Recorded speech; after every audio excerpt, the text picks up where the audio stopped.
And we are live. Welcome, folks. How are you doing? Bing, look at the camera. We're starting the stream. Yeah, look at them. Those big, beautiful eyes. Mm. How's everybody doing tonight? We are back with a Fractal stream. Possibly one of the last. It might be like the second to last Fractal series stream ever, which no, I've been working on this series for so long that it feels kind of crazy, but it is. It is reaching the end. So, yeah, I'm glad you're all here to see it.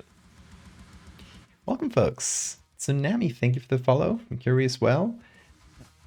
Yeah, hi, Sora, Liz, Bill, Sieg. Hi, Bobert Rose. Uranium, good to see you, Bobert. Hey, Pyro. Hope y'all are doing good tonight.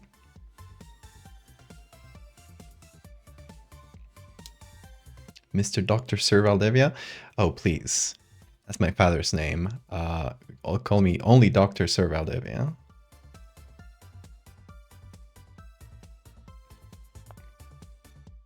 You've been here for such a long part of the Fractal ride. I mean, probably since the start, right, Sora? I think you were here for the... Well, I don't know if here on the stream, but...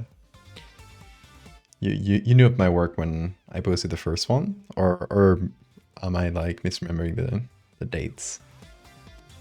Goodbye, Fractal, we're gonna put it down old Yatter style. Personally, one of my favorite works of yours. Thank you. Yeah, it is reaching a conclusion. It might not be the end of like Fractal stuff completely, because I might do like other stories that take place in this world, but it's the end of this series, as in like this specific collection that sets up the entire lore and world building. Joined in 2021. I believe, I mean, the first part was November 2020, if I recall correctly. But it wasn't a series, like it was still like a one-off thing. So you were here when it became a series.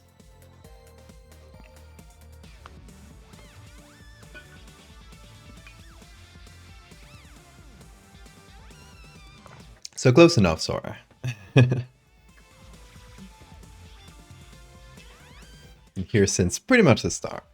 But yeah, the Fractal series, been working on it, as we were mentioning, since sometime in 2021, I think like mid 2021. So it's been a long time coming. Lots of work put into those images, and you know, it's good to finally be like reaching a point where like close to calling it done. What we're going to be working on tonight is the third image for the final like mainline part of the Fractal series. As you know, if you've seen the Fractal series, each part has 3 images, which means that is the last photo, the last like main part of the series. There is an epilogue after, so it's not technically the end. What was that noise being? That was a really rusty meow. Are you good? He's so sleepy, he just meowed like, eh. First Twitter, then Tumblr, then Blue Sky. Been following me around? Good. Honestly, it's surprising, like Tumblr, I opened up a Tumblr like when everybody was starting to flee Twitter for understandable reasons, when Musk got it. And, you know, at first I opened it up like, you know, it's a much smaller user base than any other social media. I mean, it's probably comparable to Blue Sky. I don't know the stats, but maybe even bigger than Blue Sky. But yeah, Tumblr was before Blue Sky was like, it's a smaller social media you can join.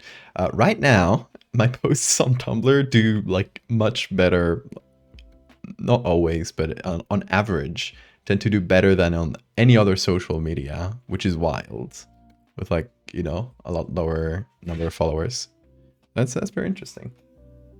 What are you cooking, Bee? Oh, you fucker! found out my trick. Yeah, yeah.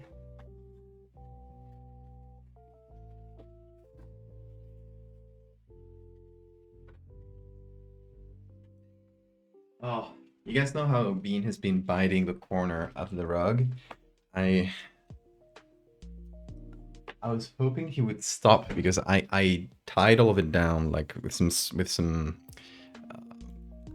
string, not string, some twine. You know, I just like reinforced the edge that he keeps biting, and gave him some other stuff to bite around it. But he just went for the corner again. So it's gonna be a bit of a hard habit to break. You made a tumbler because of me? Nice. The hour of the animal is upon us. Yes, it has started. Oh, he's breaking. Yes, success. He's breaking the cardboard I gave him. I've just been picking up like little small cardboard boxes from like the trash, not like clean ones, obviously, to give him as toys. And he's currently devouring one, so hopefully that'll satiate him for a bit. He's screaming too. He's the war cry. Oh, there's a JPEG. Hey, Rito. But yeah, okay, let's review what we got so far for the Fractal series and where we're going next. I'm going to assume at this point everybody's familiar with the Fractal series. If you aren't, please let me know. I'll explain a little bit more detail. Oh, there's a second level JPEG. So, Fractal series starts out, you know, essentially it started out as this one-time thing, like a one-off. But I really like the concept, so I kept going with it. Bean. No, that's the wrong thing to bite. Hold on. Distraction tactic. Yes. Sorry, I'm like having to educate the cat while I stream.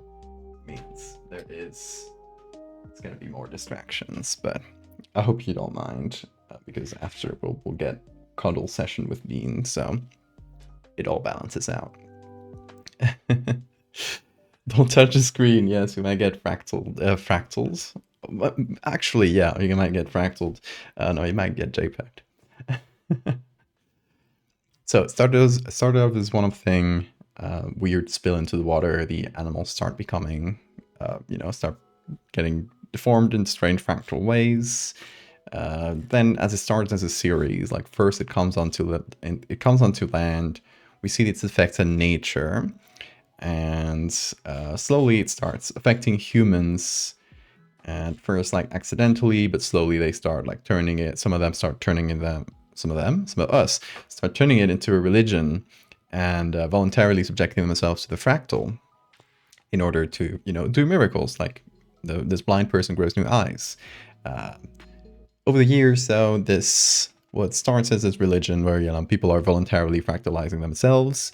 There's a branch of it that separates and that decides, no, we should fractalize everybody with or without their consent. So they do that. They start releasing this fractal juice into the atmosphere over like major population centers. Me.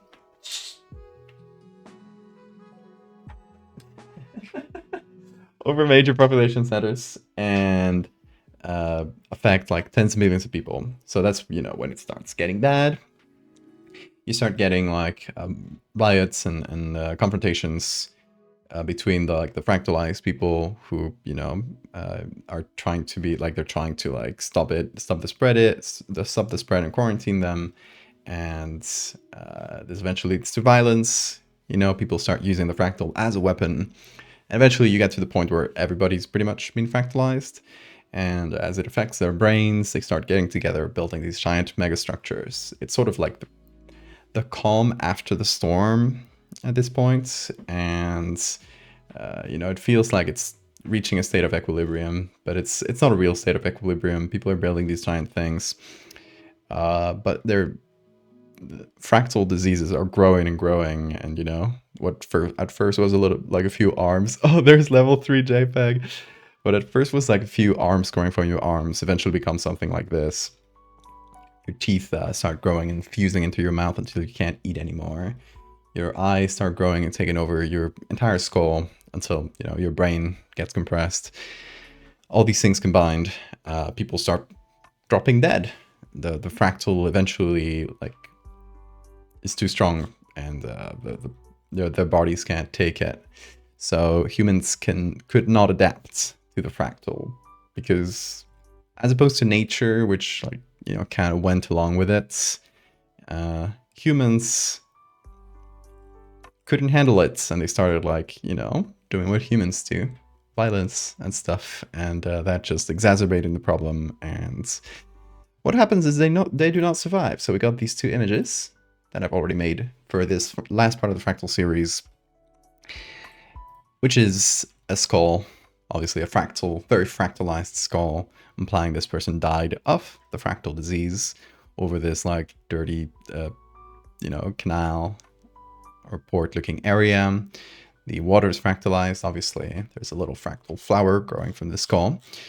Everything is like, the colors are very deep at this point, you know. We go pretty crazy on colors for the Fractal series because I think it's fun. But yeah, and then these later part of the series, it's even like stronger, right? Like the fractal pretty much permeates everything and gives everything this like shimmery vibe.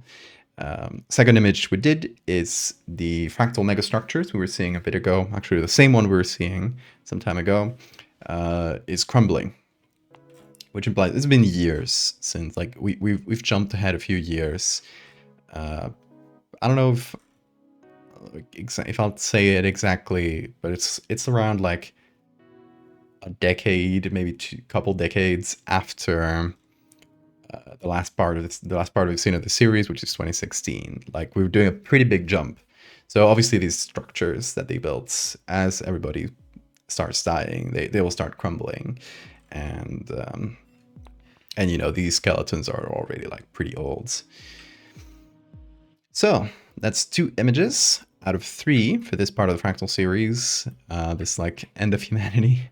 And I want to do the third image, which I would like to do a vertical one, because I usually do like 1 vertical, 2 horizontal. It's not a hard or fast rule. It's changed throughout the Fractal series, but you know, if it's a vertical composition, it will probably go pretty well with the other 2.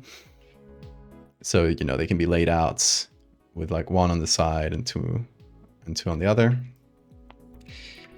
But yeah, what I wanted for this one, I got a couple ideas, but my main idea, and this might be a pretty complex edit, so we'll see if we find like the required images for it, basically. But it is 2 skeletons sort of facing each other. They're dead. They've been dead for a long time. Obviously, they're skeletons. One of them is like very fractalized, like has a bunch of arms, or, you know, like the bones of the arms are like multiplied a bunch. And the other one is also fractalized, but maybe not as much. And it's sort of clear that they killed each other, or sort of implied that they killed each other, which kind of goes with the theme of the series of it wasn't the fractal itself that killed humanity, but humanity that's destroyed itself and wasn't like able to adapt. Because it ties in all the like more violent part of the series, tells you that it's not all been like happiness. Ever since we saw those riots, there's still like conflict is still raging on different scales, but people are still killing each other, and right up until the very end. And it ties in with the epilogue. The epilogue is what we'll have after this part of the Fractal series. It's kind of like the real last part, but you know, it's like millions of years into the future. It's like a big time jump. And I already got 2 images, I guess 1.5 images made for that. That's why I'm saying this is not going to be the last Fractal stream, because we're still got to make 1 image for the epilogue. This is one of the ones we made Yeah, we've jumped millions of years into the future. We started the series with like a horrible, sad-looking fish. So we're ending it with these fishes that are just like beautiful and well adapted while still like being fractal. Uh, Nature has like evolved with it and adapted. Like it's probably suffered. Like a lot of species probably went extinct, but as nature does, it bounces back. And the other image we got for the epilogue is this one where I made some fractal mountains. There's also trees, but trees are they were already fractal, so there's nothing I could edit for them. But yeah, we got the fractal mountains, the clouds and stuff still fractal. I'm planning on putting some birds flying, I think, in a fractal pattern to kind of call back to the beginning of the series as well. So that's why I'm saying like 1.5, because I still have like one thing that I would like to add to this one. And then, yeah, just missing one image for the epilogue as well. So that's what I'm calculating. There's probably like this stream, maybe a couple more or one more, depending on how fast we work for the Fractal series to be completely over, including the epilogue. Can't believe Tree started this play. They've been ahead of it. They were the Fractal. Like the lovers of Eldaro. Yes. Maybe that's the base we use, uranium. That's genius. Ah, there I am in crisp again. I wonder if there's any good public domain images of lovers of Eldaro.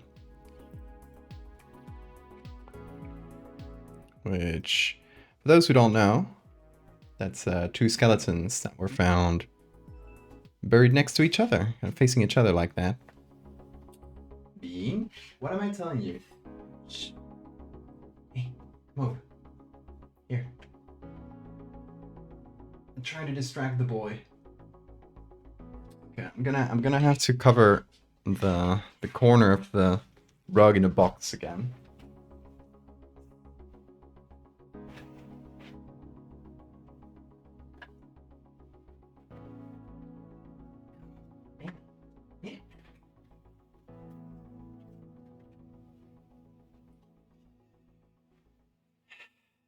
Covered it with a box, so he can't get to it.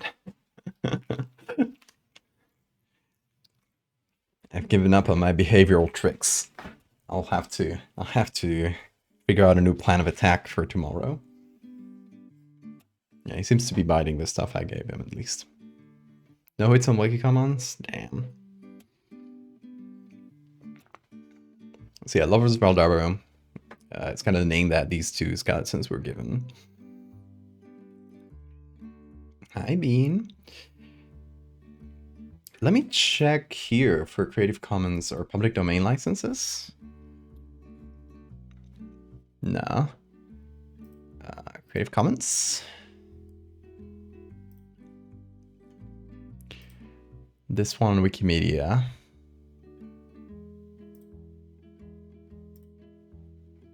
It's share alike.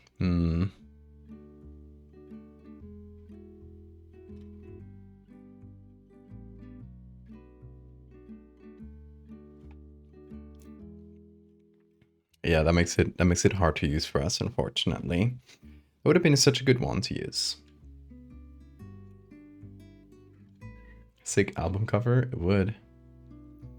Okay, let me try Bickroll.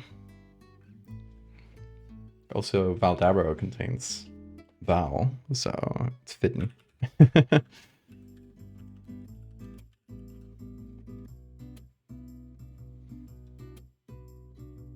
Okay.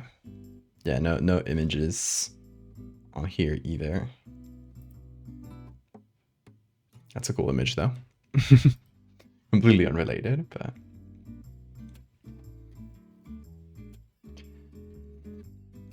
okay. So got to start from scratch here. Let's look for let's go to Wikimedia. And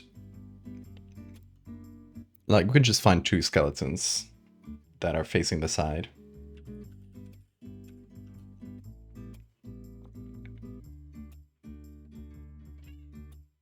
Hey, Bean. What you up to? It is the hour of the animal. Okay, lots of drawings of skeletons. Let me try archaeology? Archaeological?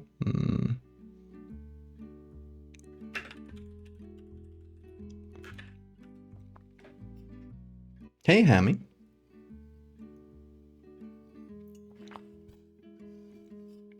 Oh, only it's one human. And a dog. I mean, some of this could be good for like extra arms and stuff.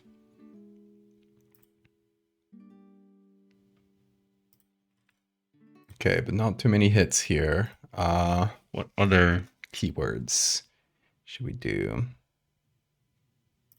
Archaeology with an A. Haha. So it has a few more hits.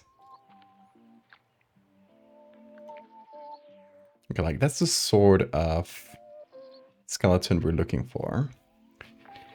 It's not the angle I'm quite looking for. I'm looking for this like top-down angle, but it is like this side-facing skeleton that would be good. But yeah, let's try skeleton burial.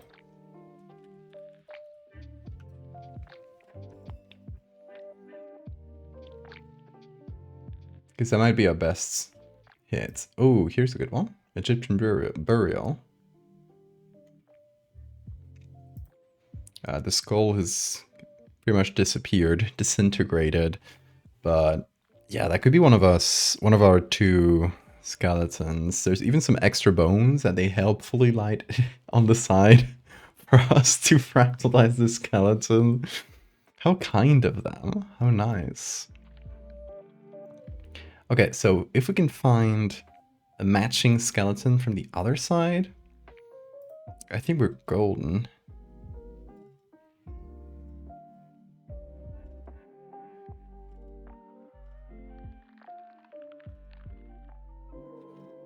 No more results. Okay, not a lot. Still drawing of it, but...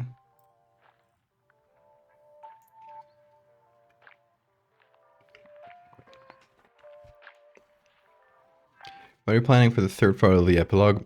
I don't know yet.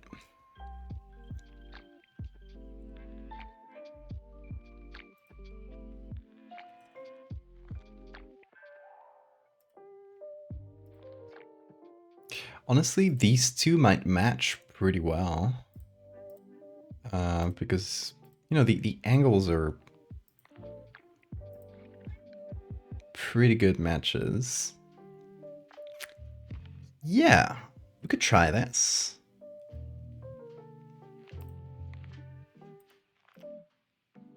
Let's see. Let's just put them together and see what that gives.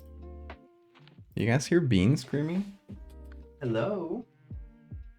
Is it an attention scream or an I want to go outside scream? I don't know yet. Let me see if he wants to go outside. He's kind of puzzling me a bit. I don't know if he's kind of standing near the door, but I don't know if he just wants me to uncover the corner of the rug so he can bite it, or if he wants to go out. Let's see. Is it?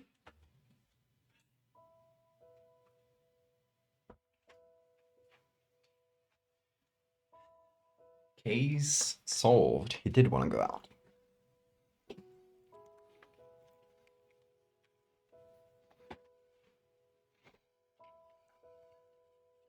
Fractal deer with fractal antlers. That's not a bad one.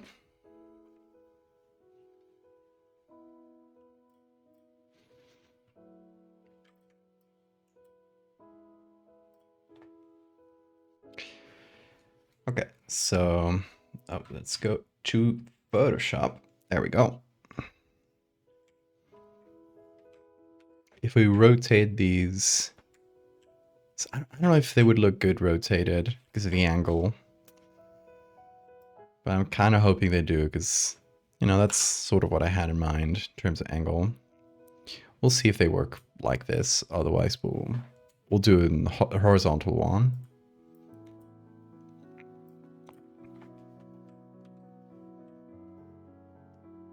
So we need to match the sizes approximately. Head to toes. I guess, like, you know, the legs are bent in different ways, but let's, I guess, match head and spine approximately. That should be about right. Thankfully, humans come on different sizes. Ah, veldig lurk.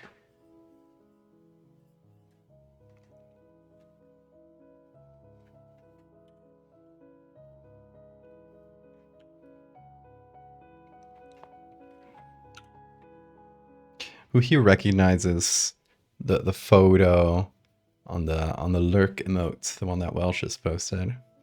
Who recognizes where that comes from? Because I don't know if it's a niche thing or not. I drew that one like years ago.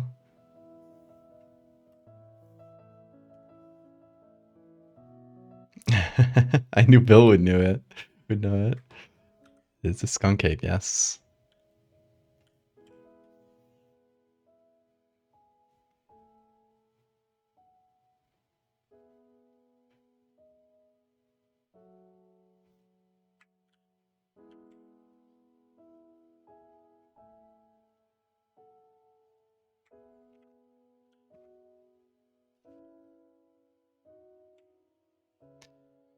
Okay, the selection did a couple weird things, but we're mostly concerned with removing these edges while keeping the bones more or less intact.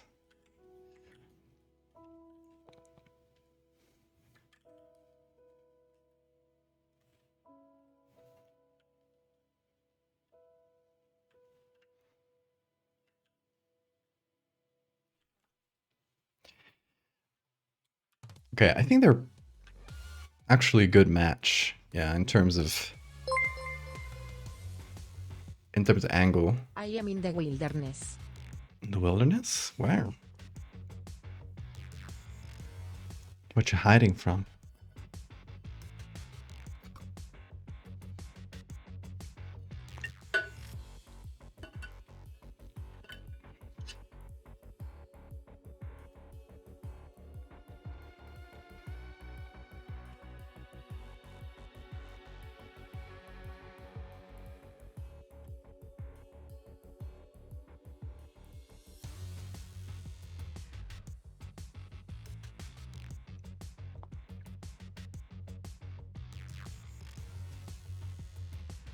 Okay, so I want these two skeletons to like also be covered, or like half covered in sand. Like a long time has just passed. They're slowly being buried. So where's my this?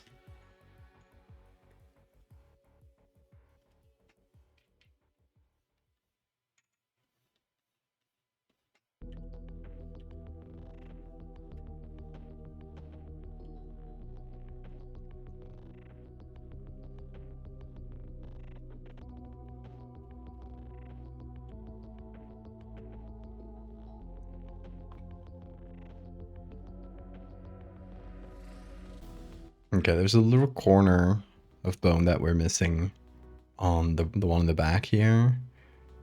But it's honestly not too bad.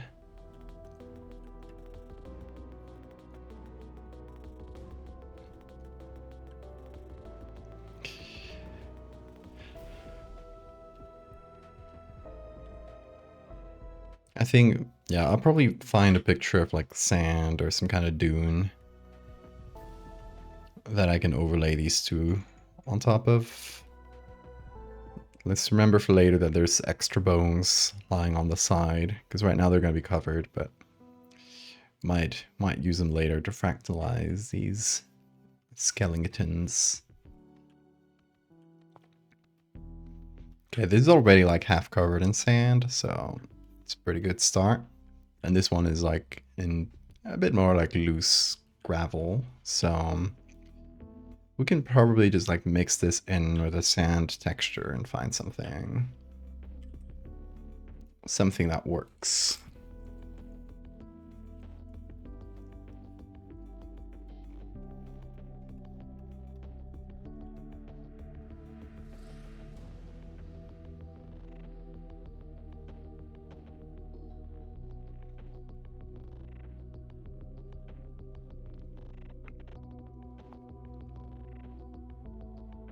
Removing the pots and other archaeological things as well.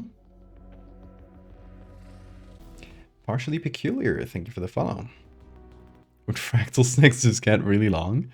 I think we start branching out and found patterns, kind of like a tree fractal.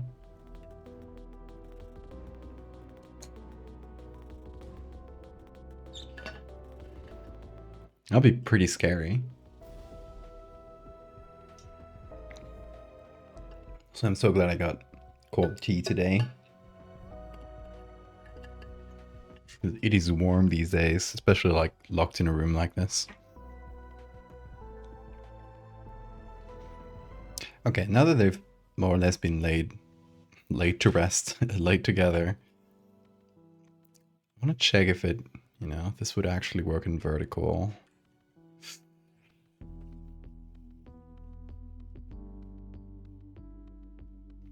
I guess it could. It's not like the most natural angle for it.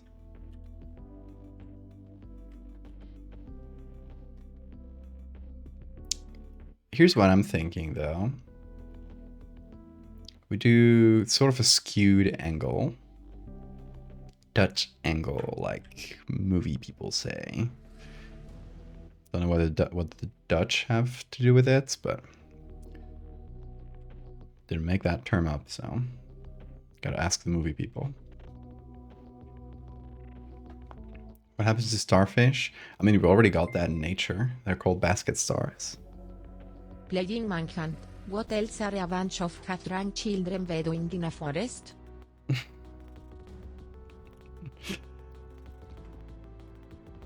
Well, hope you hunt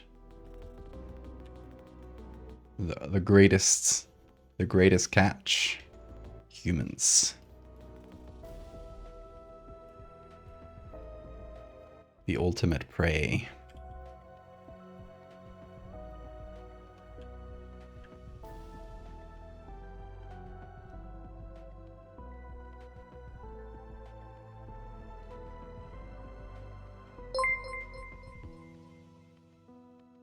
I am in a tree.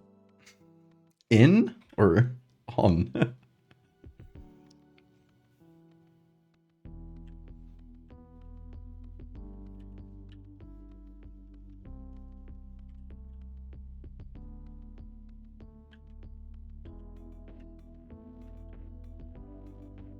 Oh, it's actually pretty good to make sure that these bones aren't too blurred out. Yeah, that's nice. That's a really good selection. It's clear that the algorithm got a bit better for this selection.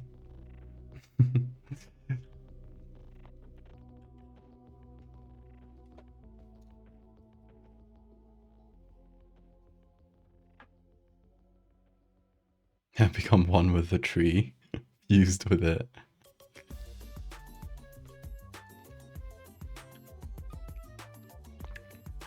Yeah, anything with radial symmetry would probably be fine in the fractal world.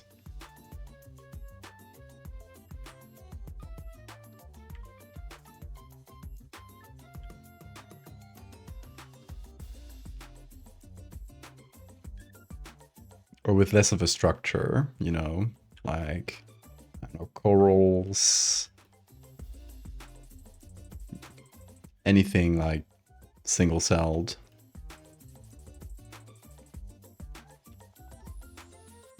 Sponges, great time to be a sponge.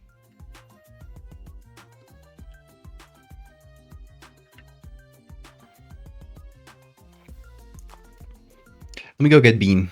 Let's see if he's available.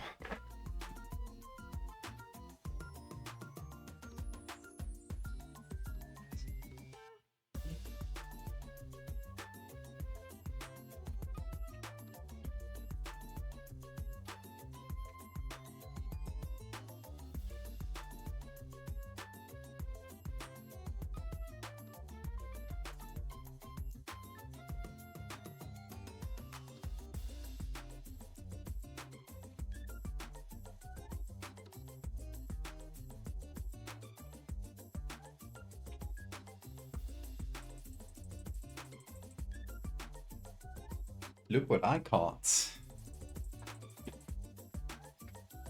Check this out. Being you're the streamer now. You entertain chat, okay?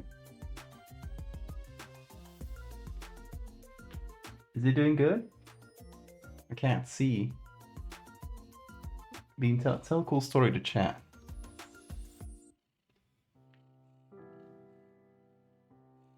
That's a good story. He's just purring.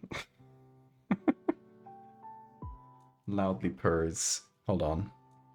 Hold on. Let's see. Let's see if you guys can hear it. If I turn off my audio filters.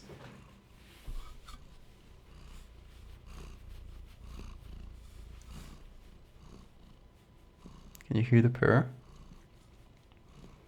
He's a streamer now.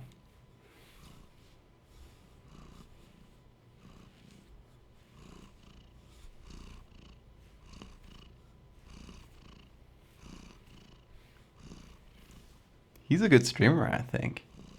He's motorboat. He's doing great. Let's zoom in the camera on him. Sorry, Bean. I took you off the limelight for a sec. You keep going. You're doing great.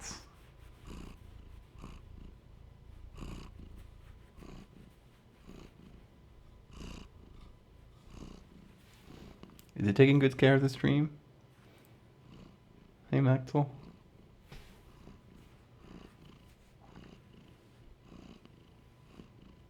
Bean, make sure to respond to chats. You see the chat window right there? Yeah. Remember to check it and reply to people. You can do one per person.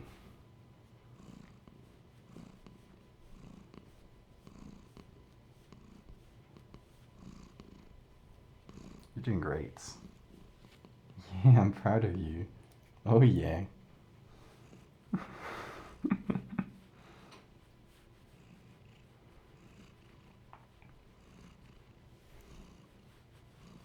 He's doing great. Yes, I'm glad. I'm glad he's taking good care of my stream.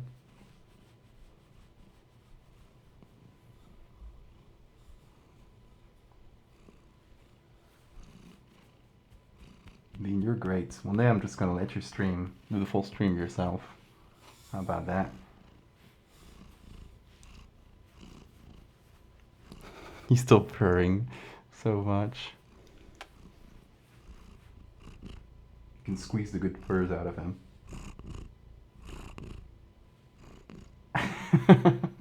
If you just squeeze him lightly, he'll purr so much stronger.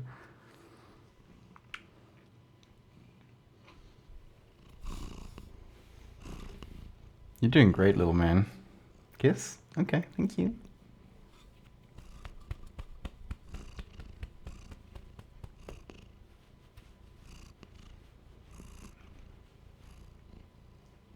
Is that it?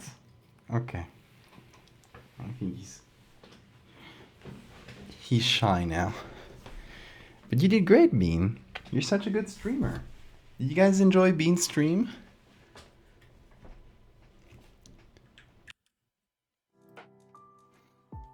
How was that? I wasn't checking. I was only checking occasionally on chats. So that was Bean's entire content. The good ASMR. Also, my face is so full of Bean hair. Bah! I gotta remove it before it gets into my nose. Put the streamer back on. He needs to rest. The streamer has been so busy.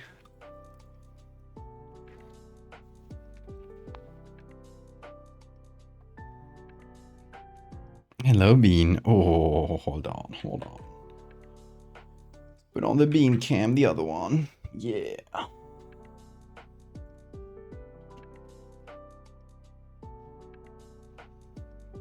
Good boy.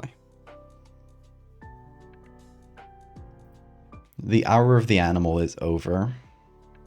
It is the hour of the cuddle. The hour of the purr.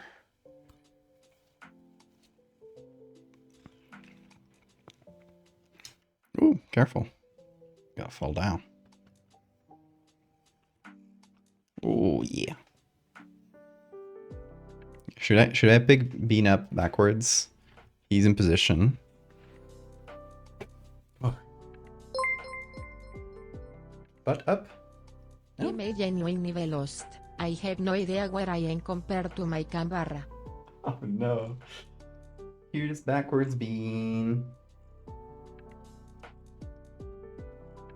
He loves being held in whatever way. Isn't that right, Bean? Yes.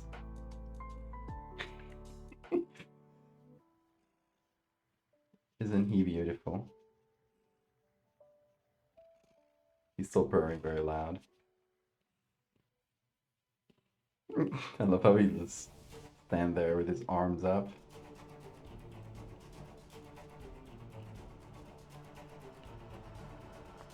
Good boy.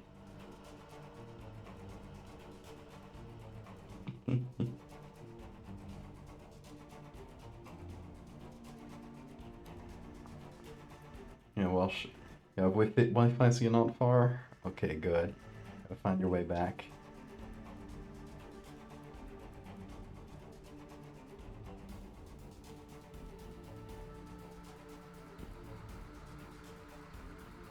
Try echolocation. Exactly. You joined at the correct time. You did. Bean loves this, by the way. Like, he can just hang out in whatever position. As long as you're giving him love and attention.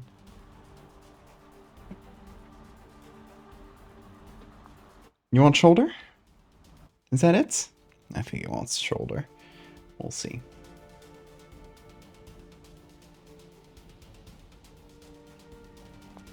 Okay, so I was thinking for composition that this might work. Like, it's not quite vertical like how I envisioned it, where it's like just like a top-down shot. But it is a pretty cool angle, and it is, you know, it's like a little bit askew, but hopefully in a way that's interesting. Goodbye, Bean. He did not want shoulder, turns out.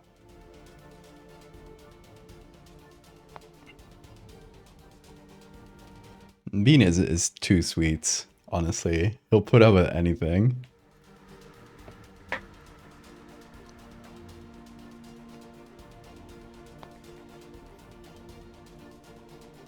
Whoa, something happened here. Okay. Just a visual bug, I guess. Yeah, Photoshop is having fun, I guess. Making weird boxes behind the layers. Sure.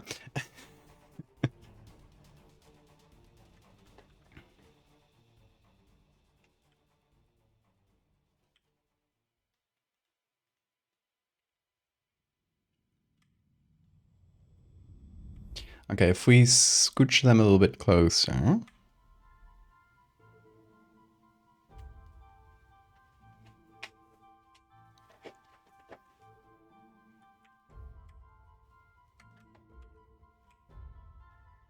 Can make it a little bigger. Trying to find like the perfect angle for this. I don't think, you know, I'm not going to focus that much on the legs. So I think we can cut off the bottom of this leg. Get a bit of more of an interesting composition. Sort of doing a like a diagonal line.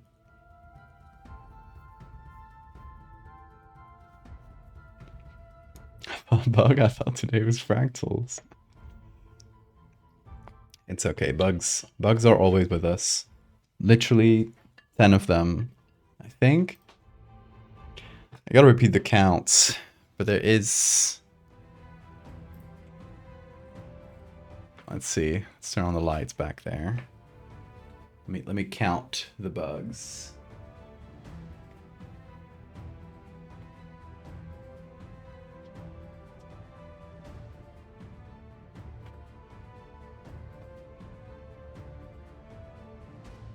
$11. 11 bugs in my background. If you find them all, if you find all the 11 bugs that are in my background, you get a gifted sub. I think nobody has found all of them before, so it is still an open prize. They've moved around since the first time I showed them, but now there's a better camera, so you got better chances. If you correctly identify, like, if you just give me a list of the bugs, the different types of bugs you can see, and you get all 11, you win. I can give you a zoom too.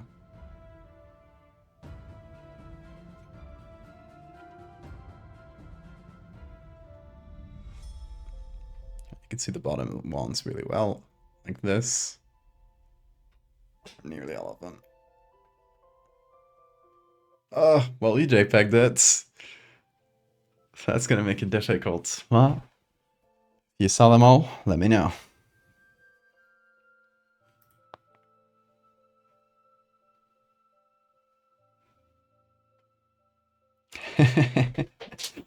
Chat wanted to make it harder. So, let me center my camera. A little bit lower. There we go. Removing competition.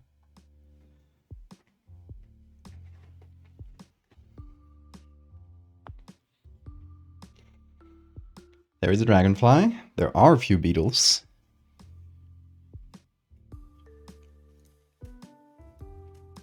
To tell me how many beetles, I'll count that. You don't have to give me the types. Just the amount of beetles. Hey, Bean. What are you doing back there? Well, as long as you're not destroying anything.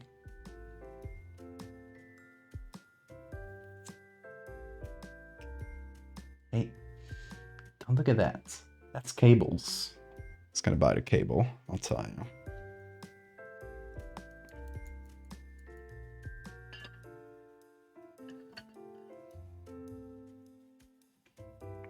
If you want to put together a list of all the bugs, put them on the Discord. I'll review them.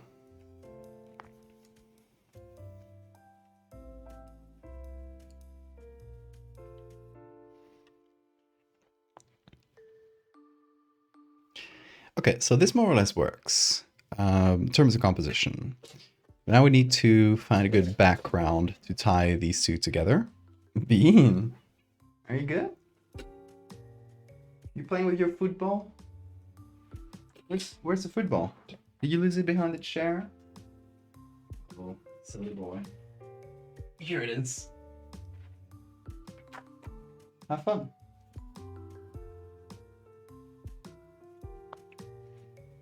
Oh, see you, McCurry. Thanks for popping in. There are 11, yes. Gotta get all 11. There is no Weevil.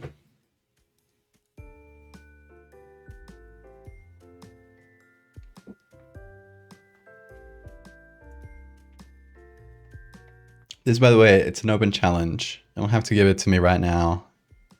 If it takes you like 3 streams to see them all, then it's still valid. The first person to see them all will be the winner of a gifted sub, either for themselves or for someone they choose.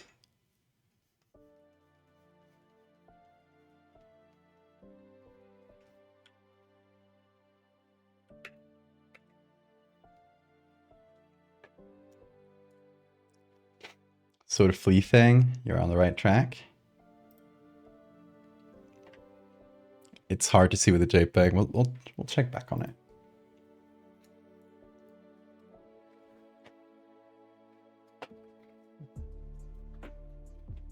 Bean is playing football. Good boy. You're doing good. That's the toys you should use. Yes. Congratulating him on the correct use of toys.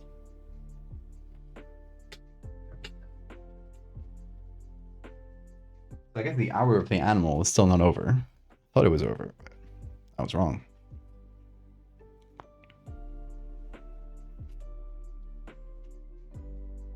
Let's see. How many of these how many do you see, Liz? Is that 11? 5 beetles? Butterfly, caterpillar, dragonfly, fly. So you're up to 9. Possibly 10.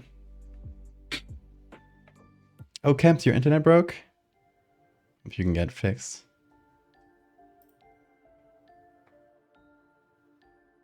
Five beetles, flea, caterpillar, dragonfly, butterfly. Oh, 5 beetles. Let's see. Flea, caterpillar, dragonfly, butterfly, fly. You're 10.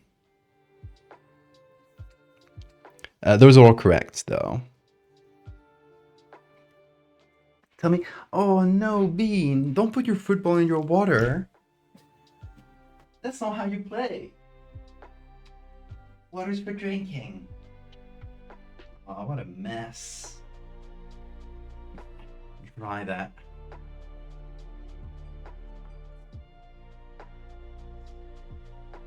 He dumped his tinfoil football in his water ball. Here.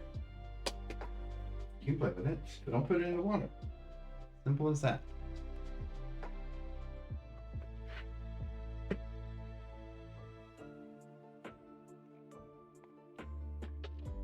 Circular painting?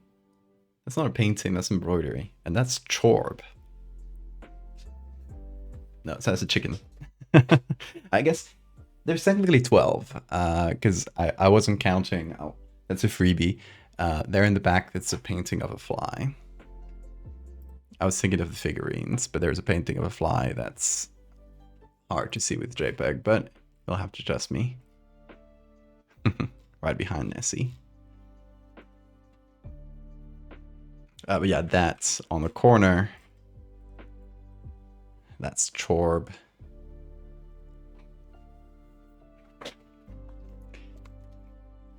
But you've been sabotaged with the JPEG. You still got 4 minutes of it, so.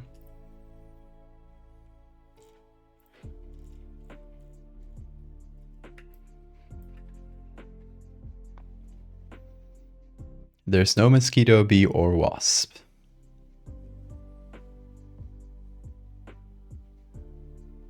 On top of chorb is just a frame, yes. Just like the little like tightening screw. My own lovers, they're technically haters. They kill each other. Okay, let's do sand. Let's try to get a good close-up of sand that is more or less at the correct angle.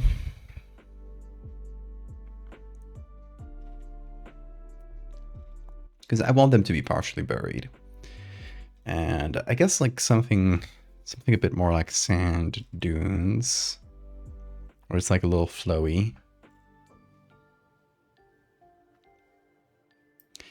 That said, it has to be like sort of a top-down angle, but not quite. Maybe this is the best.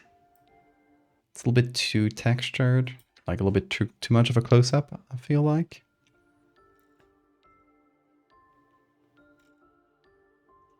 So we'll see what else we can find in this vibe.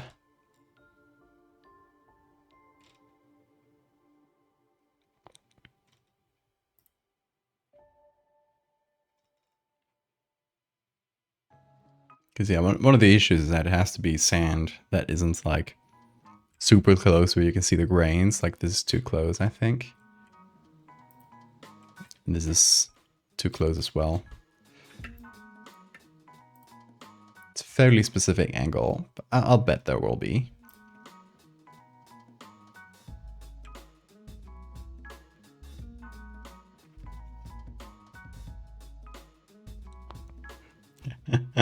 You got the on JPEG. You canceled it. I'll give you, hold on, now I'll give you a better tour. That's chorb. Now you can see it better.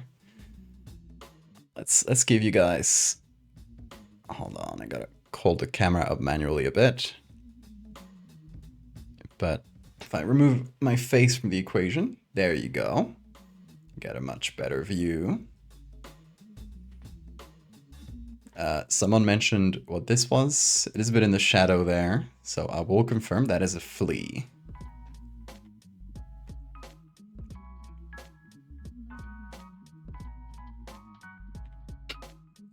And I'm counting them myself to make sure the correct number of beetles is there.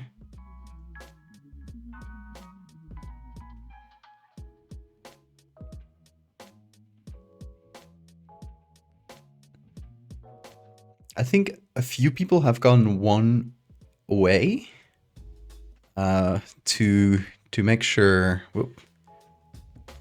to make sure you got the correct number. I want you to tell me where the beetles are.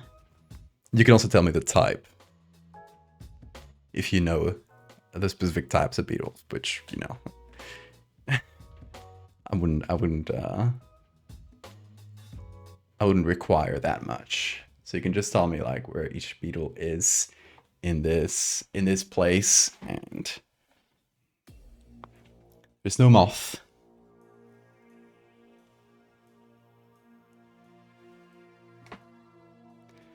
Why were the fractal people killing each other? I mean, there's been violence since like the beginning of the humans fractalizing, pretty much.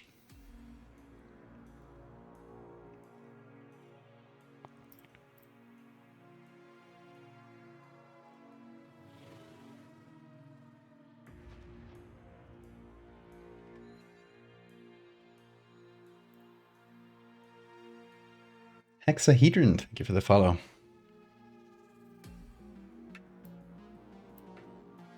You know if you're gonna get it? You're one away?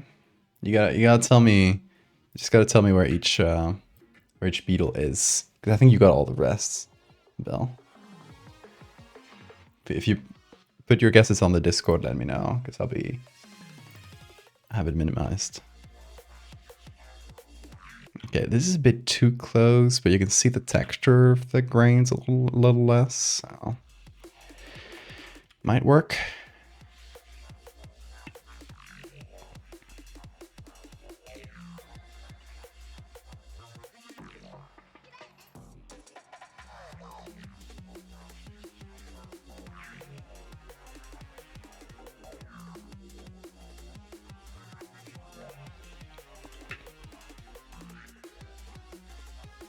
Could be. The angle is not bad.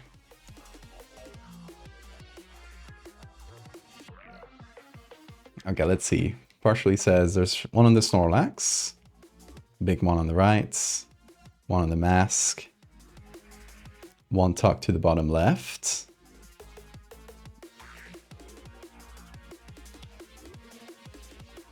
Still missing some.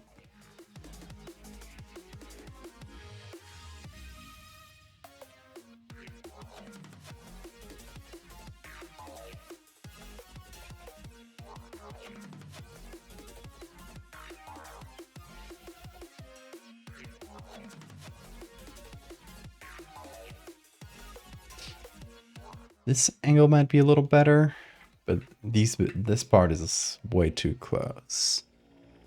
Okay, let's keep looking. Wait, this one, hold on. This one I wanted to check. Like the lower part of that.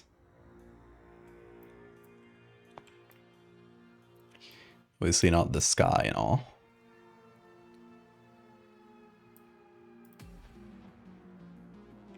Oh, it's a little bit too small, but could do the trick.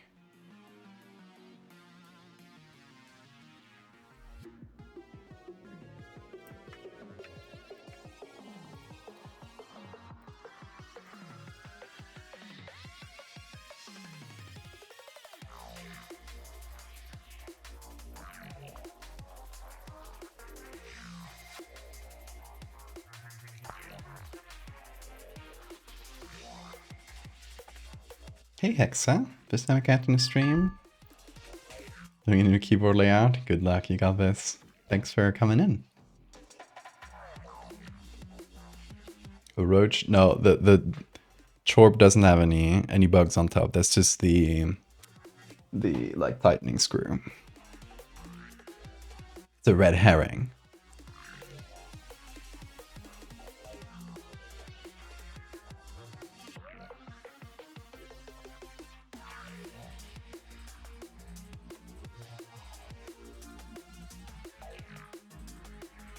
Did you get all the locations of the Beatles right? Let's see, Bill.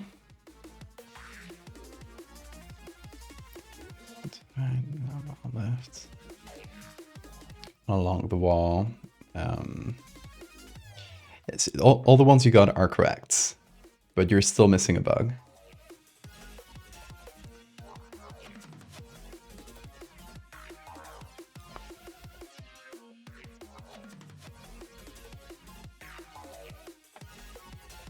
Let's see uranium.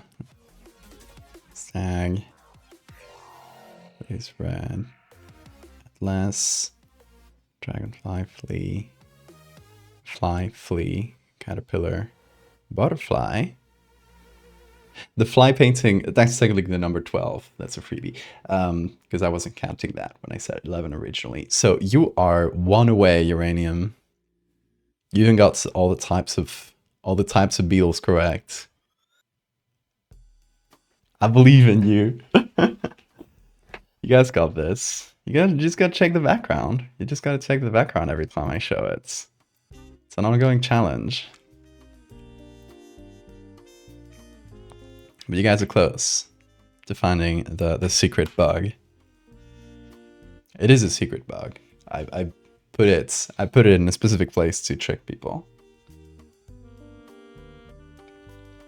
You take screenshots.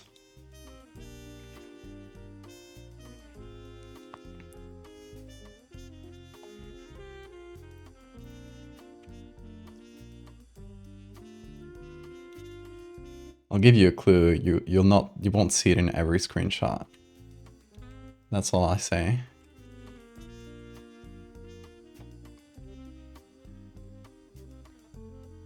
So there was a snail near the bottom left. Beetles. That's a googly eye. Which one? We got. Oh yeah. The flower pots, or the plant pot has a tiny, or it's two googly eyes, but they're sort of hidden. It's tough to see. You're just in it for the game. You guys are so close. We got a few people that are one away. Disgustingly moist dog walk. Glad you're clean and feeling better.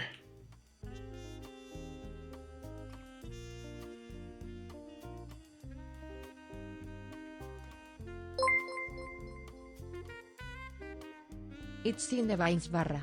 Nope.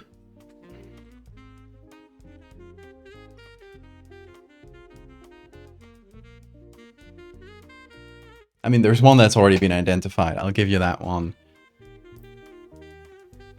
Because several people have already seen it. That's like the second toughest one. It's climbing the plants. So that one I'll give to everybody as a freebie, because it's already been seen by several people.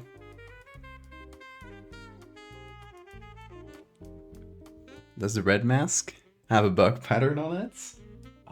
No, I don't think it's a bug. It's like some sort of monster or dragon thing. It's from the Philippines. There's also one frog. Right on the muck there. It's screaming. You just need one more, but you'll find it.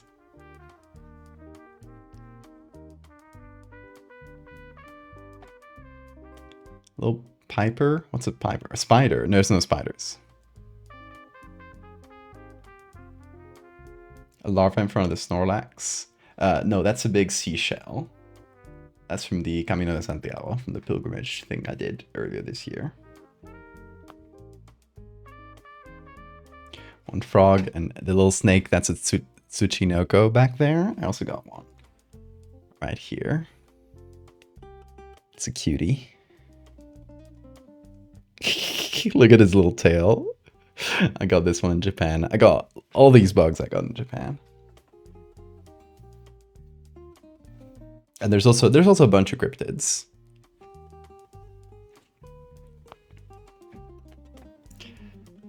A bee between the mask and the Bookabell. No, that's Tsuchinoko. No bees. You'll find it. It's around. Someone should make Tsuchinoko thing once. Because that lil guy looked edible. True. I bet someone has. Snakes aren't real. Yeah, it also fits the snakes aren't real lore. Just needs like little legs under there. That would be such a cool if someone hears me and does like figurines like these. Make a fake snake one. A snake. Also, hi Nayara. How you doing?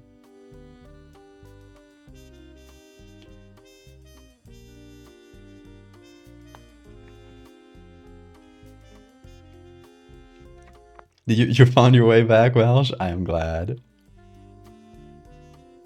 You're so close. You guys are so close, but it's around. Like, it's constantly being shown on stream. I'm not tricking you. There is an 11th bug. No, no, I'm not counting. I'm counting figurines, and it's 3D figurines of bugs. There's the chaotic JPEG again to detract you from your quest. These don't count. Otherwise, it would be a lot more bugs because we got the larva, the clown larva here, and we got this entire bottle. More JPEG. Well, this entire bottle is just weevils. Also some tiny cryptids. But it's just weevils all around. It's the weevil bottle. That's where I keep my water. The weevils keep it safe.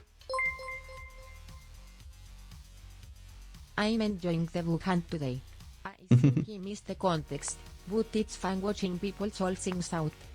The context is there are 11 bugs hidden in my camera, like in my stream layout, and nobody has ever found all 11. So I'm waiting for someone to give me the list of all 11 bugs. Well, technically there's 2 people that got 10, so they're just missing a single bug. But if they do, they get a free sub. Visual. The visual? What does that mean? Oh, the JPEG. Okay.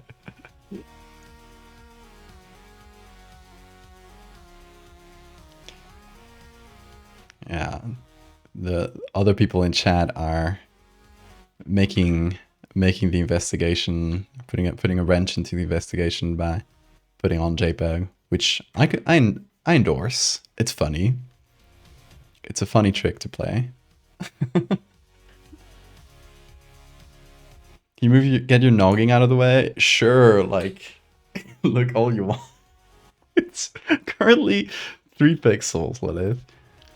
But if you expect to find the 11th bug or all the rest of the 10 here, I mean, technically you should be able to see them all right now, but oh, there it is. You should be able to see them all now. They are. C4 comes to the rescue. Under the monkey? There's no monkey. Where's there a monkey? Mock? This one? That's a frog right there. It's screaming. It is that twitching pixel, exactly.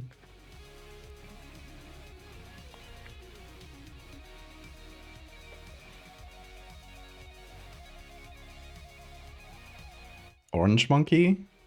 Why is there an orange monkey? Slenderman statuette? That there is Godzilla from the baby Godzilla from the Shin Godzilla movie. That's Bigfoot on top of a little metal frog.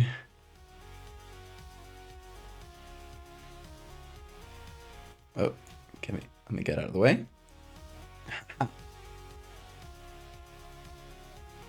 Bigfoot, frog.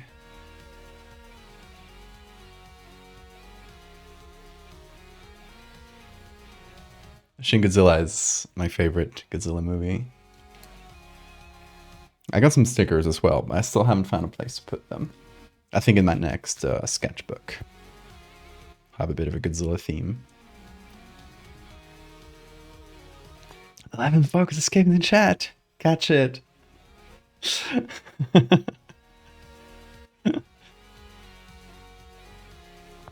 But I know you guys will find it. Like, it's honestly, it's not that hard. It's around.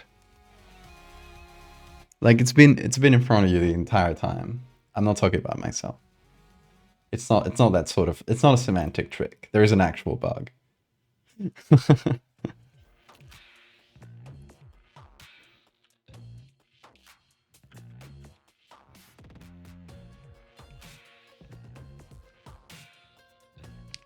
It's not that hard. You guys will get it. I trust you. You got smart noggins. You'll find it. You got good eyes.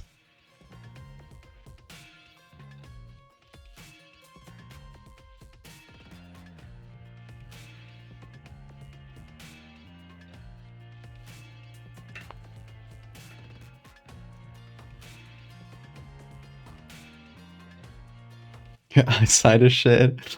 Well, I guess Wooly doesn't have good eyes. You're looking for bugs on the screen. Yes, on the camera area of the screen.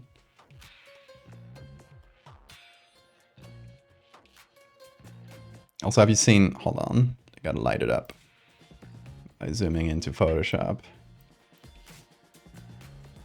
I got a painting area now.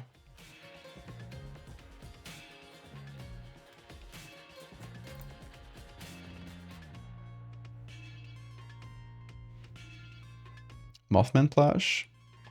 There's no Mothman plush. Don't know which one you mean. There are a bunch of little plushies, but no Mothman specifically.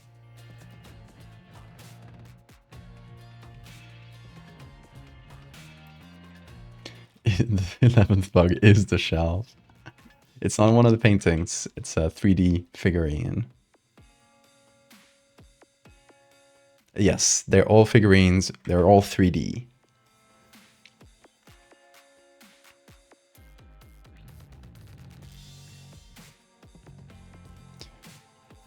No, you guys will get it.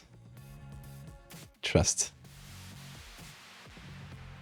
The fly painting is a freebie 12 bug, and there's a freebie 13th bug, and this are... Oop, some water fell.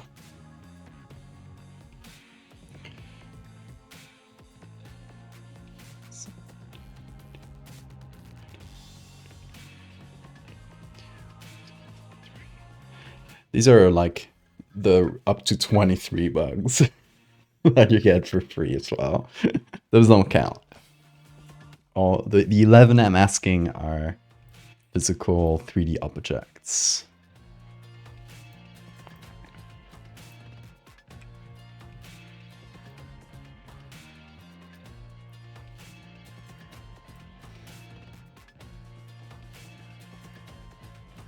How small is the figurine? It's similar to the others.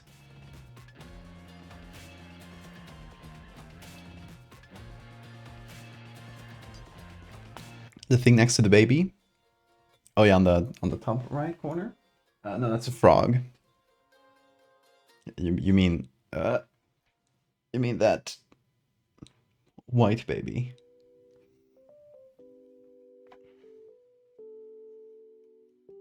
Where are the first 10? Well, you gotta catch up and find them. If anybody got a clear screenshot of the background, post it on the Discord to help out people that still haven't gotten the other 10. If you want that gift sub, you gotta tell me all 11. Can't be just finding the 11th. Tricked by the frogs again.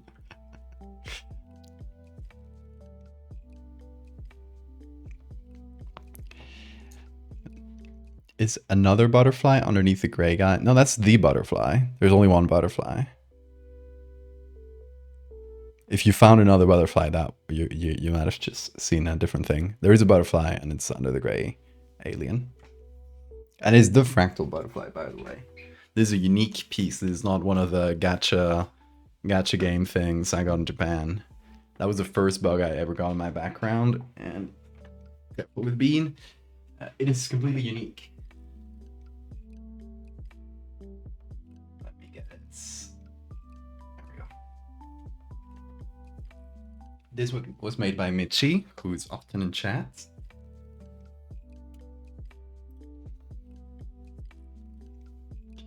This is the fractal butterfly from the first parts of the Fractal series, and I wanted you to see it because it has an iridescent reflection. It's so fucking cool. It's made by hand, and I don't know, it's awesome.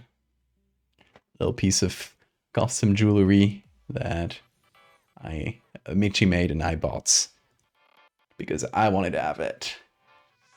If anybody makes like physical fan art, like, you know, this or that chorb in the back there, or that woodblock print of Mark, all those things, I will buy it because I want to have it. So do let me know if you make any physical fan art. But yeah, isn't this incredible? I just love it so much. Yeah, so that's another freebie bug. You get to see it up close and everything. But it's worth it. And it's topical. We're doing fractals. Let's see. What's here?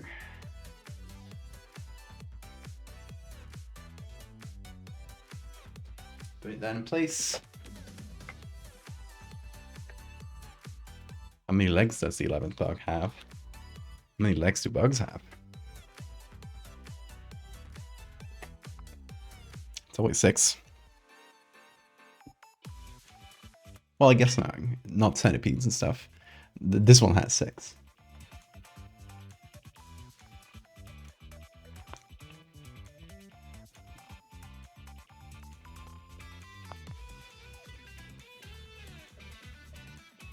Found, I think. Tell us.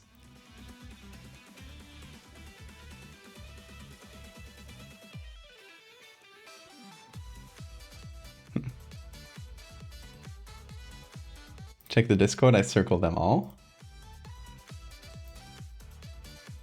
Let's see.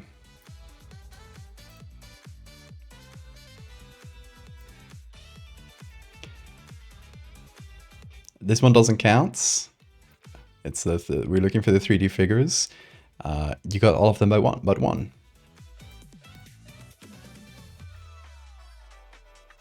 I got a lot of people are already at the 10.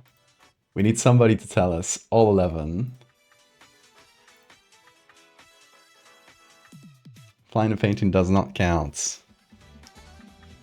It's 3D figurines.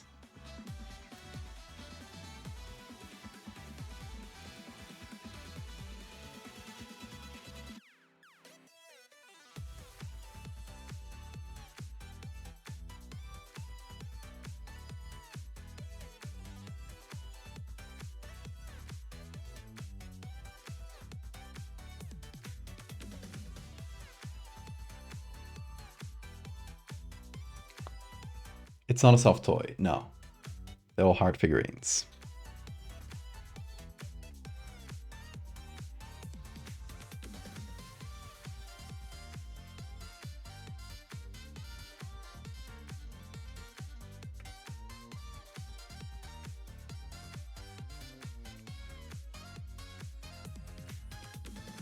Is it the Trevor Henderson creature? No, it is not. It is not a semantics game. It is an actual insect. Or an insect figure, I would say.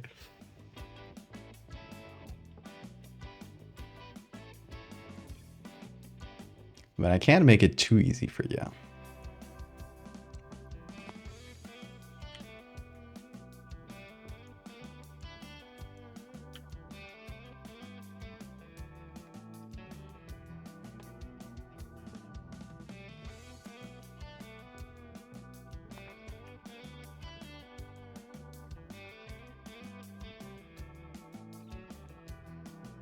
Okay, I think this background might work.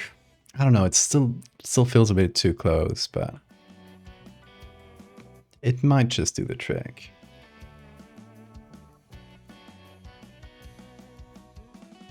We can't give up.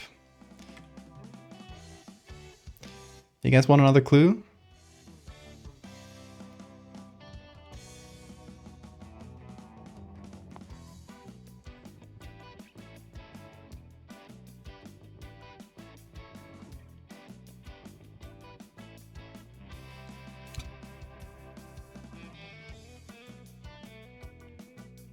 Yeah, well, I'll tell you, to get this sub, you gotta get all 11 bugs. And I'm checking who is identified all of them. All 11 bugs have actually been found, but not by a single person.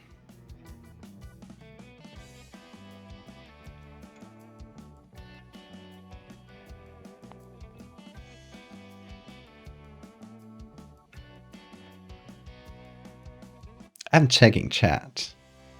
I'm not allowing tricks.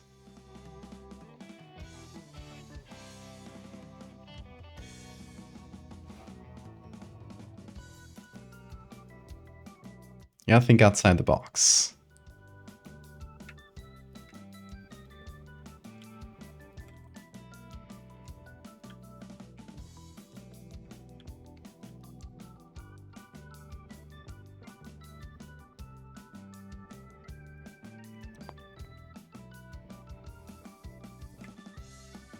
But I know you guys can do it. In this chat or ever. In this chat today.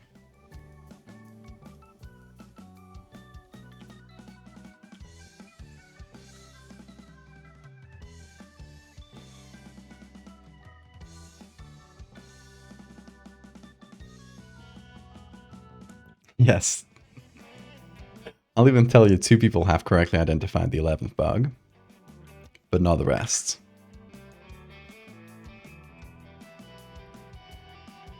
There lies my trick.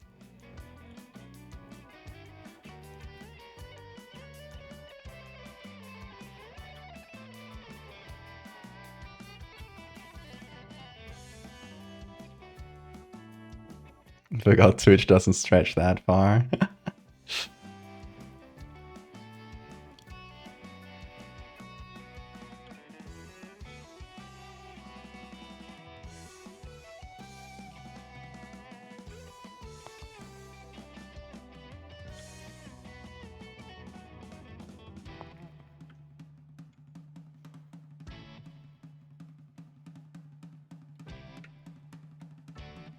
Yeah, that free sub is waiting for first person to put all this information together. Give me the reports.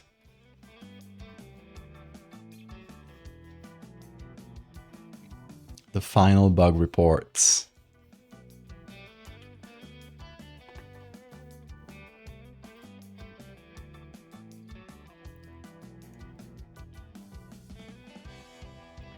I know Bill needs one more, yes.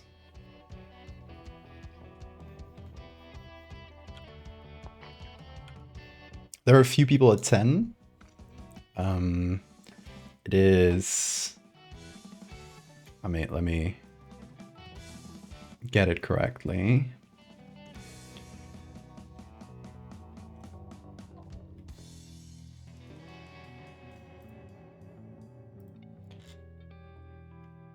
We go Rose, Bill, I think Uranium as well.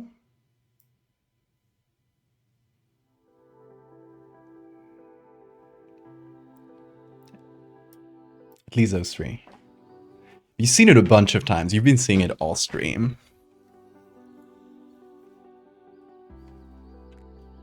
I'll tell you, you don't have to like pixel peep. It's not like a single pixel hidden in the shelves. It's I wouldn't make that sort of challenge.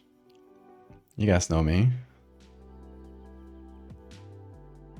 It's a social experiment. It's not mean. Again, no semantic tricks.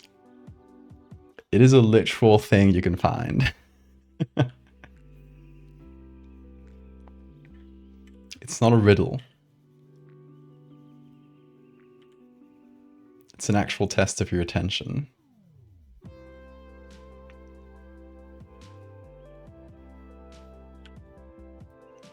And I've said this before, that was my first clue. Screenshots won't help you anymore.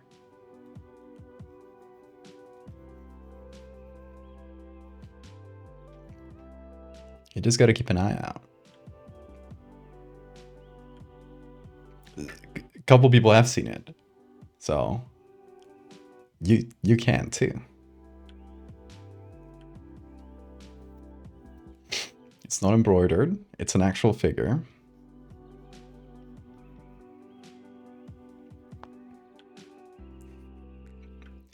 I love seeing you. I love watching you squirm. It's so fun, actually.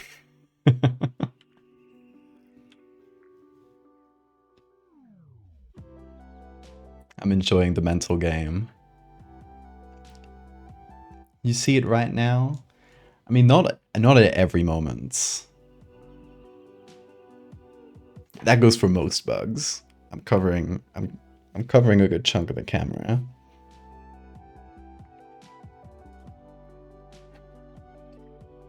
The cockroach being killed. I just like crucified it in the back.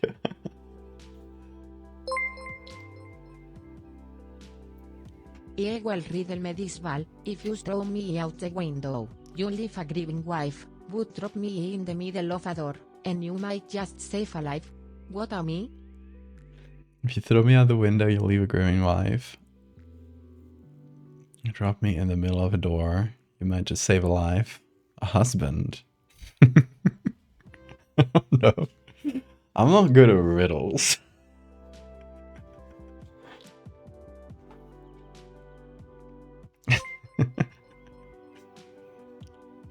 No.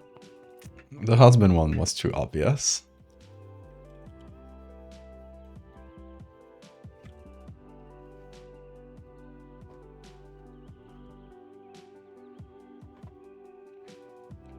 Bugception and fractals. We've done fractal bug. The butterfly that's in the back there. Do you want the answer? Let me think really hard. You throw me out the window. What thinks you'd leave a green wife? It's probably not a literal wife. It's probably where the word game goes. If you drop me in the middle of a door, you might just save a life.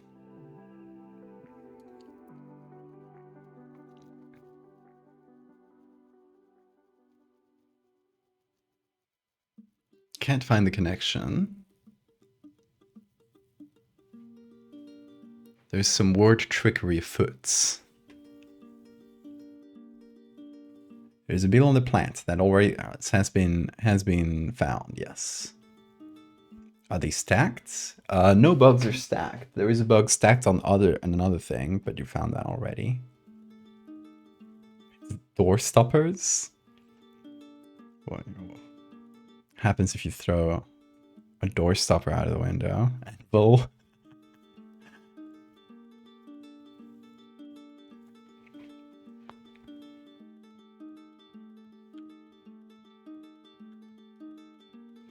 Oh, this selection is really good. That's going to be helpful.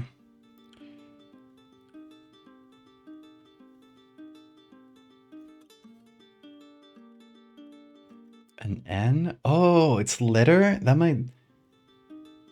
If you throw me... It's an N. Yes. I think Knife got it. Yeah. If you throw me out the window, you leave a green wife. Widow. Drop me in the middle of a door. You might just save a life. Donor. Really good riddle. Knife, you were cooking with that one.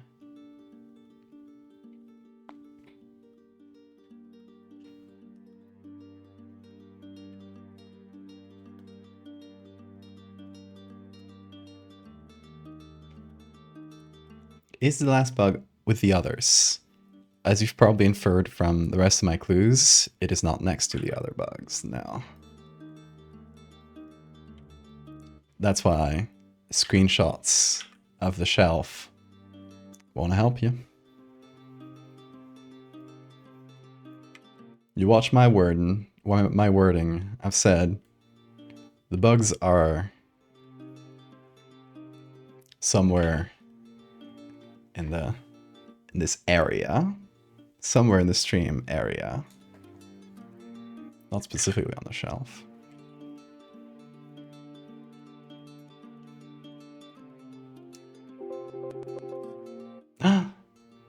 Lily, thank you for the resub. And wait, and a gifted sub. I think that didn't pop up yet.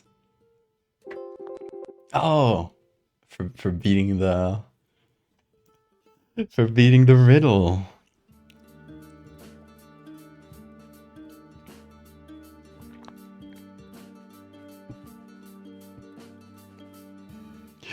Uranium, you got it!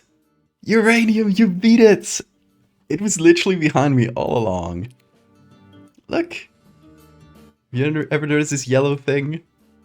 It's the elytra of a little beetle. I'll take it out. It's been here for months, by the way. I didn't put this today. This has been here for since I got back from Japan, since November. And you're the first person to ever point out all the bugs. Oh, the two people pointed it out earlier in the stream. But they only pointed that one out, not the rest.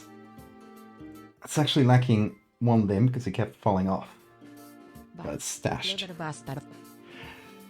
Here it is. The winning bug, a stag beetle. I chose the one with a bright color because it would contrast against the chair here. You win. You got a uranium. I know you had the others. I think you got 11 very clearly. You're genius. This has been cruel. It's not cruel. Okay. You can check this on the VOD. I've been all stream doing this to show it very clearly on screen. And it's pointing at other things, but I was specifically showing it. I thought it wouldn't take that long, honestly. That was really funny. It was actually 5-legged. Actually, did one of the legs? Oh no, actually, there's 2 legs that fell off. It's a 4-legged insect. I was lying. It's supposed to be 6-legged though. I didn't want to trick you. GG's. Let's see. Let me do the gifted sub. Hold on a sec. I forgot how to do these on my chat. I think I just gotta open my own stream on my end. On my end. Oh, I'm hearing myself. That was weird. I hate hearing my own voice and repeat. Okay.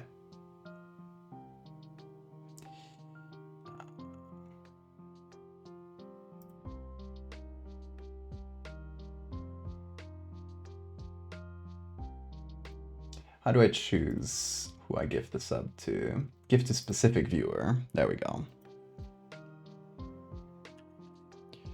Sweet. Wait, 3s. Sweet.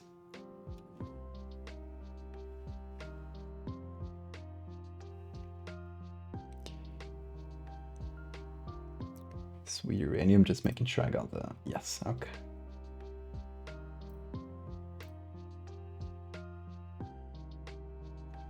There we go. It should be processing. Hey, there it is. I popped up somewhere. Maybe the notification won't pop up because it's myself on my own stream. Oh no, actually, it worked. There it is. Enjoy your gift.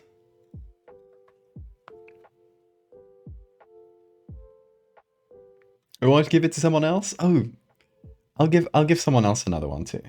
Who do you want to give to? You deserve it too, uranium.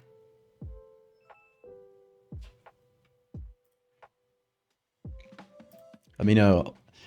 It was a grueling enough challenge that it deserves 2 gift subs. This has been an open challenge since November. Well, I was there in November, so since December, I guess. It's been an open challenge since December, or since I put these bugs in the back, which I think was around that time. You get 2 gifts. I'm feeling generous today. Who else had 10 bugs? Bill and Rose. Maybe someone else. If you had 10 bugs, let us know in the chat.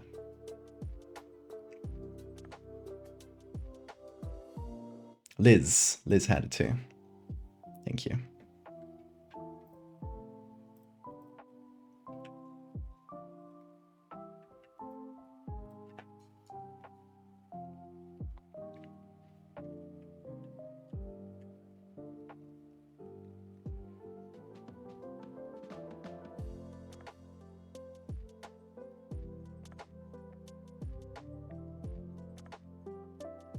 This selection is actually super helpful to mix in the two layers of sand. Yeah, that's really nice.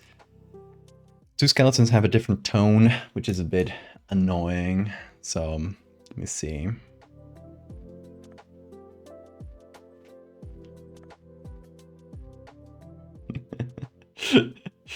Thank you, Bill. So we'll have yet to add the fractalization, but so far we're putting things together. And also like some proof that they killed each other, which I don't know exactly how I'm gonna do, but we'll figure something out.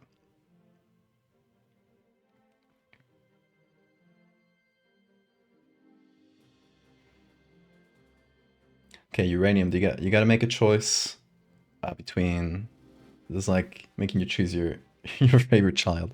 You gotta make a choice between one of the ones who got the 10. If you want, the first person to get the all 10 was Bill. Out of those, I think you might have been the first uranium, but Bill was like shortly after. So.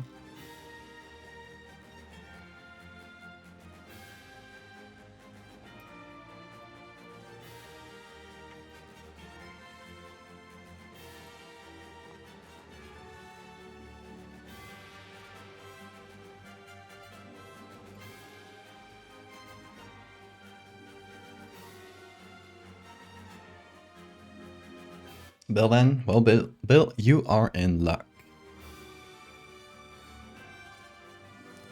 Congratulations to you as well. You were a determined hunter. Hello, Bean. Okay, let me do the gifted something. Where is it? Here.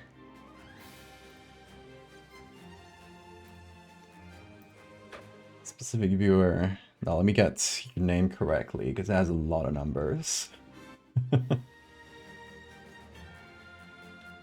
1.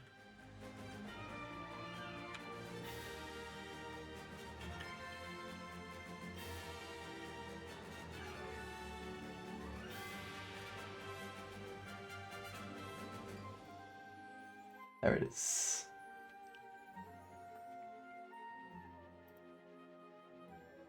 It should pop up here at some point.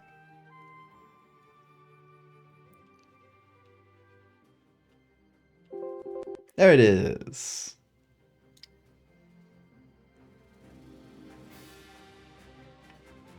The thrill of the hunt.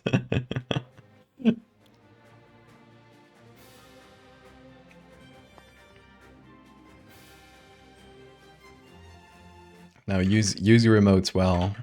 Post your crawlers around Twitch. Spread the word. Oh, actually, I'm gonna spoil this. So we got some new subscribers. We actually got not 1, not 2, but 3 new emotes coming really soon. I'm just waiting for one to be approved to put all 3 into the Twitch channel, because the other 2 have been approved. They're really fun. 2 of them are animated. They're all made by my friend Nanny. Let me see if the 3rd one has been approved, because I've been waiting for that. Still not. Okay, I want to put them all at once. So probably by tomorrow it should be approved. So by tomorrow we should have some fun new emotes. So oh, wait, didn't mean to change that. There we go.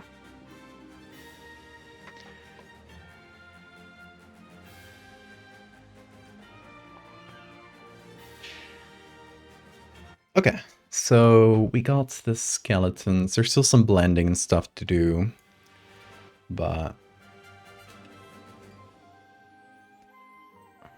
let me see if this skeleton will be correctly selected. No, Photoshop does not do a good job.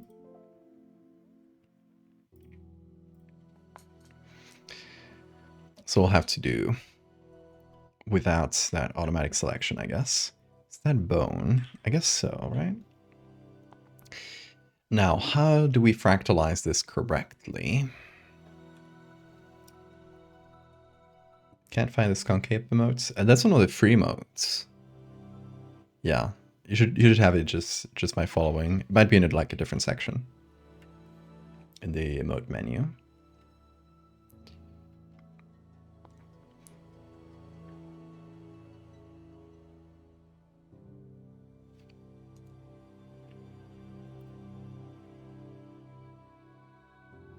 Yeah, it should be one of the top 5 modes, like one of the ones on top. Or you can just type valdev lurk, and it should like transform into the emote.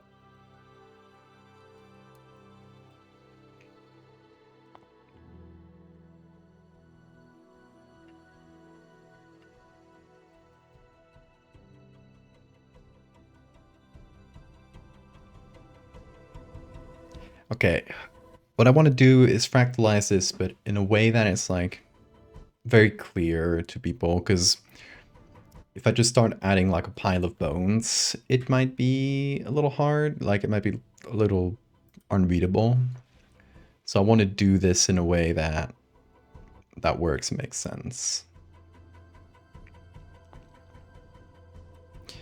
We got like the 2 arms here. I think this should be the person in the back. This skeleton should be the one that's more fractalized, because it's a little bit like easier to recognize. Also, what's up, B? You wanna go out? Yeah, hang on. Let me take the bean out.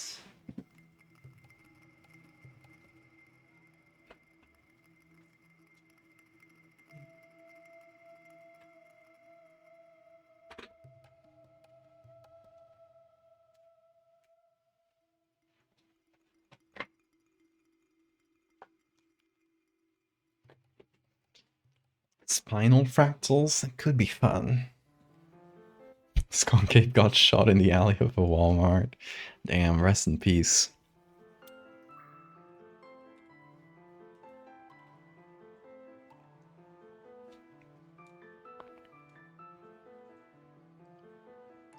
Valdiv Pain. Oh yeah, the little monkey.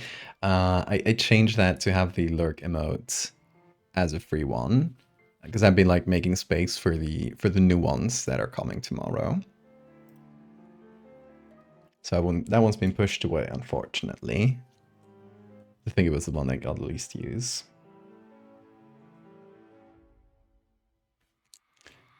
Oh, it's been screaming. Gonna keep an ear out. So I don't want him to start waking people up. Norley, thank you for the follow.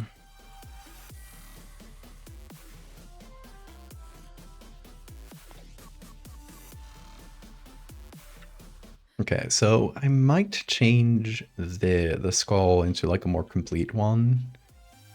The broken one is kind of fun in its own way, but not sure.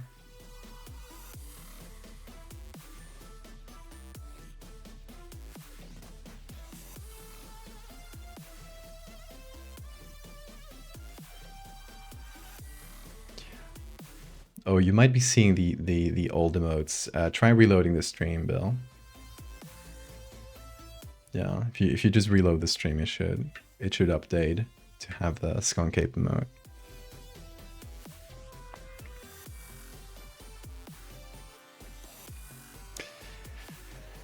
Okay, fractals here, like I think maybe this bone grows another bone, like maybe a smaller one.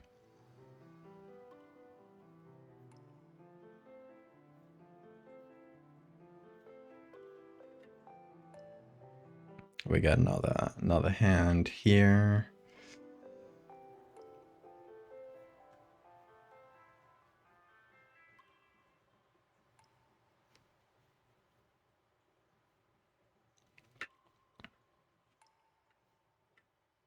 Should be 2 bones here.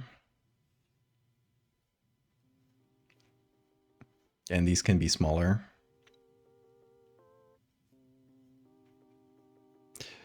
Like smaller, tiny hands. More like incomplete, maybe. I don't think Bean is screaming anymore. Yeah, there's your skunk ape. Also, is it just my preview or is the stream like a little bit like stuttery? Let me check on the stream page I got open. No, it looks good actually. Let me move my screen.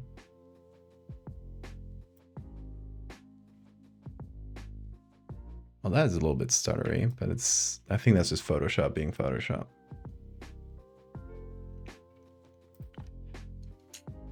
So I'm thinking like maybe Photoshop is doing a memory leak. It does that sometimes. So always worried about that. No, it should be fine. Oh, OBS. Oh, something in OBS is using 78% of my GPU. So it's something with a GPU. What? That's wild.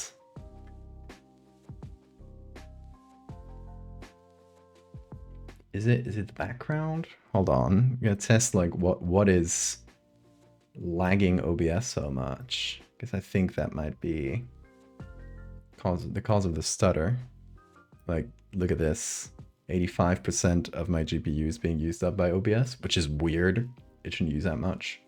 If I turn this off, will it go down? You can't see the screen anymore. Goes down to 60. 50. Goes down to 50, which is still a lot. Strange. But yeah, something's making OBS stutter all of a sudden. And I don't know what it is. It's probably something that just requires a restart, because that didn't change anything on OBS. I guess with the captions, I turned the captions on because I realized they were broken for the past few streams. They fractalized too hard. No, I made the screen go black. I just turned off the camera, the recording to see if that would change anything. But yeah, it only went down from like 80 to 50% of my GPU, which is still insane. Like, I got a good GPU. OBS shouldn't be taking up most of it. It's kind of insane. And it's like the main profile and stuff. Is it my own camera? It's something definitely fishy. Let me test another, like the browser screen.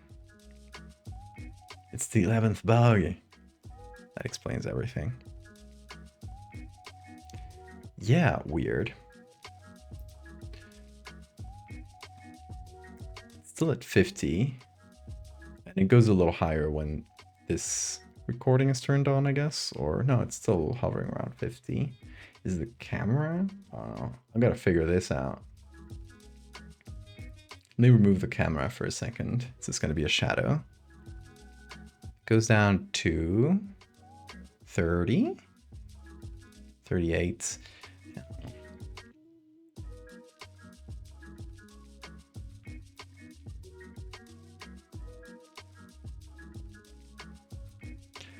Something's definitely messing with the GPU. I can't quite find it. 4060, like this is a good GPU, which is what is kind of insane. And it's only the 3D part of it, which, yeah, I think this memory in it is being completely filled up. There's definitely something weird going on with the graphics card right now. I hope I don't have to replace the graphics card now. I don't think it's gonna be that, but hopefully it's not hardware, because I spent so much updating the hardware of this computer. Let me get Bean, he just screamed.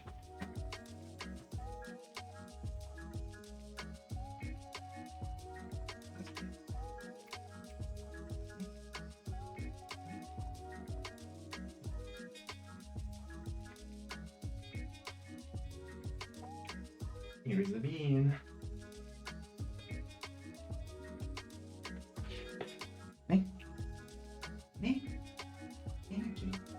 What do you need? I mean, oh my god. He just wanted some attention. Isn't that right? Yes.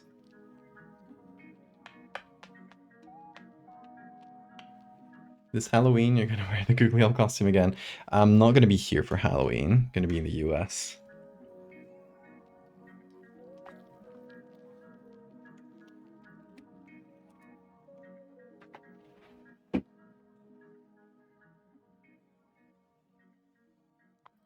Yeah, I'll keep an eye on this GPU thing. We'll see if that gives me anything. It's gone down a little bit, so maybe it's just stabilizing. I don't know. It seems like it's on OBS's side, like it's OBS's fault. But I don't know exactly what part of it. Whoa, careful, Bean. Pulling up to your country.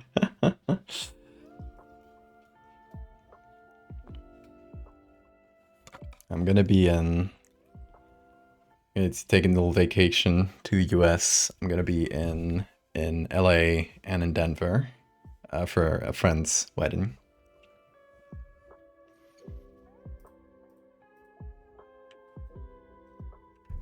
Oh, Bean.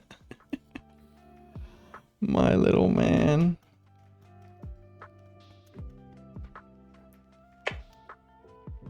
You want to be picked up in weird ways? You want to be picked up in weird ways? Mm-hmm.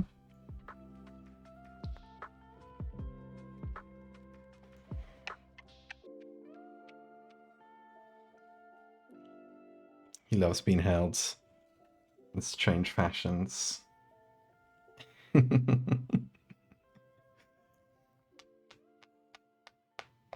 Those two are so far apart. Yeah, we're doing a road trip. It's gonna be a few days.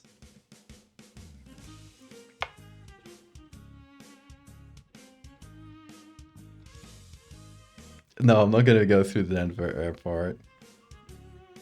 Only the LA one.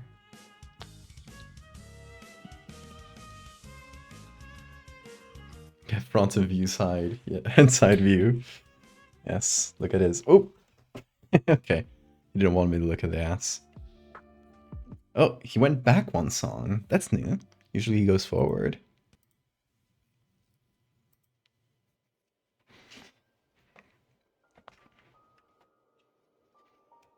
Do you want to get the 11th bug, Bean? He's looking at it. Bean wants to eat... Bean wants to eat the 11th bug. No! No! No! Don't attack! Don't attack! Ow! He got my finger with it. My finger got caught in the crossfire. See, I'm training him to be a good hunter. Don't bite it too much, Bean. We don't want to harm it. Training to be a good hunter. Yes, good job. Look at it skittering. Skitter. Hold on.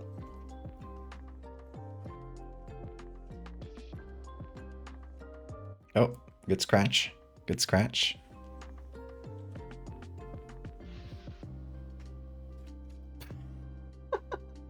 Good job.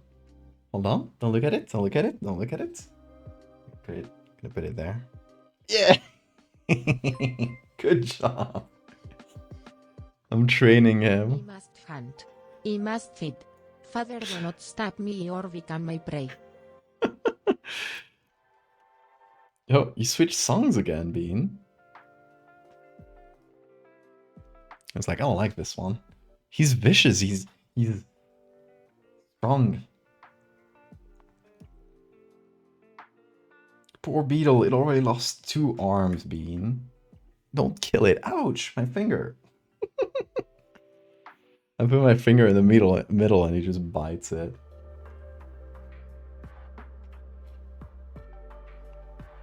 That's what you gotta do when a bug skitters around. Very good. Ow. Ow, my finger. Ouch. I'm trying to protect the bug from, like, you know, him actually breaking it. But he keeps biting my finger because I put it in the front. Skitter, skitter. Skitter, skitter. Whoa! Good job, Bean. You're training. When you see a bug, you see this? How he just observes it. You see this? Yes. When you see this, Bean, you attack her. Attack her. Okay? It's not gonna look like this exactly, right? Like, this is not the usual bug you'll find at home. But imagine it without this, okay? Without the little horns. That's kind of like a cockroach. Yes, you attack. Very good. His hunting instinct is like engaged with this specific toy.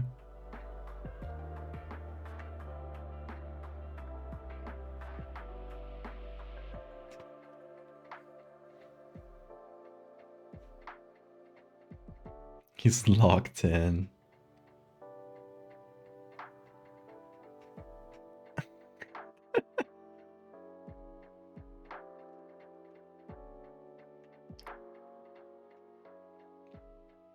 Yeah, I'll be in the US and in LA and Denver specifically in late October.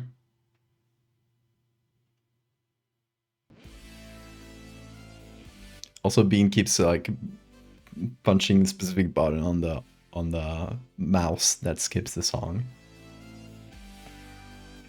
Attack! Attack! Bean, if you don't attack it, it's gonna attack you. Gotta defend the household from evil bug. Or it's gonna pinch you. It's gonna pinch you. It's gonna pinch you. It's gonna pinch you. It's gonna pinch you. It's gonna pinch you. Oh, careful. Good job. Good job. You did well. You're a good hunter. You're a good hunter. Hopefully, when the next cockroach comes around, he will deal the killing blow this time. Because last time I had to deal the killing blow, Bean only likes to watch as it's like squirmed on its back.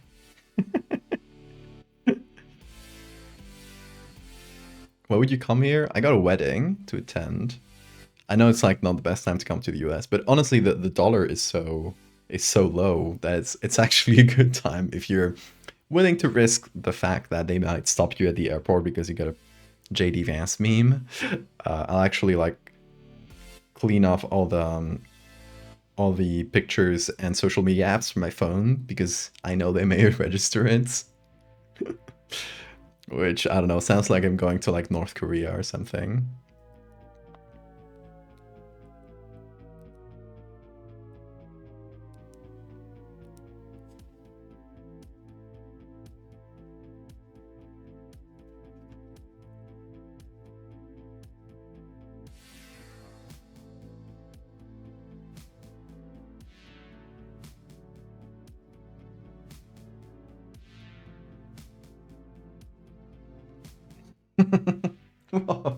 Good catch, good catch. Okay, that's it, Bean. The 11th bug needs a bit of a rest. Shh. Don't look where I'm hiding it. There you go. That's it. The 11th bug is gone. Did you have fun, Bean? Was that a fun game? Stay safe coming here. There's always a risk. I've had family members, and this was decades ago, that were stopped because their surname sounded a bit too similar to, like, I don't know, some kind of cartel guy or something. Like, oh, your surname sounds Spanish. You must be one of those illegals. Yeah, it's wild. And that was decades ago. Like, I can't imagine right now. Also, Bean made a line. I think this must have been Bean. Or me accidentally. That was probably the mouse. Yeah, and the graphics card is still chugging. It's strange. It's now at 74%. I don't get what OBS is doing to the graphics card. Let me change one thing. And I'm sorry for those who are using captions right now. But let me disable the captions. Because that's the only thing I turned on this stream. That's like the only new thing on this stream. So it might be that the captions are like broken in some way and it's eating up all the GPU. Doesn't make sense that it would, but I'm checking now and it doesn't seem to be going down. So I don't think it's the captions. I'll keep them off for like a minute, just in case. Coming here is a terrible idea. I mean, I'm going for a friend and to visit friends, but I know everything that's going on. Okay, goodbye, Bean.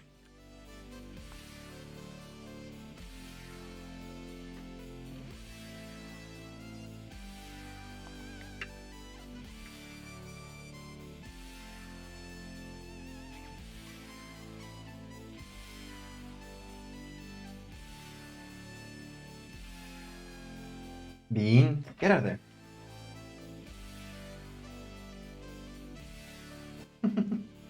Spooked him. Where are you going? Hello?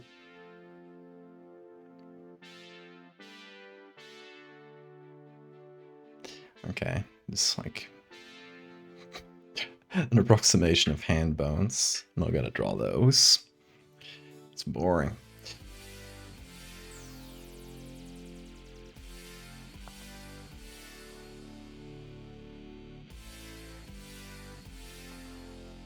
Then, like ribs might be good. Bean? You don't eat that. No.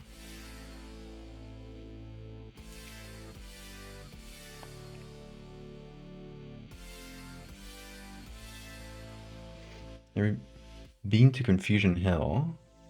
What's Confusion Hill? Oh, the mist with the Mystery Shack is based off. Yeah, that's very far away.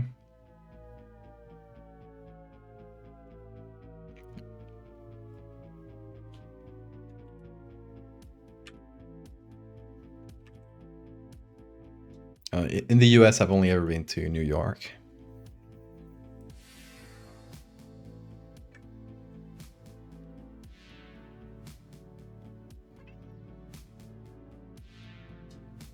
Let's make some branching ribs.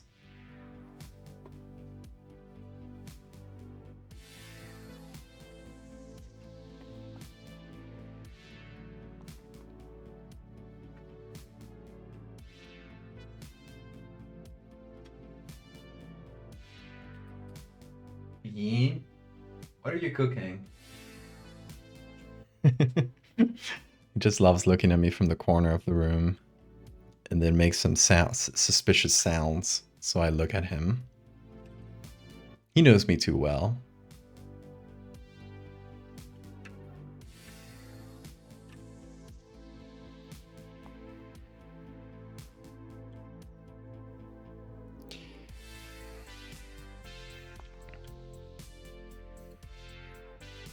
Okay, trying to think what other areas are fractalizable in the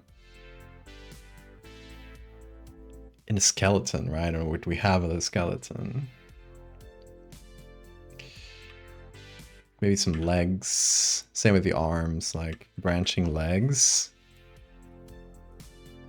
What did I tell you, Bean? No, you don't scratch that.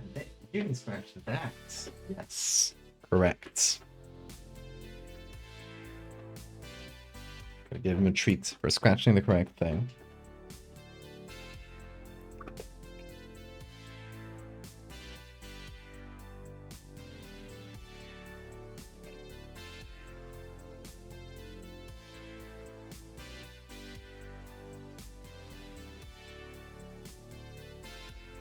Oh, so they got the build sign for statue. Confusion Hill. Nice.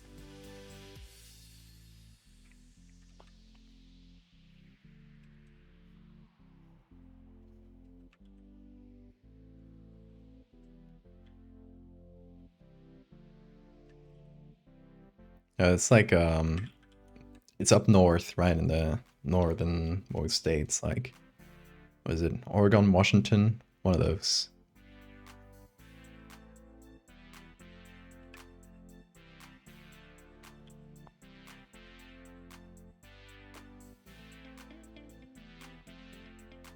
Also, I'll have to make up the rest of this bone. It's not too bad. I can lose this part because, you know, I can just be lost. That's not like a big concern.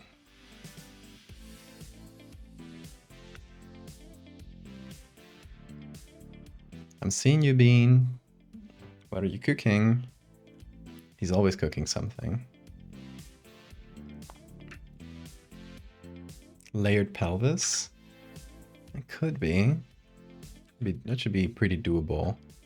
We do like thin sections.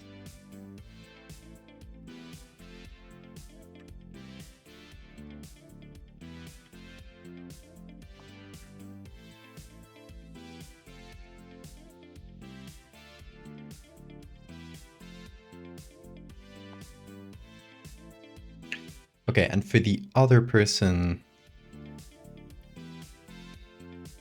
I'm feeling like they're maybe not as fractalized. They were killed by the first. With some kind of dispute between a very fractalized person and one that wasn't. We can't know what exactly they thought about. But that's sort of the implication, right? Also, I'm planning to put some kind of weapon, like a knife or something, like maybe embedded, or just like on the ground here, to sort of just imply that they killed each other. Call it for tonight. Okay, Uranium.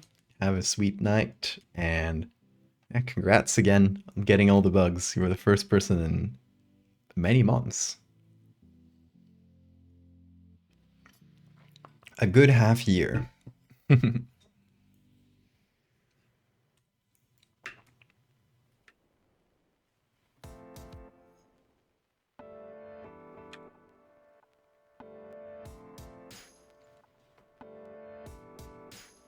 Night, Uranium. Oh, Bill, you got the eraser thingy next to your name. In your second month.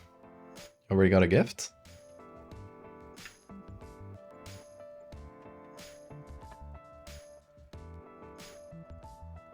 Okay, so we can do some like branching ribs. I feel like maybe this one shouldn't have fractalized arms, because this one already has a bunch. What is it, Bean? You tired to tell me something? You want attention, isn't it? He's been so sleepy today that he just has so much energy to spare. Come over. Come over. I'm trying to fish you. I'm fishing for beans. Oh. Fishing for beans. Yeah, I'm not gonna get you there. Hold on, he's really funny right now. Let me see if I can get a video for you guys, because the camera is not gonna reach that. Let me see. Focus. There.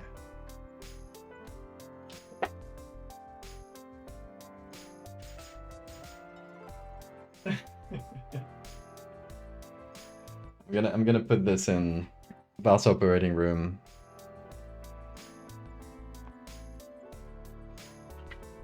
So you guys can see Bean, because he's being really funny right now.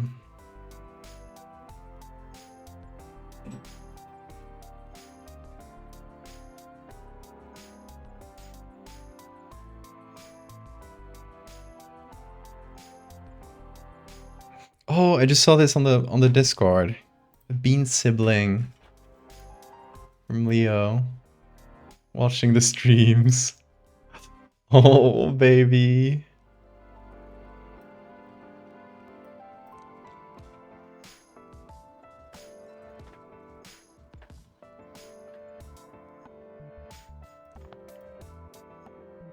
Oh, here it is.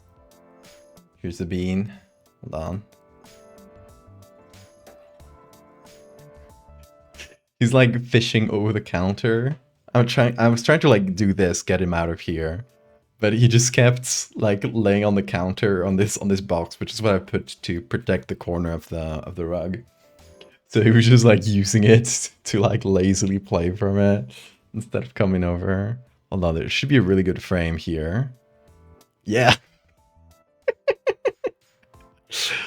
Look at these frames. They're so blurry. I wish they were a little bit clearer.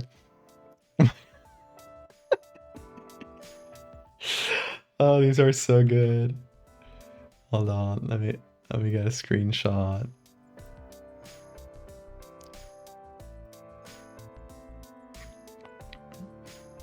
And also like the next frame.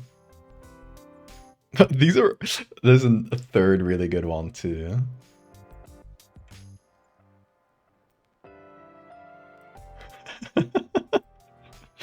The face of a hunter.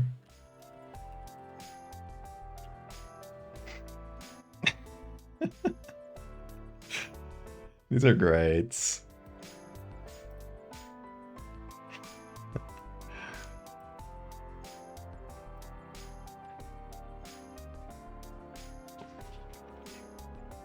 I love when you get like a couple of perfect frames, even when they're blurry.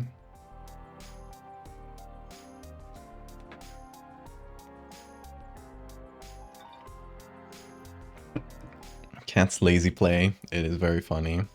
Because he was like screaming for me to play with him.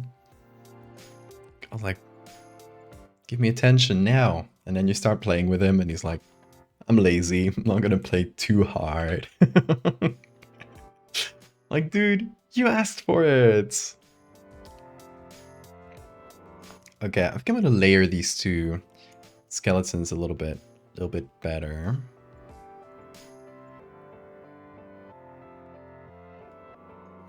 Which should give me a bit more space to do like the more fractal arms on this side.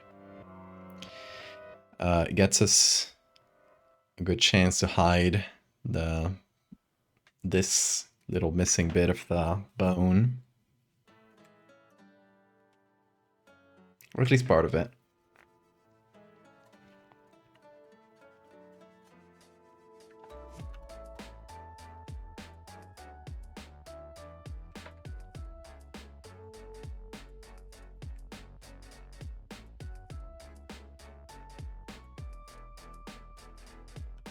And I'm still not like 100% convinced on the background.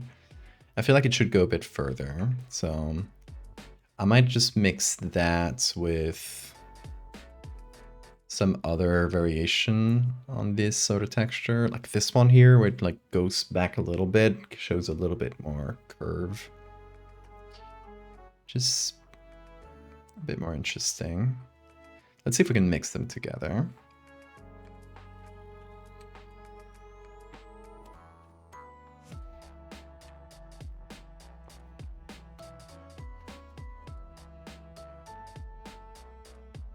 I'm a colony of gnomes. I would never admit that.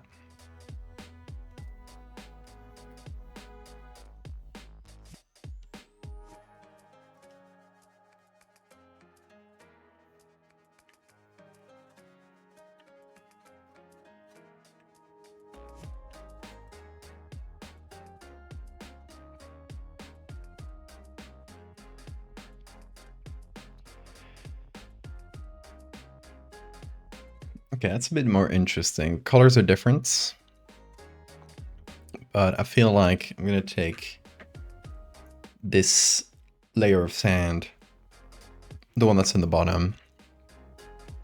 I'm gonna slightly switch it towards red so that it hopefully matches this better.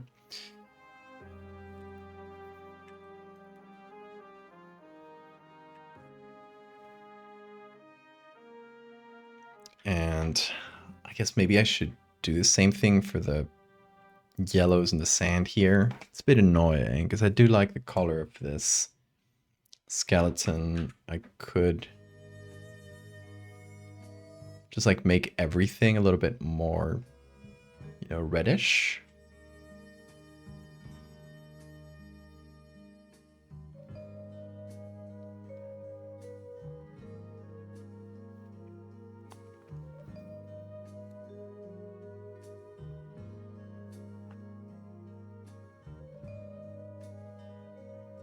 Also, I feel like this, if we go for this bit of skull, which I do like, it should be a little bit buried.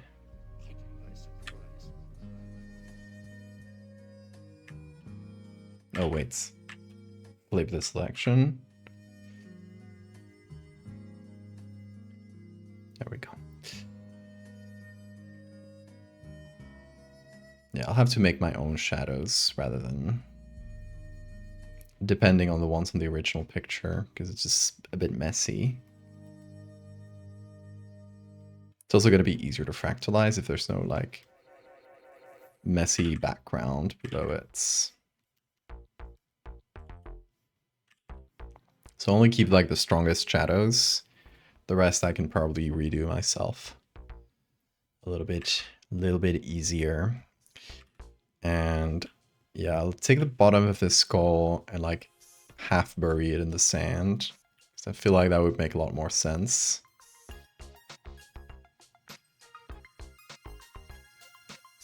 That said, I was trying to think of like some way to like fractalize this half broken skull in some interesting way, but I can't think of it.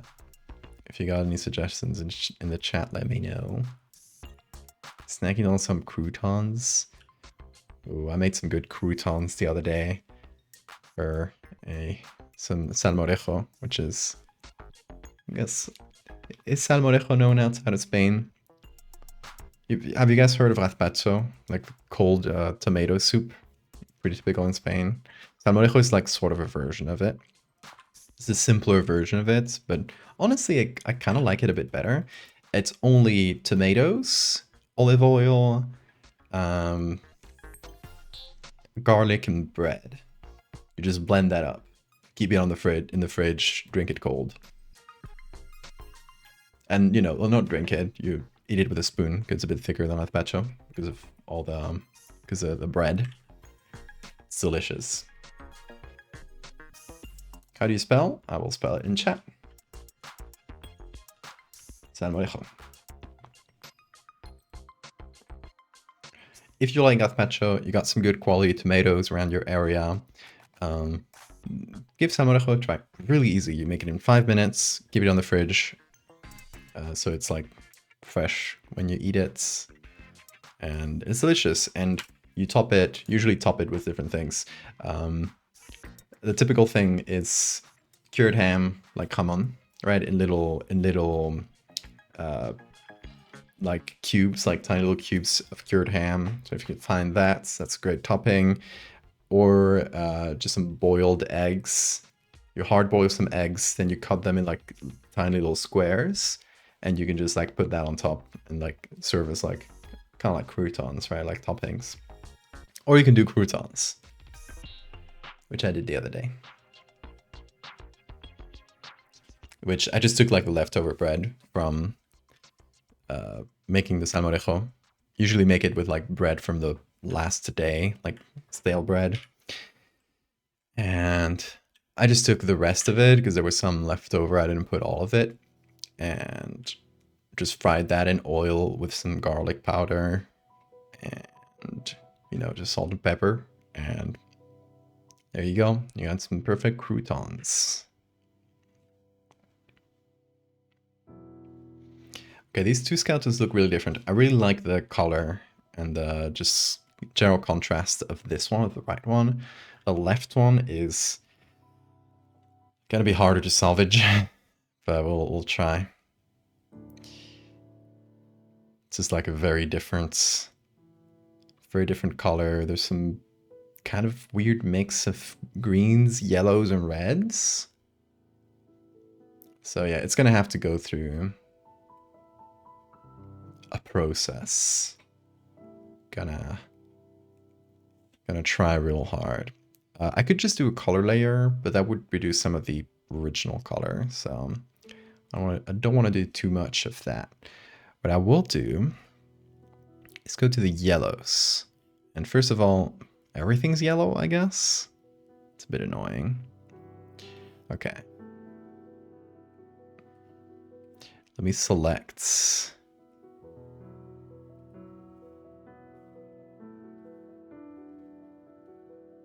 I guess like much thinner section of yellows. It's not gonna let me, right? Oh, there it is.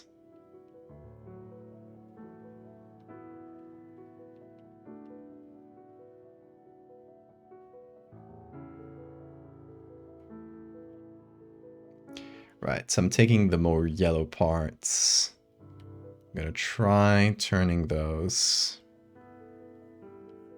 like a bit more orange. Still not gonna be enough, but it might help a bit. Yeah, it does help a little bit. Gonna add some manual color layers, and hopefully between those two things we should be able to do it.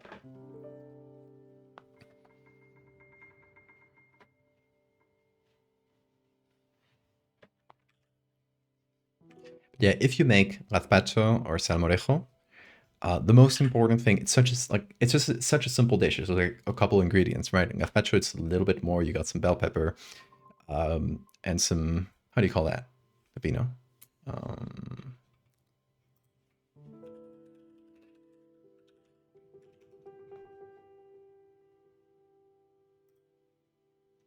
Cucumber.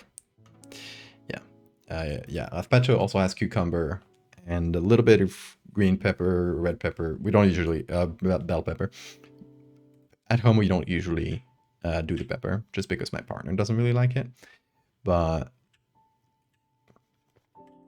yeah, the most important thing in such a simple dish is quality of ingredients. So if you're willing to make something like gazpacho, and you should, it's so easy and it's the best soup, honestly, especially in the summer when it's hot out. Just having a cold tomato soup is the best thing.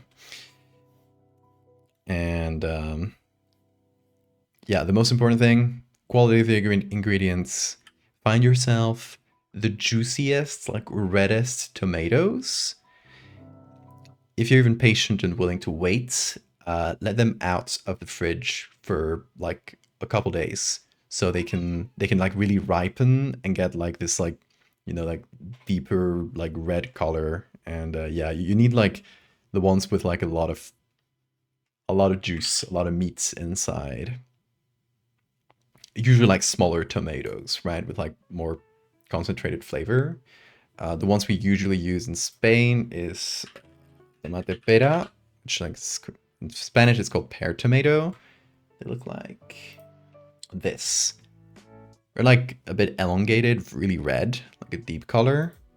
They're you know, they're a bit smaller than like the standard variety of tomatoes, but they're not like cherry tomatoes, right? They're just a little smaller than the standard.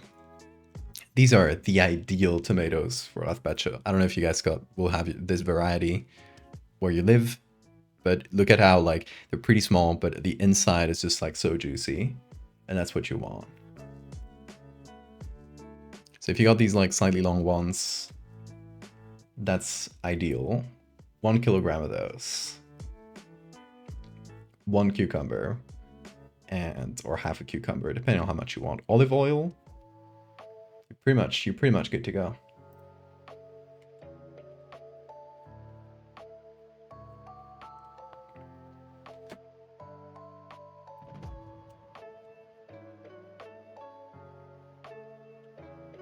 If you guys ever want more Spanish recipes, spacey. Small tomatoes are the goat. They have a lot more flavor. Like, I guess like bigger tomatoes, they're good for like tomato salads, where you maybe want like big thin slices, like heirloom. How do you say those? Heirloom tomatoes, the ones that are like kind of wrinkly and usually really big. They don't have as much flavor, right? But they're really good if you just want to make like tomato salad, where you just do big slices of tomato with a good like olive oil on top, some like thick salts, and literally that's it. You maybe like some vinegar or something. Like really basic salad, but really tasty. But there, the tomatoes are more like a vehicle for the rest.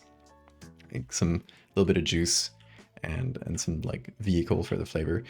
But if you want like the tomato to be the main player, the main ingredients, you want the smaller tomatoes with a lot more juice.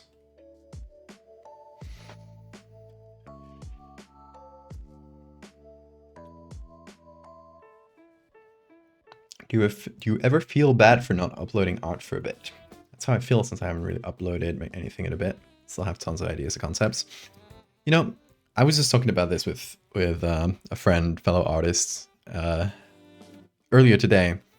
Like, social media will always push you towards post, and it's easy to fall for that trap of like, I need to constantly post to like please the algorithm, but it's gonna destroy you like mentally. Eventually, you're gonna burn out.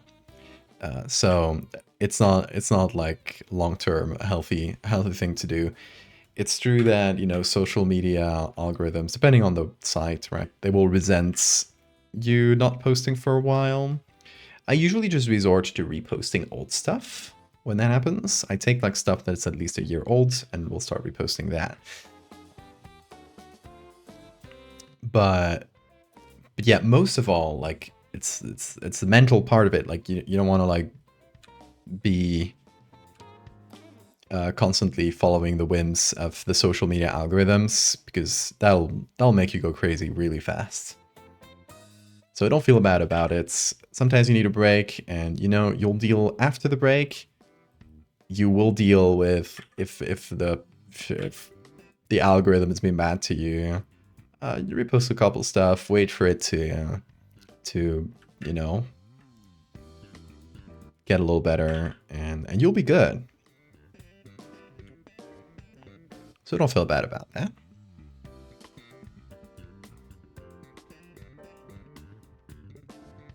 Social media it's a little bit of a numbers game and stuff, and it's good to step away from the game so you don't burn out. It's healthy.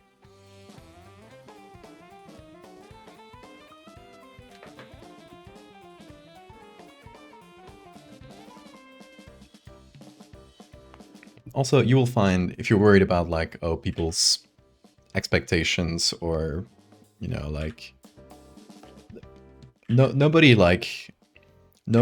goes to anyone's store to demand more art now. And if they do, that would be rude anyway.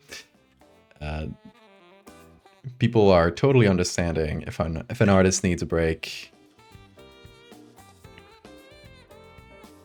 Good arts, it takes whatever time it needs. If you rush it for social media because you feel bad for people's expectations, you're not gonna have a good time. You're gonna burn out. You're feeding like feelings of unworthiness and all that, and yeah, ultimately it's not like a healthy like relationship to have with your art. So it's a good thing to like train yourself against. But yeah, it takes a little time because social media is antagonistic to artists a lot of the time. As artists, you want to put your work where people will see it, like where people are. So you know, we're interested in like posting our art to social media, but in social media you're competing with like the slop machine. I don't just mean like, you know, AI slop, although that is part of it. I mean like just like the endless content grind, and you're competing with like people who are posting like constant stuff, and like literal companies who can just like afford to do that, and you can't, you straight up can't as an individual. It's an impossible game to play.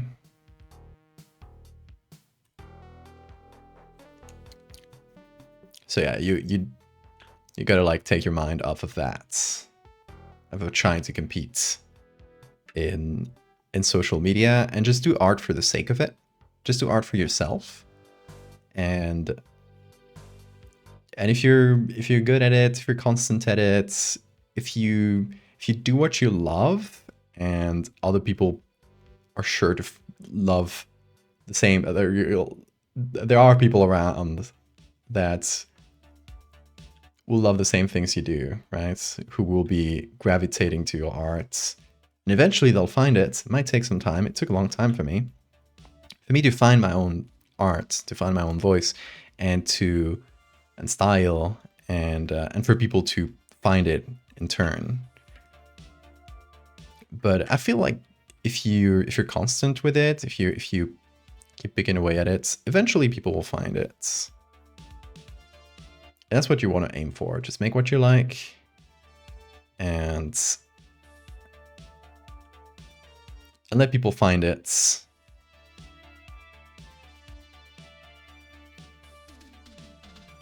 And I'm obviously biased because it worked out for me, I guess, to some extent, right? It's not like I got it made forever. It's always a constant like uphill battle with social media, but I am one of the luckier artists, so take everything I say as like, that's my personal take, personal experience. It might not be representative of all artists, because I feel like it's a big bias. I guess it's called survivorship bias, right? Where every time you see like a big YouTuber or a big like social media person or person with a big social media account saying like, this is how to get big on YouTube. That's literally like their experience of how it worked at the time, and they might have just gotten lucky. And when you get lucky, you don't like really,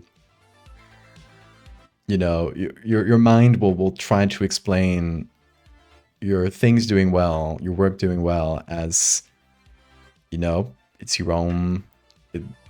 It's because you work hard. It's because you did this and that. Maybe you just got lucky. Maybe you were just like in the right place at the right time, in like the right moment in an algorithm that's ever changing. So when like people give, tell you like, hey, this is how to get big, don't trust them. It's big survivorship bias. There might have been like 10,000 people doing the exact same thing as them, and they just happen to get lucky. And that's sometimes how it is online.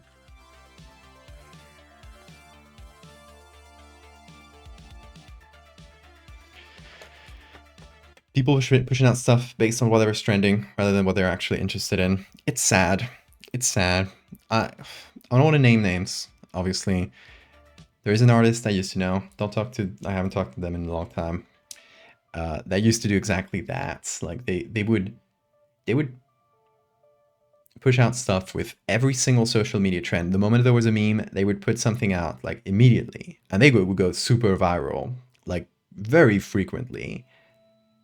They sort of became like addicted to this social media grind, and it sort of ended up consuming them. Like they got the actual brain rot, and yeah, it ended up all coming to a head. And I'm not gonna name specifics, because then you can probably tell which person it might be. But yeah, they ended up like pretty much having to close down their accounts for that.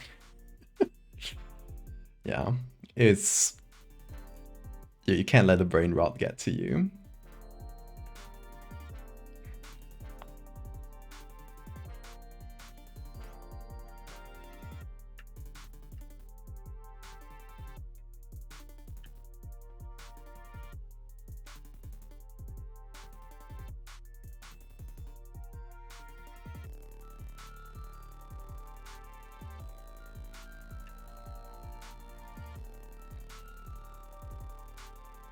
I'm trying to like cut out this skeleton the right way. It does take a little while, but it should give us a much better like playground for this.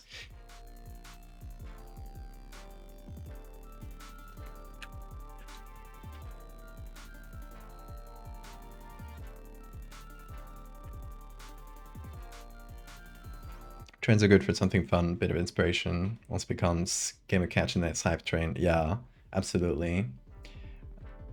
You know, you'll see like every time, and I'm not throwing shade at anyone here, but I mean it as like a general thing. Also, I'm gonna turn on the captions again. I forgot. As like a general thing, every time like a new successful show comes out, there you'll see a million artists doing fan art of it. It's like they might just be like huge fans of the show, but to me, it always feels like a little bit like capitalizing on. Oh, press the wrong button. It always feels like, oh, capitalizing on the latest trend or something.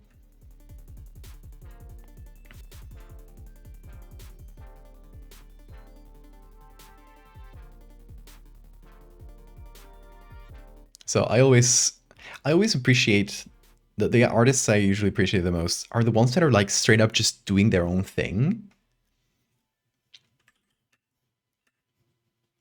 And you can clearly tell like they're just, you know, really passionate about what they do. Maybe they got their own like world building project that they're picking away at for years. They're developing their own style in a unique way. Like that's the shit I want to see. Those are usually my favorite artists. You know, if that artist does fan art from time to time, like I do, it's completely normal. But there are some artists that I find it a little bit sad because I do really like their style or their art, but they never use it for like original stuff. They're always like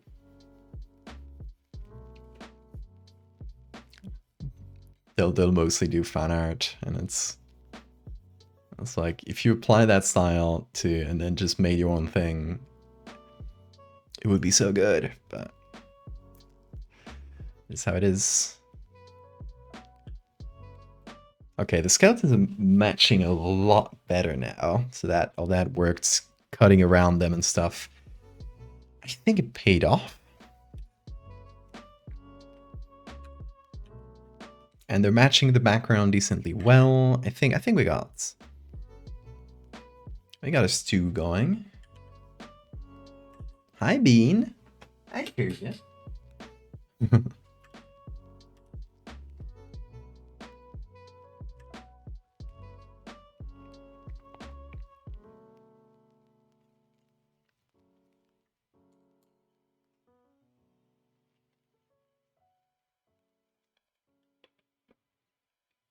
I felt like you throwing virtual tomatoes at the artists when I switched to that.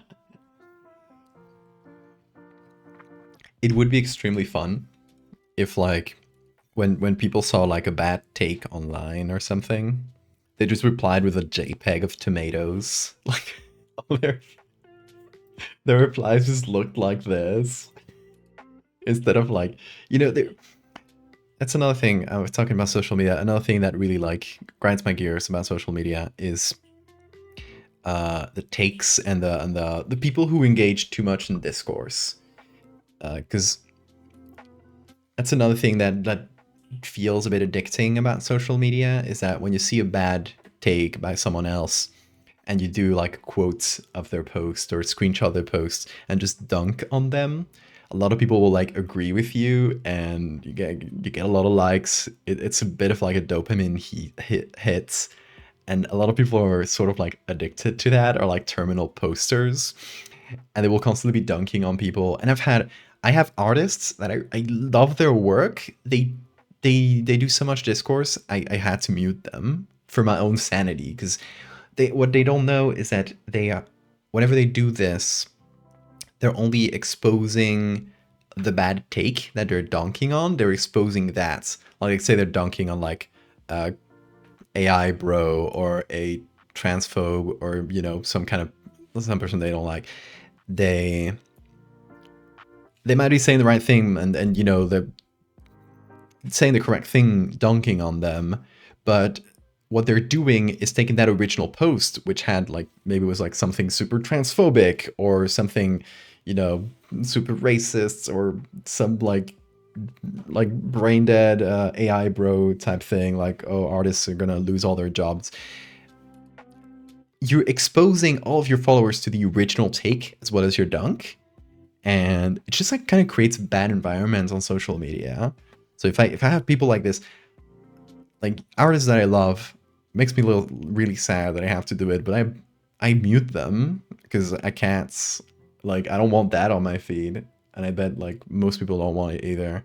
And that's part of what contributes to social media. I'm just feeling really bad lately, or in general.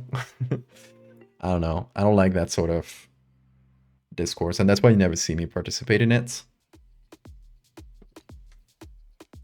Because it's bad.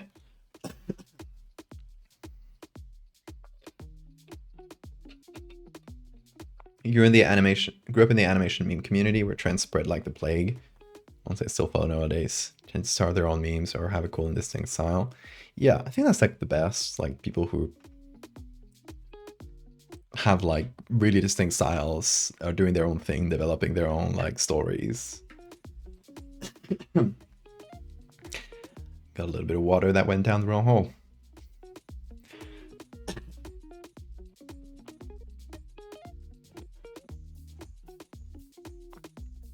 You don't know if you really have a style. Bill, you're really young. You're learning the tools. You will develop your own voice, your own style. And I think like as is, you're already doing really original stuff, so I wouldn't worry about that.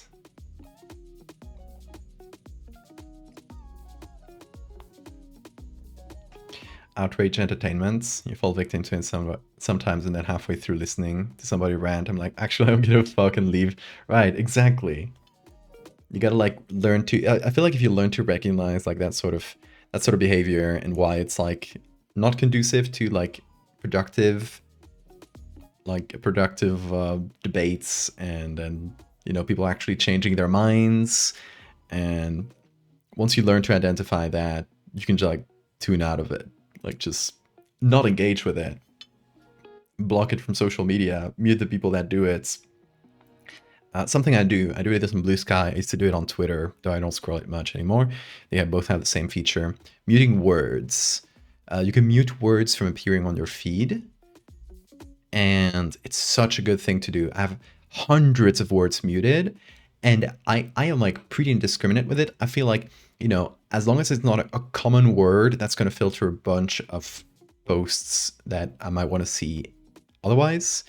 As long as it's not like a super common word, I will mute it and I will just not see those posts. It's great, makes social media better. Ideally, I would want scrolling Blue Sky experience to be only seeing cool art and cool things my friends have been doing. Like straight up, like that's all I want.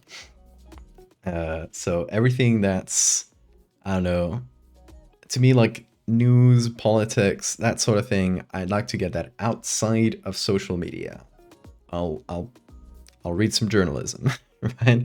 It lets you like engage with it on your own terms. Like, okay, I'm gonna see what's up. I'm gonna watch this video about this like latest news. But you're engaging with it on your own terms when you got some time, and you got time to like, I mean, I put my critical thinking cap on, going to watch this video about like the latest news. And I feel like that's a much better way to engage with like current events, that sort of thing, than just like having a constant stream of it on social media next to other things you want to see. It just makes it, I don't know, it just makes social media pretty unbearable. Like Alexa.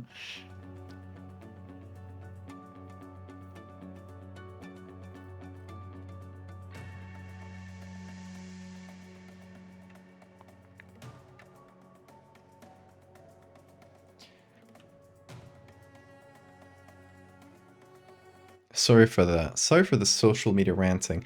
This is like, I was literally having a conversation about this with another artist earlier, so this has been on my mind today.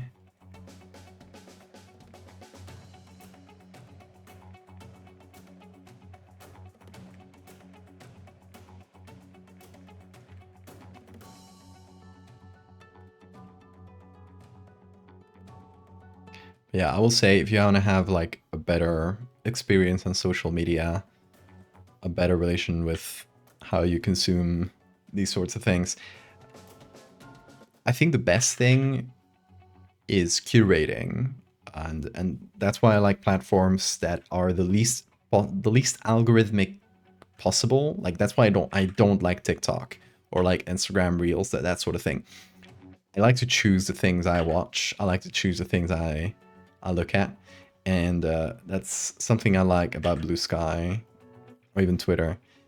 That you get to like, first of all, get just a chronological feed.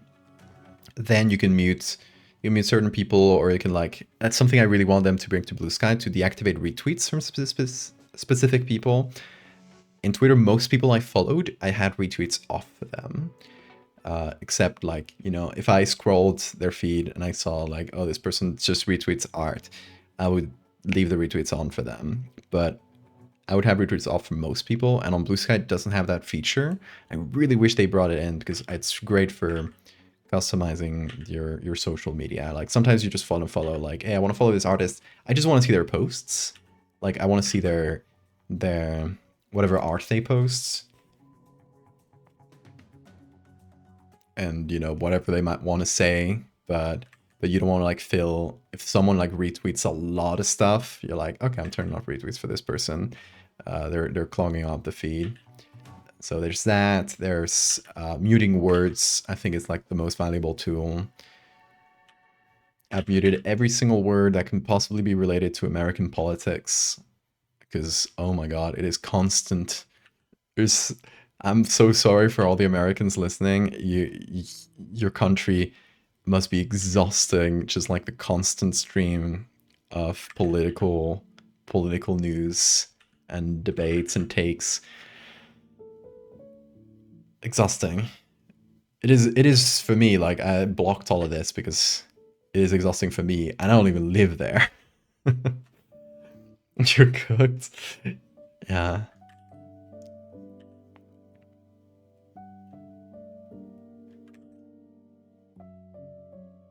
You banned the word presidents? Oh, much further than that.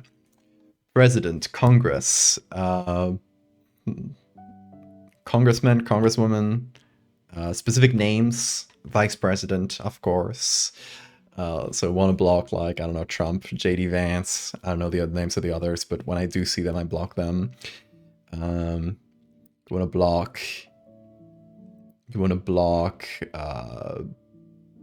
Like, I was gonna say Bill, but that's also a name, so probably not block that one. But everything related to laws, so like they're passing this new law. All these like politics words that you will only hear in those contexts. Great candidates block. And that's not to say like, oh, I'm not gonna be informed about the world. What I recommend is like be informed on your own terms, like choose a newspaper you like and scroll it from time to time. Follow some like YouTubers that follow current events, that sort of thing. Keep up to date, but when you want to do it, rather than letting the endless stream of bad news enter your brain unfiltered. If that makes sense. You've been on news hiatus for mental health reasons for years. And yeah, sometimes you need that. Sometimes you definitely need that. But yeah, Lilith, that's what I'm saying. Like, SCOTUS and POTUS, I got those banned too. Let me pull up the list. I'll read you some from the list. I'm not gonna show you the full thing because there might be some like other more personal stuff. But let me tell you like all the American politics things. Okay, politician, political, politics. Woke is a great one to ban because it appears on dunks, like people dunking on. So woke is a good one to ban. Representative. See, I got like names. I don't even know who a lot of these people are. I know they're people in like the Trump camp, like Tulsi, Pam Bondi. They all have really, really funny names. RFK, oh my god, that guy's a ghoul. Law enforcement, good one to block or to mute. Congressional. Anti-vaxxer. Rogan. All the Joe Rogan talk, get it out of your feed.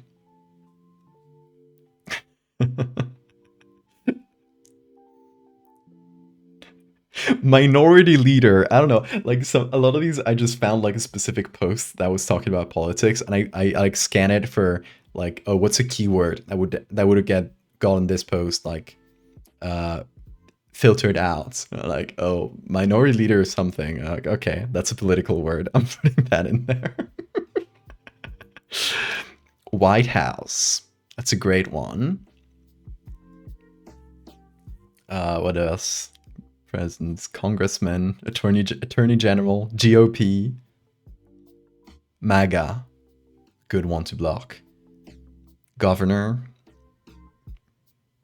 I got right wing and left wing. Because those words only appear in dunks or in like the like takes. Billionaire. Billionaire is a great one to ban.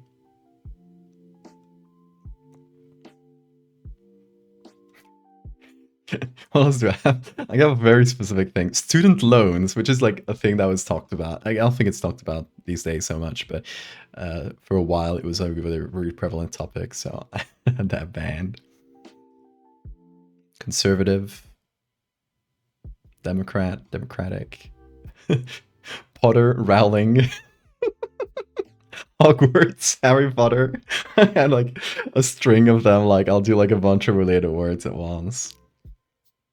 Fox News, gun control. Like so much of it is American politics, because that's I want to follow people like talking about Spanish politics, like maybe a couple, but yeah, I could go on. Like there's hundreds.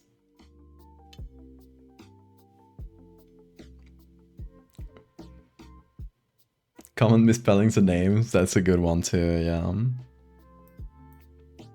Obviously block the word Trump. That'll get rid of a lot of it. I'm not advocating for not staying informed. It's important, especially if you live in the US. If you don't live in the US, absolutely block it. Oh my god, we hear enough about Trump and his fucking goons outside of the US. It feels like I hear more about it than my own country's politics. I'm pretty exhausted by my country's politics, honestly, so I also like avoid them a bit. There's currently like a whole political mayhem in my country. It's boring. Corruption. It's always corruption in Spain. Like whatever party is in power, after a few years of them being in power, there's gonna be a big corruption scandal. Like it's like a clock. Like give them 5 or 6 years of governing, boom, big corruption scandal discovered. And right now that's happening to the current party in government, which is like the Social Democrats, kind of like the center-left party, in coalition with a lot of others. That's how Europe works, by the way. For the Americans, we got more than 2 parties. It's kind of cool. You should try that. But yeah, it's the one at the head of the current government, kind of the center left, and they got like an a minister of like I think it was transports and stuff, that, you know, stole a bunch of money, as usually happens. And it kind of one of the reasons why it sucks is that it's going to give the right in Spain like a lot of oomph for the next elections. Like it usually happens like whenever there's big corruption scandal, usually next elections the pendulum will swing the other way. So yeah, I'm bracing myself for a pretty hard right government in Spain in the next few years. Whenever the next elections are, they're trying to push to, because of this corruption thing, they're trying to push for like early elections. So we'll see. It might be sooner. But I also don't like the center-left party here. It sucks as well. and they're corrupt. Like you don't win. There's no winning. There's no good party in Spain. I guess that's probably like a common sentiment for the Americans in the chat, and like probably most countries are like, I hate every party. I have to vote for one of them.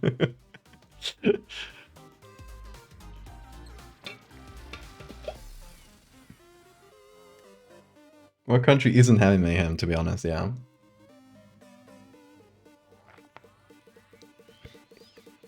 It sucks. One thing I'll give the current government in Spain like props for is that they were now it's, you know, more governments are doing it, but they were the only ones for a long while to stand against Israel for the genocide.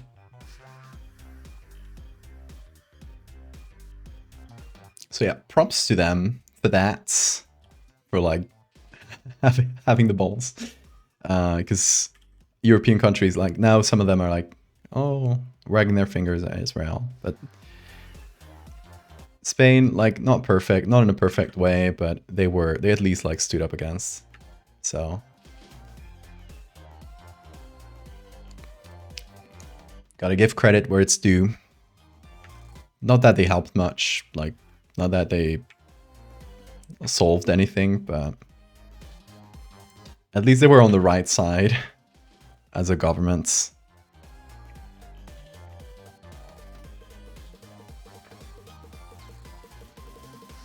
Just DM you something you might enjoy? Oh boy. Gifts for me?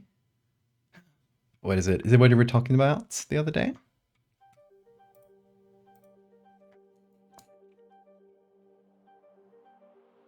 Oh, it's a bird. Okay, it's still uploading, so it might take a while for me to see them, but I'll check them after the stream. Thank you so much, Kempt. I will send that to a different page. There we go. I'll have it saved for after the stream. We do get 4 options instead of 2, a bit more than 4 in Spain.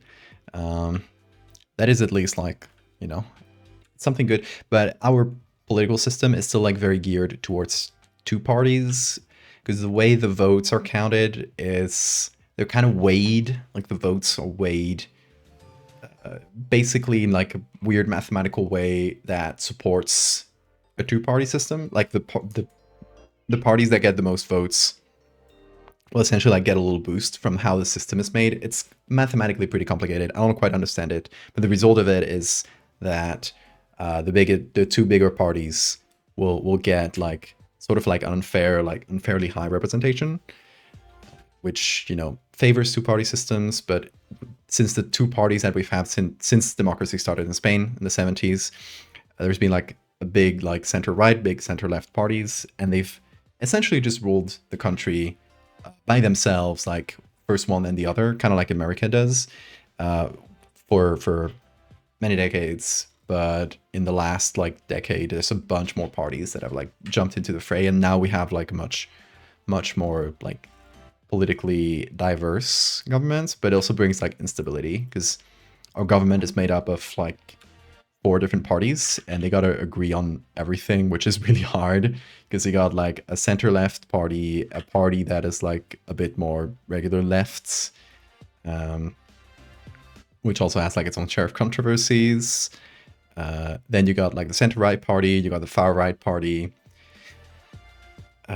which might be in government next time. I hate to think about it. And then you got like sort of like a liberal party that was there for a while. And then you got a bunch of like autonomic parties. I don't know how to say this. Like parties that favor a specific region. Let's say like, to give the US people, international people, like an analogy, imagine if like Oregon or, you know, Washington states had its own little party that was all about like the issues of Oregon, right? Like the issues of this states. And a lot of people vote for them, and they might get like 1 seat in Congress or 2 seats, but because like enough people vote for them in that region to get like at least like squeeze in one seat or something. And that gets them like a lot of negotiating power, because if the government can't govern on its own, let's say right now, you know, the center left government can't govern on its own, it needs a lot of other smaller parties to vote with it to, you know, continue governing, right? So it just gives them a lot of like bargaining power, because they're like, you know, I could vote against you, like I could like get out of this coalition, and unless you give like some benefits to our region, right? Or you like specifically care about like the issues local to you. So that's like something that Spain has that I think is pretty good. Like it does, it's true that it brings some instability because there's more negotiation in the table, but it also like highlights the specific issues like of different regions that, you know, will get like, you know, their things, their issues and stuff like more heard in a national scale. I think it's good overall. Bedtime. Oh, see you, Mechtel. Have a good sleep. Not that one yet, but I think you'll like them. Oh, thank you. I'll check them once they're uploaded. A black background for a photo shoot for the wet specimens. Yes! Excited. Okay, let's start picking up things from this skeleton and figuring out how to fractalize this. So I'm gonna make a copy that is only the skeleton with all the other things cut out. There's a little bit of background in there, which is a little annoying, but we should be able to handle this pretty easily. So what I'll do is select out different parts and use those as like individual layers. So I'm doing like every rib.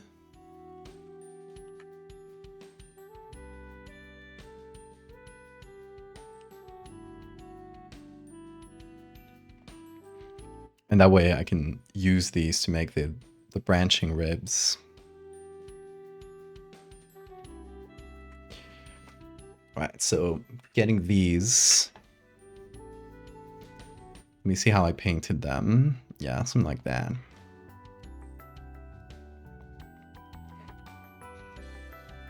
So, you know, I'm just mixing like a rib from further down below with this one above, and hopefully it'll give me enough. Like, it'll be different enough that it won't look too copy-pasted, but we'll see.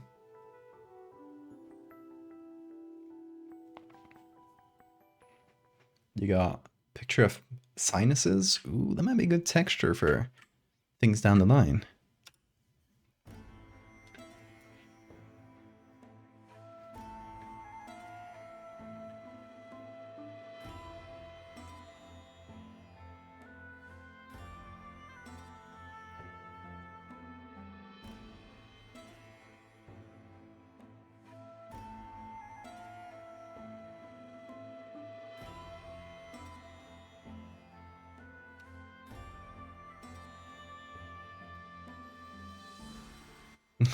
Been yapping so much this stream, which means we haven't gone that far, but it's all fine.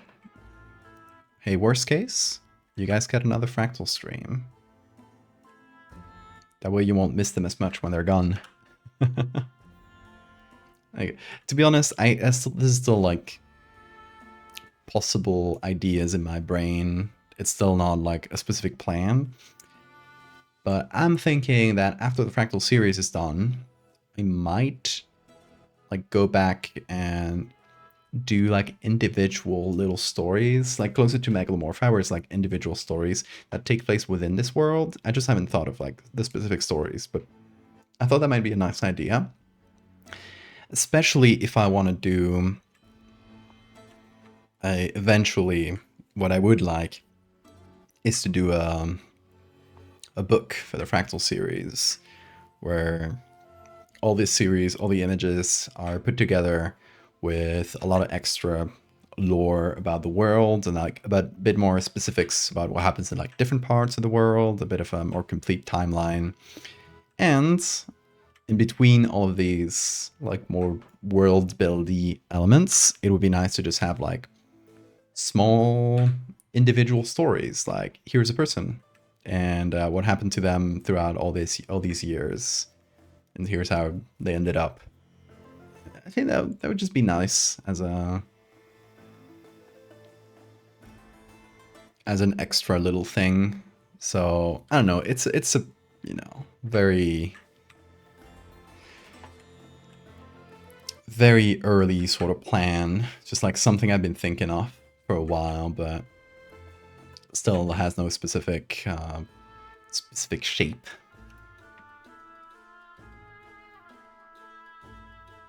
I think what I might like to do is like maybe shop the idea around to some publishers, like traditional publishers. See if something comes out of it. That might be good.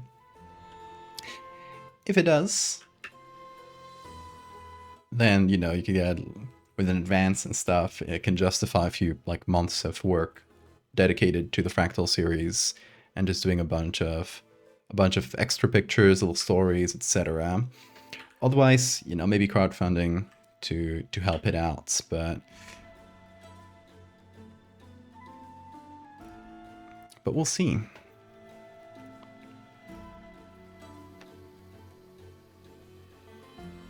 If we do make your physical piece of fan art, you have to buy it. Can you send it? You can send it for free, of course. But I will offer to pay you if you put a lot of work on it. Just for fairness.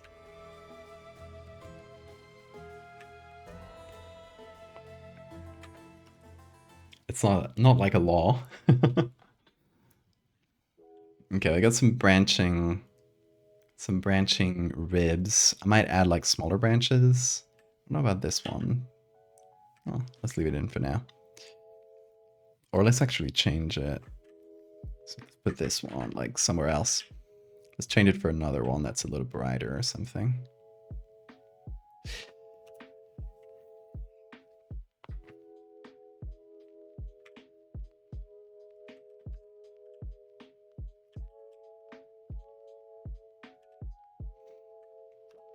Oh yeah, talking about fundraisers, I'll definitely let you guys know more about this in like the coming days because we're still putting it together.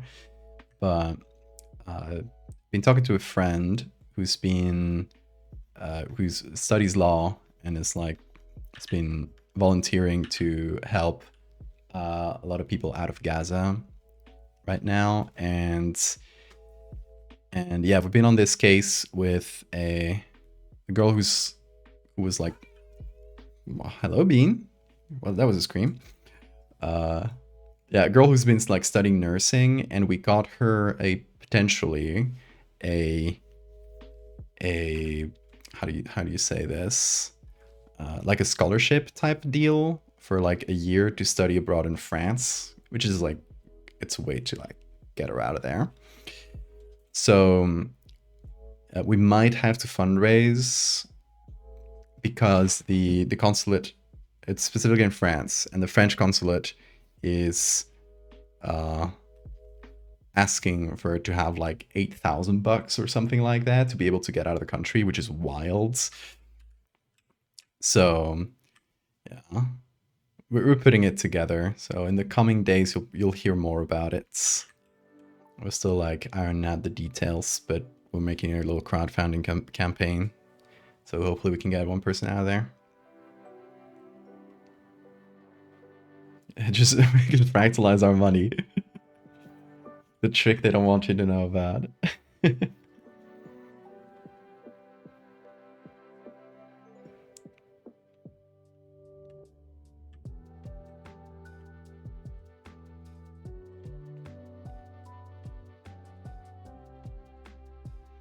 Okay, here's another thing I want to do. There's a bunch of little bone fragments outside here, and I think those are animal bones. Yeah, that sounds like a horse, maybe a goat. I'm not sure. I'm not good at animal bones.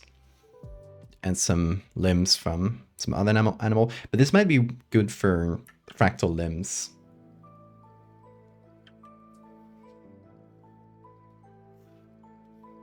We got this too. What the hell is this supposed to be?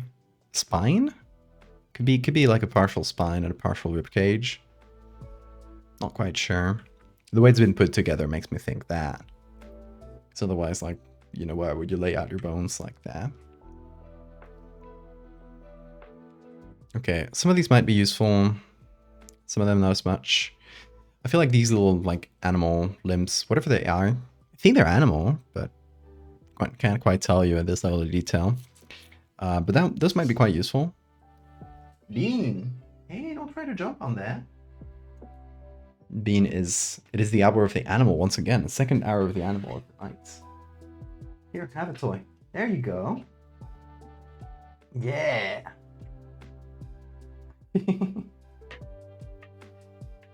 So active. After having streamed today, I think he's got a lot of energy. He's very excited because he got to be the big streamer for the day.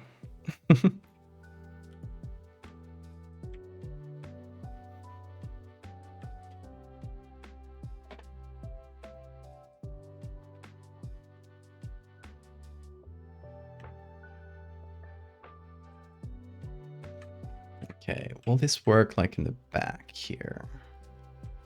Like the angle's not quite right.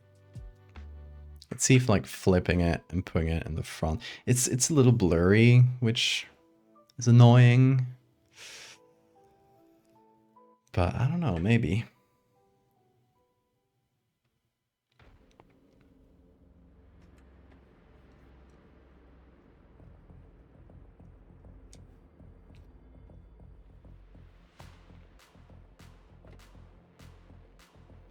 To get a new sticker for the laptop. Oh, Hammy, are you currently on the Patreon?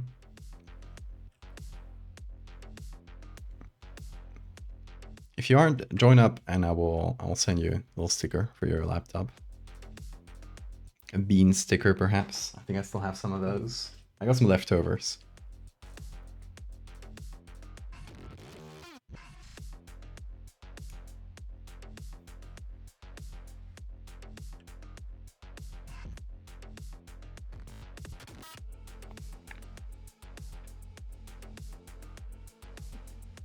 Well, if you do join up, let me know. Say it's Hammy and give me my sticker, and I'll send you a sticker with your first order. And I add this little hand, this little arm there. I don't know. It's pretty nice. There's another one right here, and I might go for it too. I think it got selected automatically when I did this. Let's see. Let's wait for it. No, it didn't. Well, it did before. Let me see if I just do this. Thank you for the save reminder. Oh my god, it's still Untitled 1.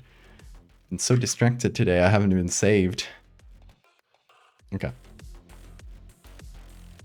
Imagine losing all this work. Could have happened. Fractal skeletons.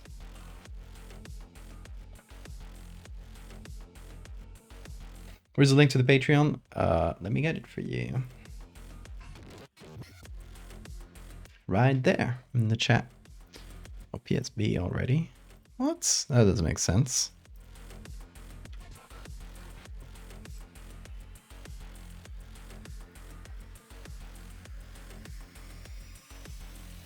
Let me save this, please.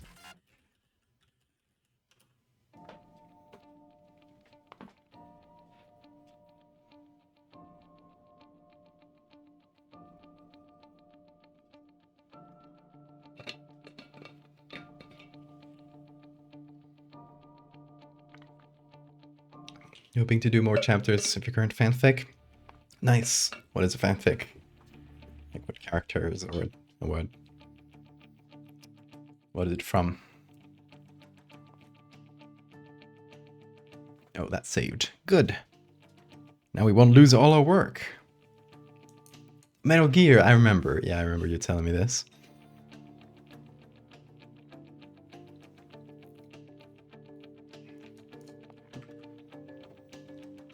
Photoshop is not collaborating right now. I wanted to select this. Come on. Okay. I think that might work. That's good enough.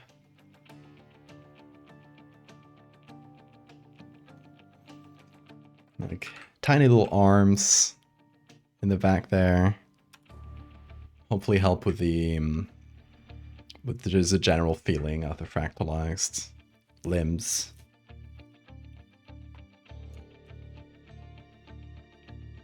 Send me a new link. Oh, gotcha. Let me grab that one too. Also, whoa, those are cool. I love seeing the inside of the sinus.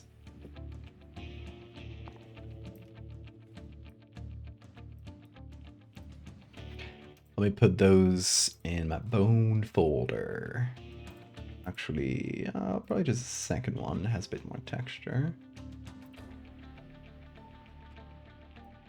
What animal is it, Camped?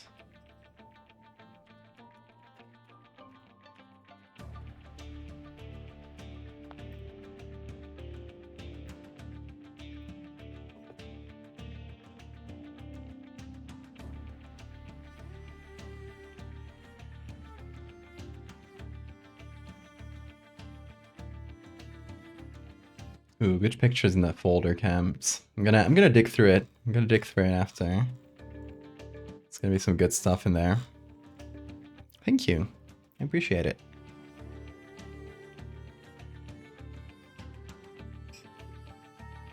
I'll just download this in the background. Yes, there it is.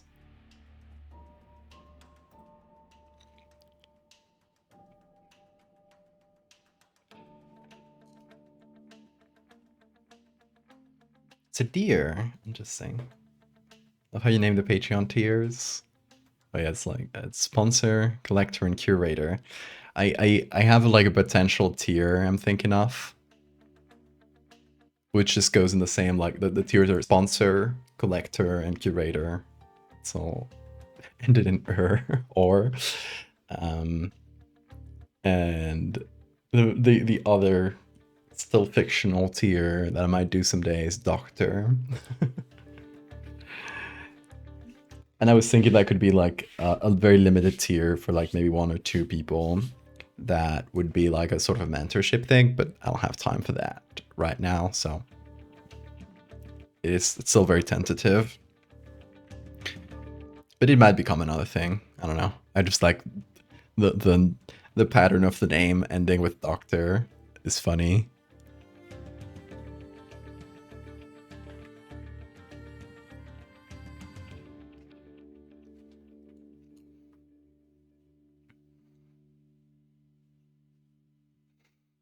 Folder as your flower photography hike with your camp friends. Both those are fans of yours. Oh, thank you for spreading the word. Hell yeah, glad you asked them too.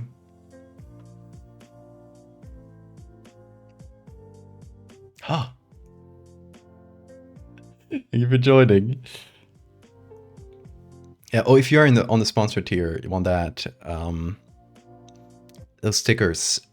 You gotta give me an address because the sponsor tier is a digital one, so you don't get the address. But so yeah, make sure to send me a valid address so I can note it down. I think I got a little note here. Yes.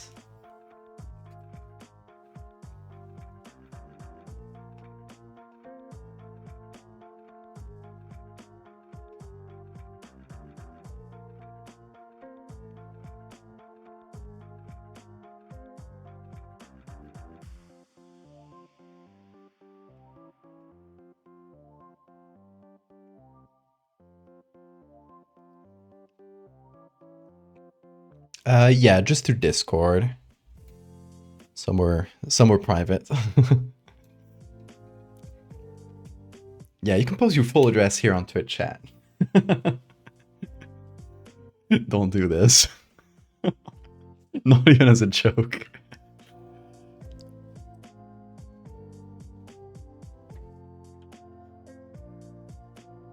Yeah, thank you for joining. Thank you for the support. Like Twitch subs, obviously everything really helps, but if you wanna support me, the best way is Patreon by a long shot. Like Sonic I get says, most of that. don't dox yourself over touch.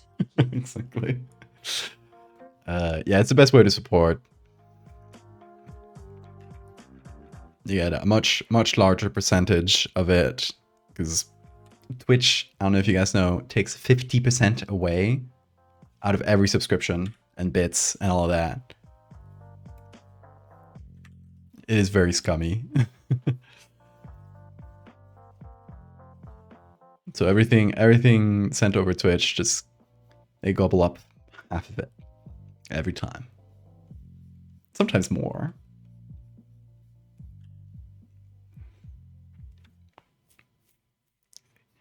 And that's why we love Amazon.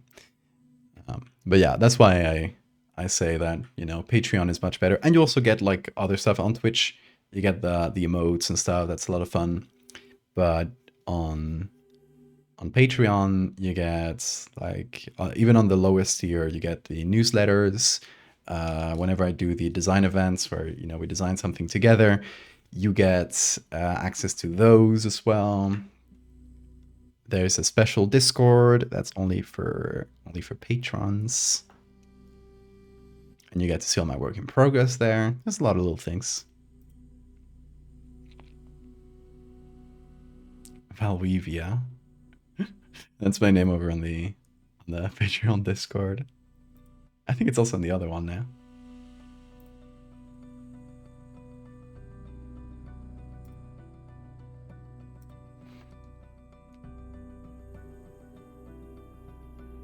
Almost have the best names. I always try to come up with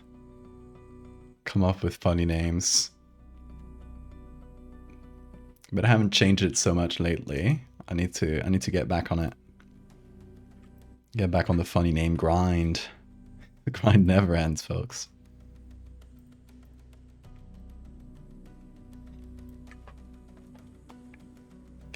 Okay, let me get a copy of the arm, because I'm gonna try to do some fractal arms.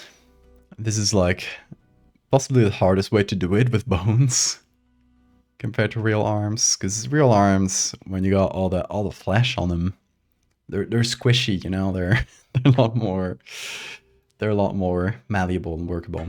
Bones, that's rigid, baby. So yeah, we'll figure out the right way to do it.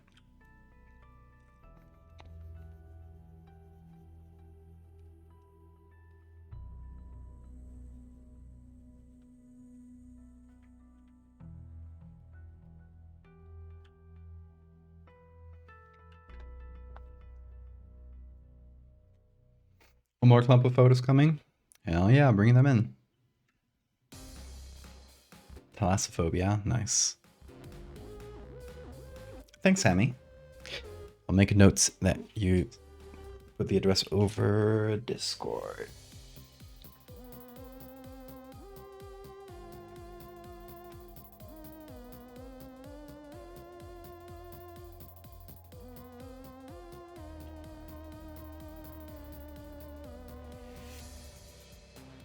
Train trip today.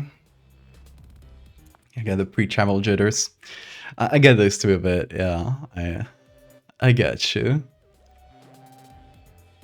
Movie adaptation of Pride and Prejudice.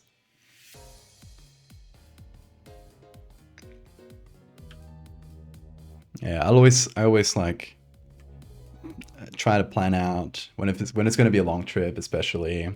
I'll plan out like, I don't know, what I can do during the trip for like entertainment. So, you know, maybe I'll download a few episodes of a TV show that I like, or like an old TV show that I haven't watched in a while. I'll load up a bunch of podcasts on app on my phone, that sort of thing. It's always fun. It helps with the jitters, I think.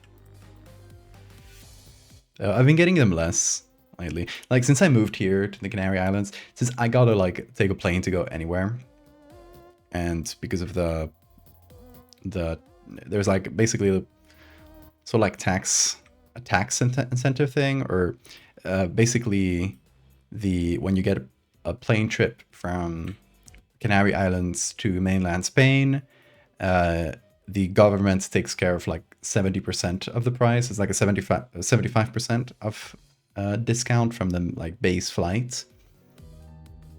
So like, you know, when you take into account the other things, the other payments when you book a flight, it's maybe like 60% off or something.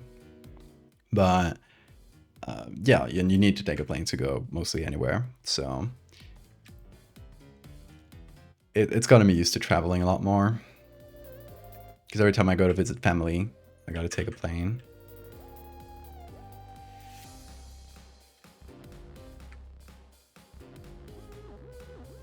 Sleep is looting you like it owes taxes.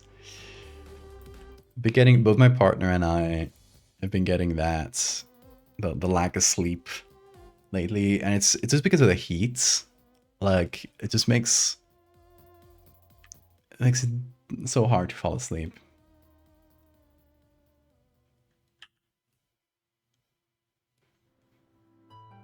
So with them both sleeping a lot less.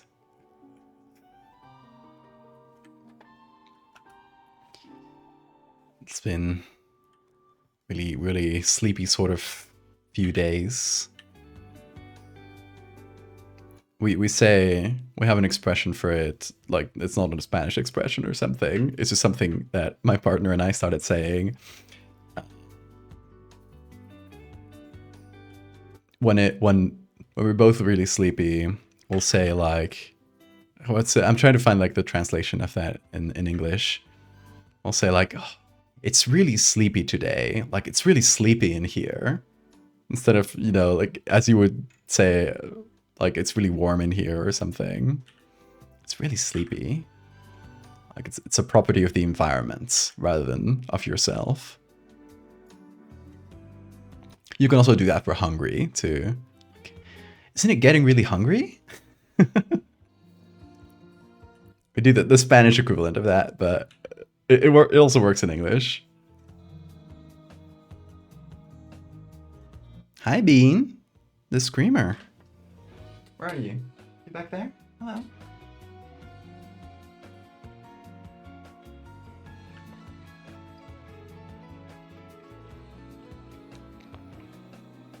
Head hurt? It's starting to feel better. Remember to drink a lot of water. A lot of headaches are turn up to be dehydration. So it's not going to hurt, and it might help a lot.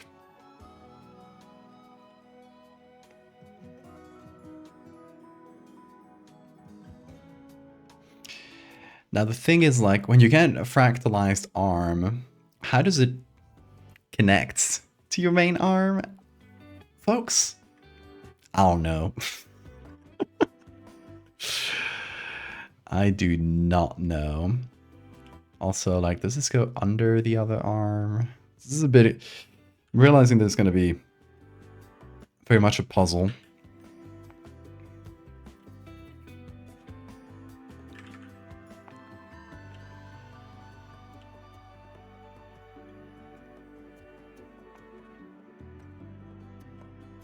Start to grow from the elbow. I haven't really done that in the past with like extra arms. They sort of like branch out from anywhere, which kind of gives them a more chaotic vibe.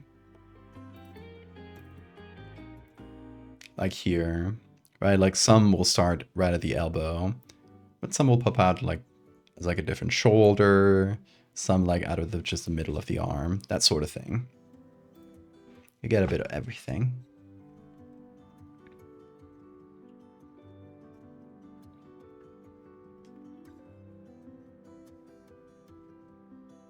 And something I'll do here is I'll remove a bunch of the finger bones.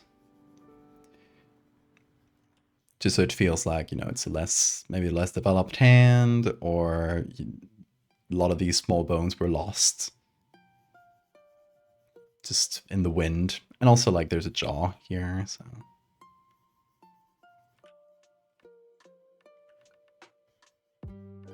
Yeah, I think I'll just leave like a couple long ones and then all the short little carpal bones.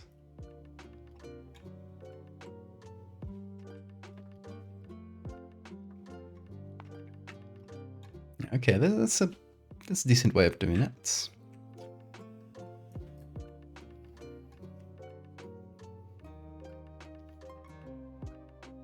Two ibuprofen and what's Tylenol? Paracetamol?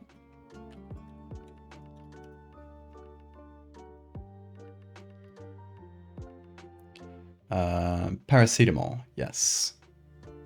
You take 2 ibuprofen at once and a paracetamol all at once. You should probably not take all of that at once. Especially it depends on the dose of ibuprofen. Like how much, 2 ibuprofen, how much does each pill have?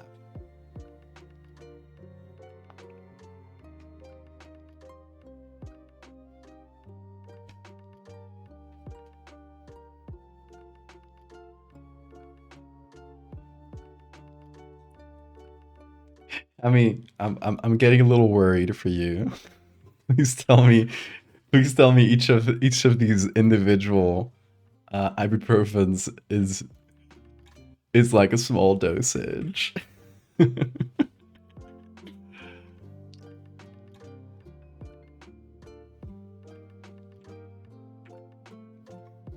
What you should get is like stronger painkillers. I don't know if they sell them over the counter there. You might have to look that up.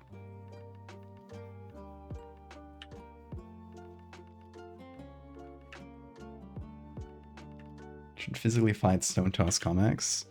No, you should get an anvil to fall on the guy. It would be a lot funnier.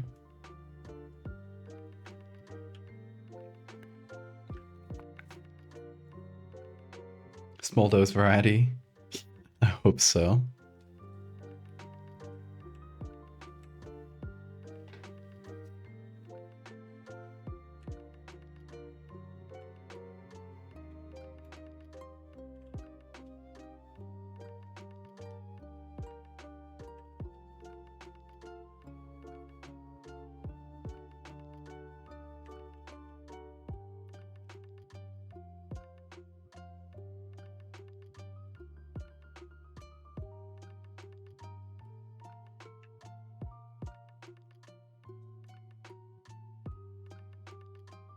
Take the headache begone dose 3 times a month?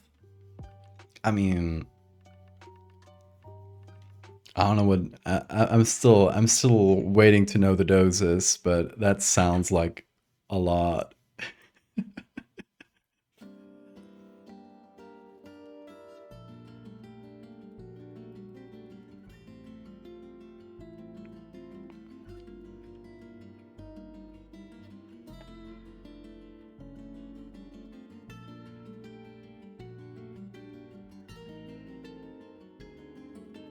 Never felt any side effects. I mean, you won't feel it. Your organs do. That's the problem.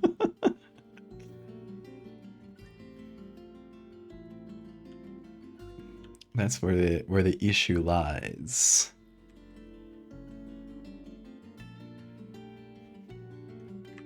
It's like more long-term sort of deal. And it doesn't have to do with water, Hammy. It's a pure dosage thing. So yeah, check the dosage you're taking. Like, whenever you take these next, check how much is in each of them, and look up online like what's the max dosage of ibuprofen and paracetamol that is recommended per. Like, I would say look up per day and per month. Like, I don't know these numbers off the top of my head, but yeah, look them up. Make sure you don't go over that. You got me? For your own sake, for the sake of your organs, of your liver, of your kidneys, and of your heart. All those 3 things are in contention here.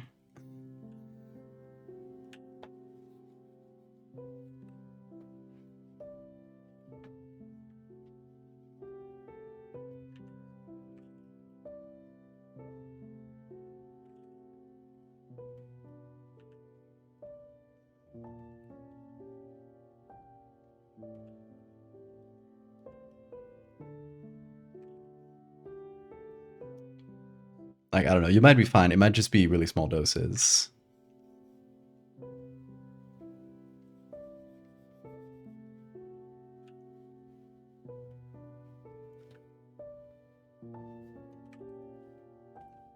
I'm just like thinking about the kind of doses you'll get here in Spain.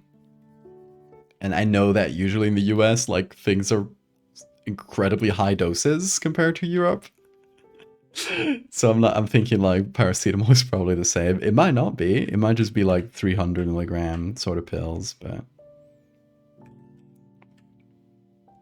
usually here, like they reduced the max dosage you can get like over the counter a few years back, and it's currently sitting at, I don't quite remember the number because thankfully got a doctor. My partner's a doctor, so we can get like the not over the counter versions of anything. But yeah, it is. It is, I think, about 600 milligrams max dose for ibuprofen, and I think paracetamol might be like a little bit higher. It's around the same though.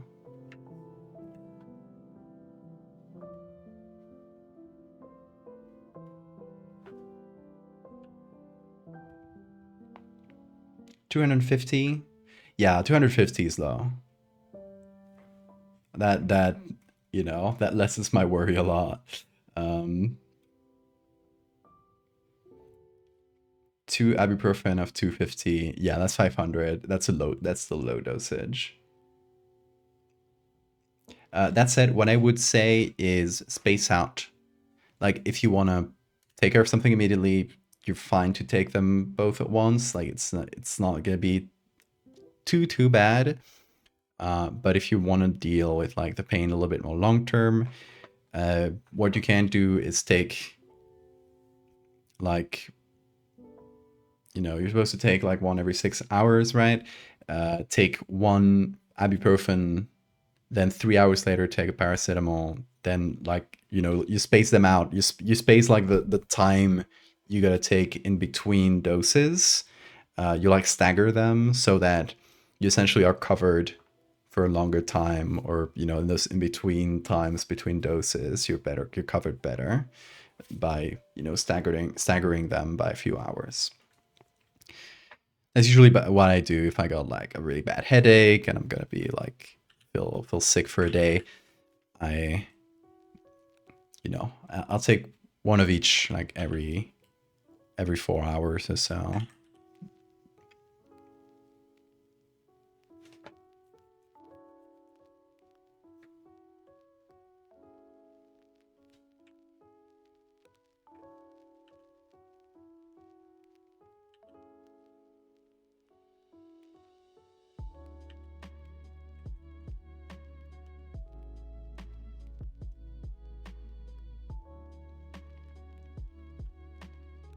Okay, there's this little hole in this bone, which I should remove to reduce the feeling of copy-pastedness. That's a word, I guess.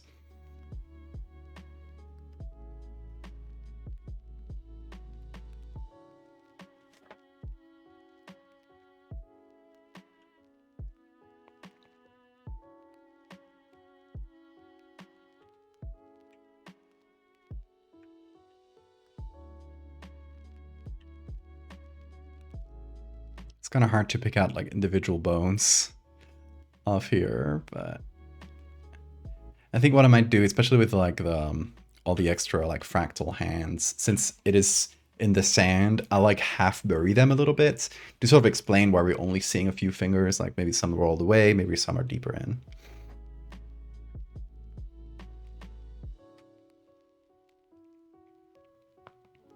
Yeah, I think it's like it's usually called acetaminophen in the US. It's just so hard for me to say, and we call it paracetamol here. So, but we understand. We understand each other.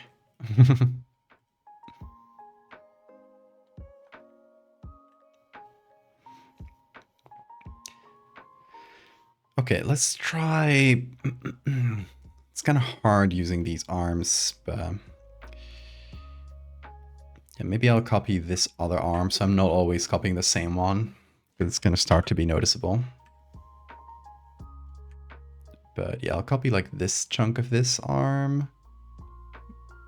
Maybe only the radius and ulna.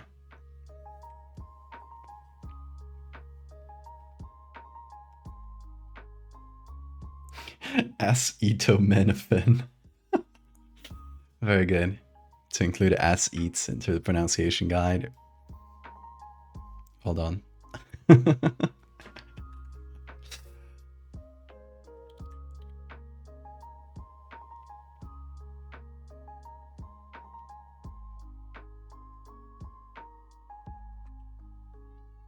Hi, Bean. The Screamer.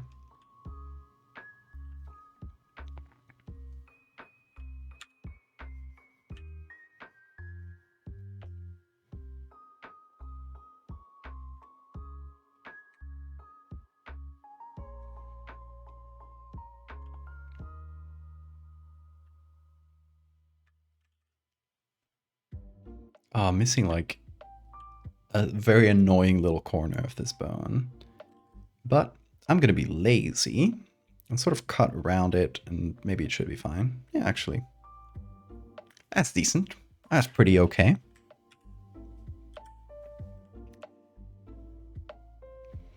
Make that a bit brighter.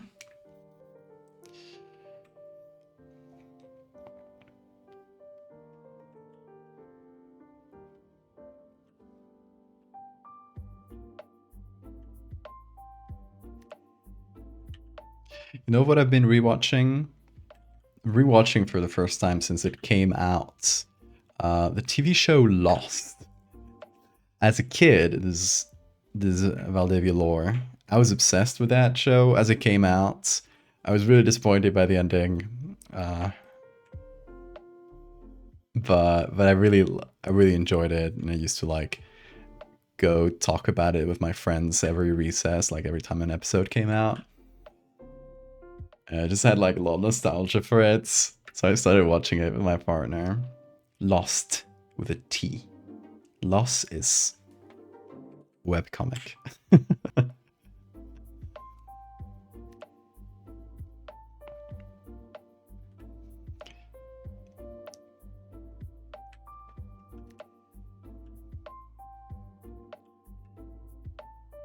And honestly, just like watching the first season, like it still holds up. It still holds up. Like maybe it's nostalgia, a lot of it, but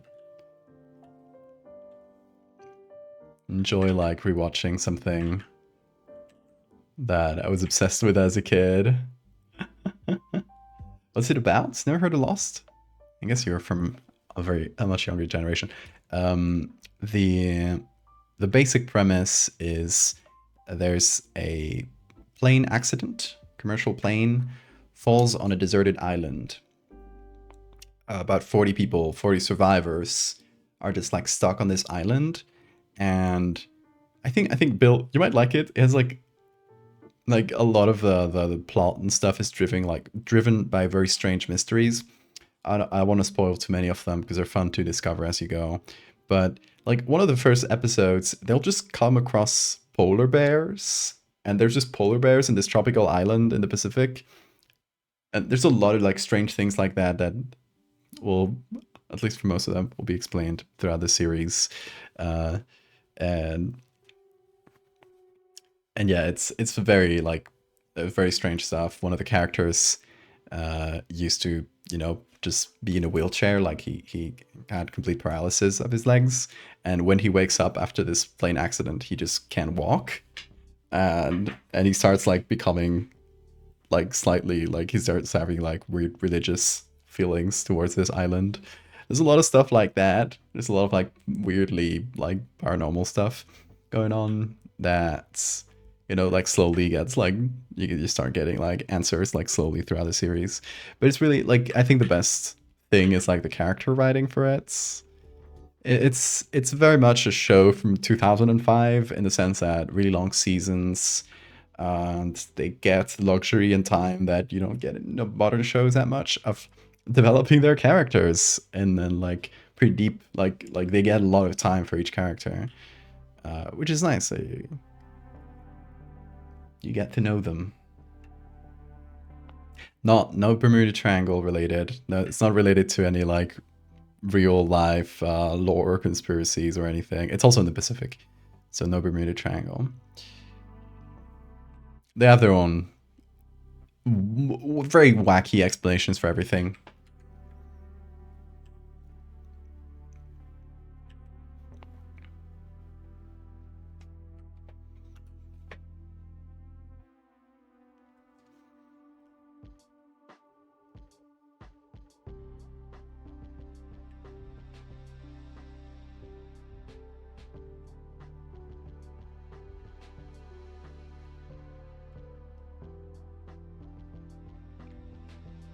Like it's very much a show from its time.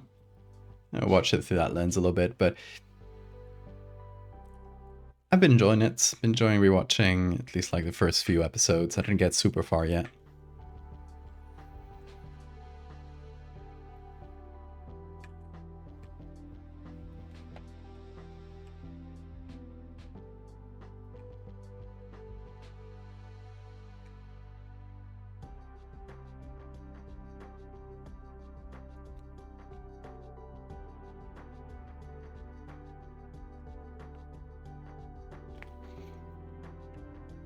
Okay. Like one of the issues with this is it's a lot harder to get good readability on Bones since it's already sort of a messy medium for us. So making it feel like cohesive and fractal with Bones is a little tough. But I think like just seeing like the very messy arm area already helps. These little armlet thingies on the back. I don't know what else to add. Bermuda Triangle got overly sensationalized. Yeah, it's a bit of a cliche. Like, I don't know. It definitely takes a little bit from the like sort of legends stuff, like stuff, the Bermuda Triangle like lore with Lost, but it's very much its own thing. Like the writing and the specifically like the mysteries they write into the show, they're sometimes wacky. You know, polar bears. I guess they just felt like, oh, that's an interesting visual, right? Sometimes it feels like they're writing it like as they go, which is just interesting. It's definitely not something you'll get in modern shows. But it's still like, I feel like it's still really strong in terms of, first of all, how they set up all their mysteries and stuff. I feel like that's something to learn from. Like they got everyone hooked. Like Lost was huge when it came out. Everyone was waiting to know like the answers to all the secrets and all the mysteries they set up. And every time they answer one, they get you with another one. So like it gets you hooked on this like chain of strange things that keep happening in this island, which is really cool. Every character has like a weird backstory as well, like something definitely shady in their past. The show kind of flips between the island and what's going on in the present with flashbacks to their past. At least in the first season. In the later seasons, they do like other like they cut to different things, but the I guess the standard for the first season is cutting to flashbacks of a specific character. So you also like find out their backstory, and some of them have like really strange backstories and their own little mysteries going on, and like even before they got to the islands. I'm trying to like not speak too much in specifics because like if you want to watch it, it's one of those things where you're like if I talk too much about it, I would spoil the interesting part of the show. So I don't want to, but if you want to watch TV shows from the early 2000s, It's a good one. Any Lost enjoyers in the chat? Anyone who's watched Lost when it came out or more recently? Or am I speaking to a crew of people who've never seen this show? Like, I don't know how deep into the specifics I should go.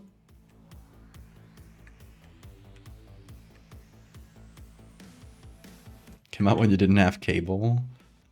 I pirated all of it, baby. It came out in Spain, but it would take like weeks to come out in the channels where I could watch it. So that's how my friends and I learned to pirate things. We wanted to watch Lost as it came out, and so we would watch fan dubs of the show, or like Spanish fan dubs, the day after it came out, or a couple days after, once they were available. And the fan dubs were like sometimes really bad. Like sometimes you can only get really bad fan dubs. And there's this really funny moments where a friend of mine watched a different fan dub than I did. And when we came, when like that next day when we were talking about it, that's so funny.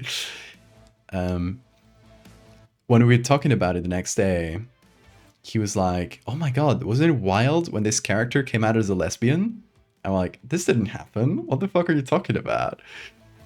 So he pulled up the fan dub that he had watched, and at some point, he one of the characters, she just like mumbles something, and I guess the translator who's doing the fan dub didn't understand, so he just put in, "I'm a lesbian," like simply like 2 words in Spanish, like "soy lesbiana." Which was completely out of the blue, by the way. They were having a completely different conversation. It wasn't like a moment where she was revealing something. It was like in the middle of a conversation, and my friend just watched it and like took it. Like he just took it as real, like instantly. And the next day he was like, "Oh my god, this character came out as lesbian." I'm like, "Oh, why? You ever watched the same thing?" It's so funny. Honestly, that's how I started learning English. Watching fan dubs of Lost. Believe it or not. And after that, I started reading books in English, just of my own volition.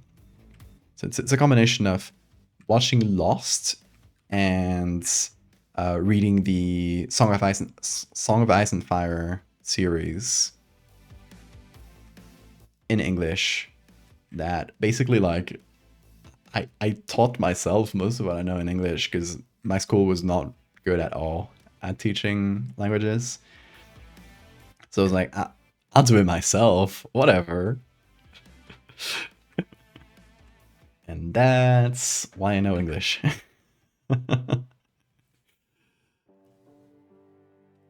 Thanks to 2 people with repeated letters in their names. J.J. Abrams and George R.R. Martin.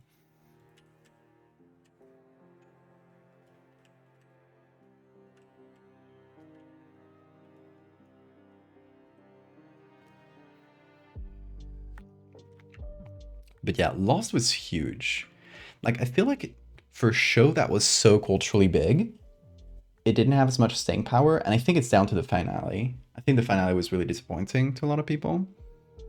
Because I guess people were expecting, and I'm not gonna spoil too much of the finale in case like someone is interested and wants to watch it. I'm not gonna tell you what happens. I don't even remember. I just remember that the finale was like more focused on the characters and like their arcs, and like closing out the character arcs, rather than revealing the mysteries that everybody was like chomping at the bit to get like the answers to a lot of the questions that have been left over throughout like the whole series. There's so many like little mysteries. Like the bigger ones get revealed as you go, but there's some that just get left behind and are just, you know, never explained very directly, and people were expecting that from the finale. They were expecting like a big reveal that would explain everything that was left over. People had like wild theories, and they just got like a normal series finale, right? Like where it closed out the characters. So a lot of people were disappointed. I was a kid. I wanted to know the mysteries. Uh, I think like I probably like I'm rewatching it now. I'm still very early in the show. I'll see if like I see it through a different lens nowadays, but I don't know. It's interesting to me that the show like built itself up as like, oh, there's so many mysteries that we're gonna reveal, that you know it set itself up for sort of ultimate disappointments. It's interesting. It's also a lesson in like storytelling in that regard. There were masters in setting up interesting questions, not as good as answering them, which on the one hand, I appreciate a mystery that never gets solved. I appreciate like leaving questions up in the air. I think that's good. I think that can be perfectly good storytelling. But people didn't want that. People wanted answers. I wanted answers.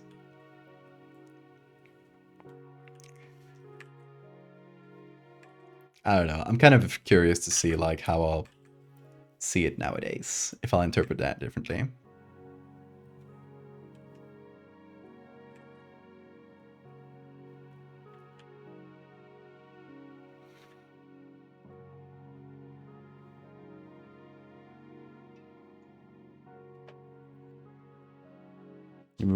Rewatching Gravity Falls.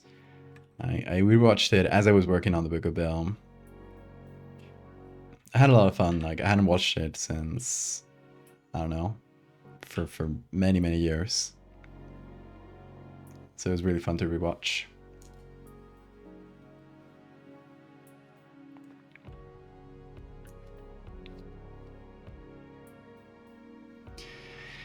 What do I do with a skull? I like the busted up skull, but maybe that's how this fractal person died. Maybe they just busted their, like this other person busted their skull. So maybe hi Bean, you want to get out? Yeah, I'll open the door for Bean. I think he's asking for it. Fractal crack.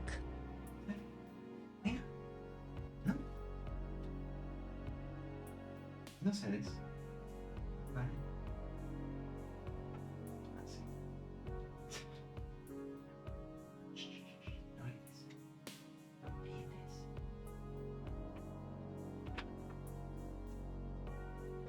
I don't know. Bean was really indecisive about going out, so I don't know if he just wanted some attention, but he did go out.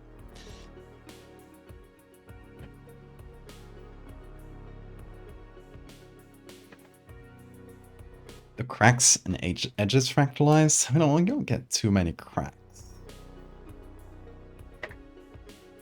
Oh, you mean the skull?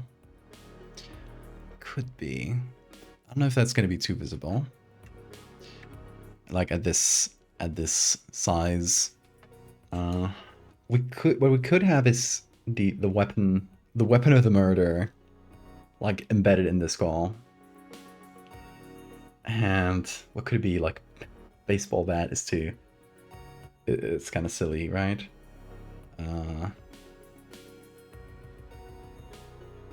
Like a little axe, like you get for like emergency exit, or you know, like emergency fire escape type thing.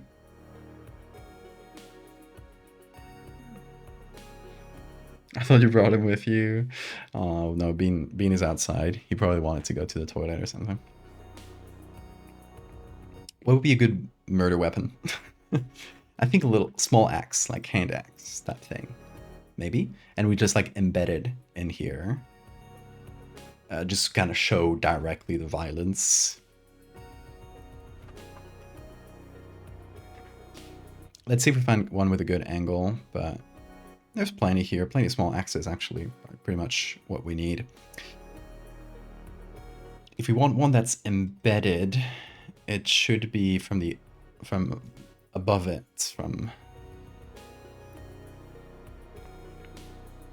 like this sort of shot, but seen from above the axe, I think. Otherwise, we could have it just like lying on the floor.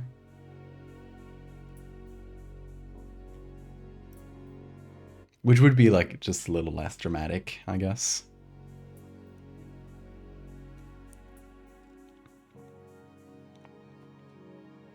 Oh, this rusty one, it's the exact opposite angle, but this rusty one was pretty good.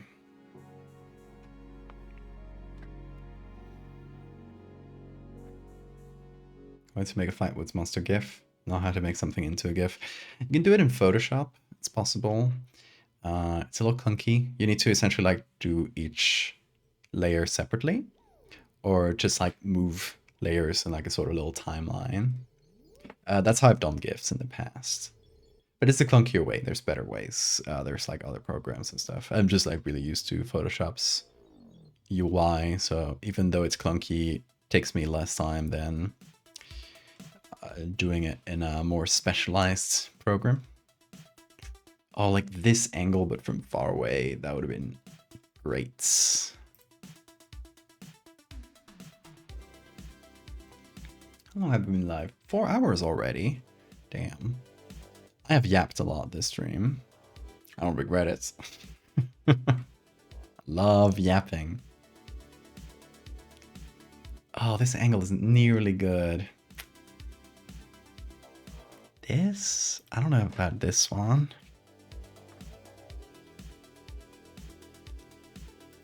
I was like, for a second, I thought this was a 3D render. I don't know. Like something about the, I guess, the texture of the handle feeling like it doesn't match the handle. I don't know. Something about it. It isn't, obviously. Let's see. Let's try this auto selection thing. It did get the axe. Good. Reduces our work quite a bit.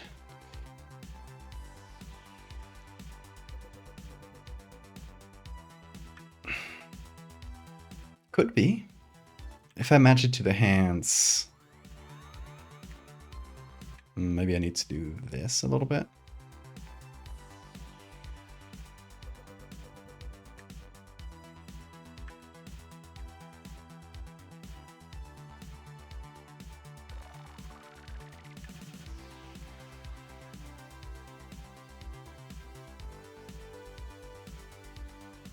Let's see.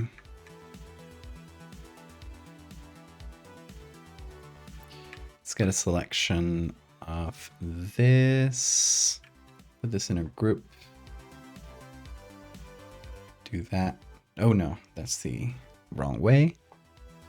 First do the layer mask. Then do a selection. I think that's Bean calling me. Bean? Let me go get him.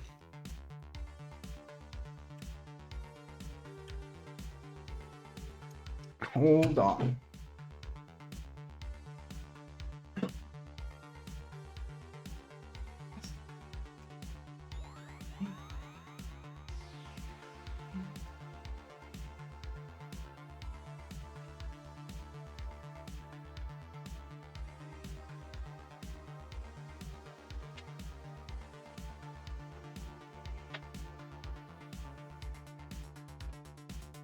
Okay, hold on actually. I'm gonna go get Bean because he just escaped.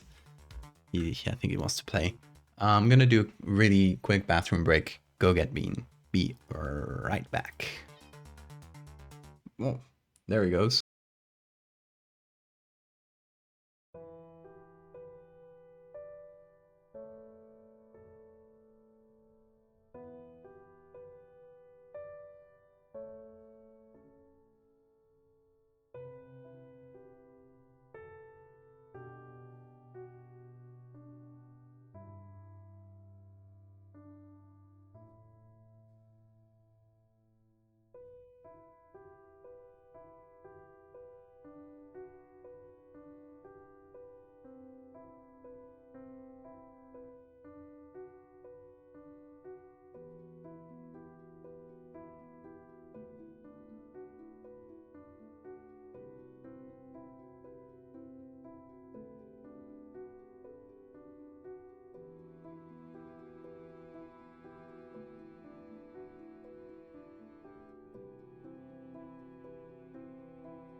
I am back.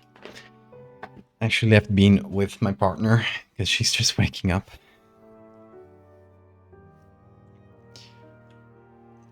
So yeah, Bean will assist her, as is his duty. It's a very important task. That's a bit annoying. It's like semi-transparent there. Let me do a thing. Shift edge inwards, add contrast. Boom. Perfect. Not quite perfect, but nearly. Also, Bean is screaming. I think he's running around again. Yeah, I don't know. He's having another hour of the animal. He's been really active tonight. The hour of the animal never ends for a busy cat like him. So there's a couple things I want to do to this axe before I, choose to leave it here, move it around. First of them is plunge it into the sand a bit deeper. Kind of like it was plunged so hard that it just kind of got stuck in there. So it needs like a decent amount of surface under the sand.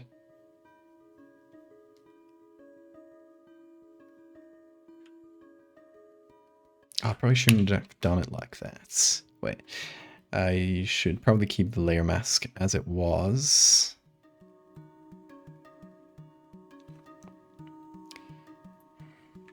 Turn that into a smart object. Now do it.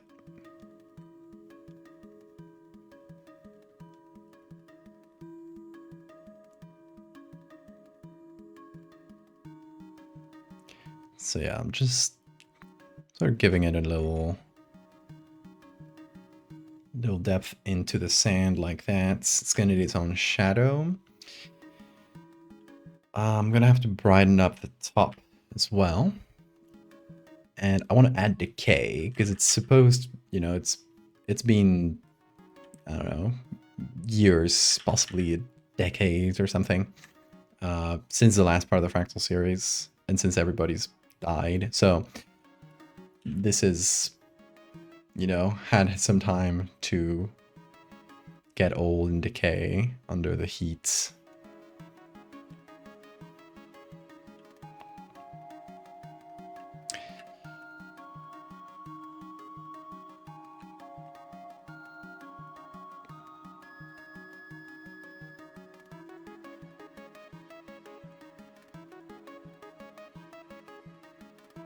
Actually, let me check.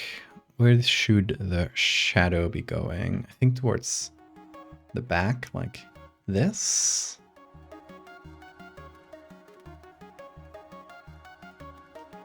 And then just like slowly getting more and more diffuse. But it should start like right at the edge and sort of thin and... There we go. A little bit sharper at the start and then slowly just gets wider.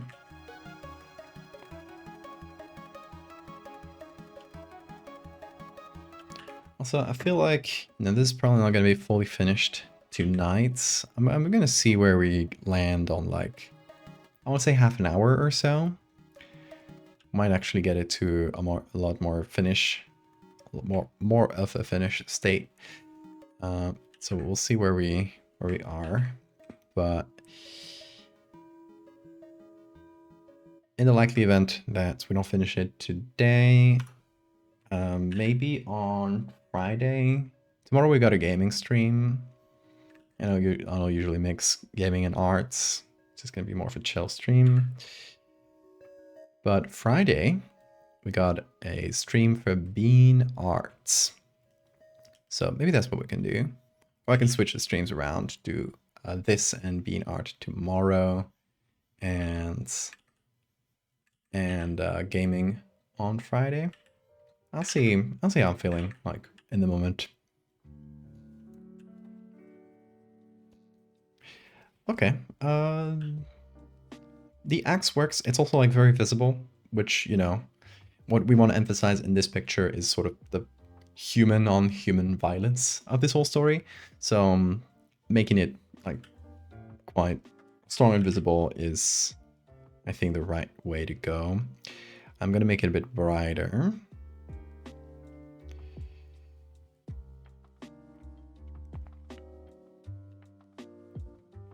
Just to match the general lighting. And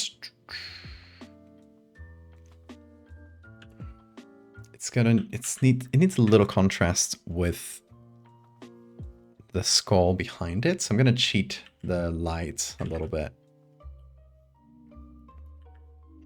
Just so we get like a stronger line. Bit of cheating, never hurt anybody.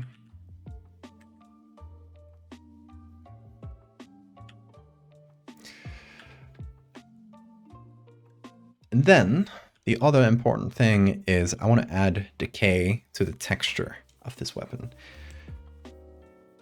It would have fallen over in the sand, absolutely, but you know, more dramatic this way, and it implies much more strong, like a much stronger, like image of violence. Well, maybe it's embedded in something like below the sand. Like, I don't think these people would have killed each other in a desert.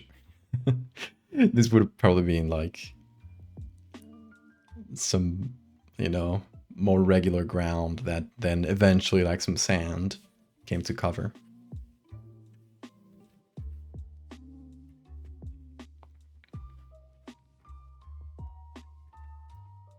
So yeah, maybe it's just stuck in the ground below. I could make it more packed sand. I'm still not sure about the texture in the background. Like, I might change that entirely because it's too much of a close-up. You can see the grains, and that, I feel like that just makes these skeletons look small, like they're miniature.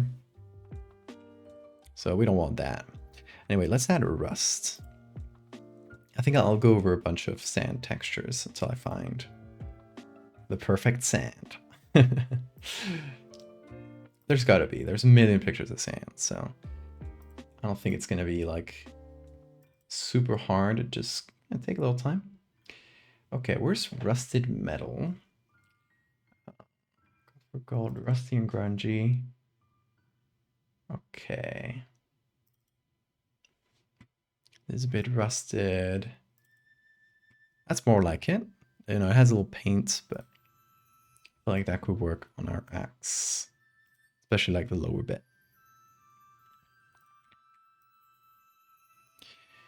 And how am I gonna add it? Maybe hard lights with high pass.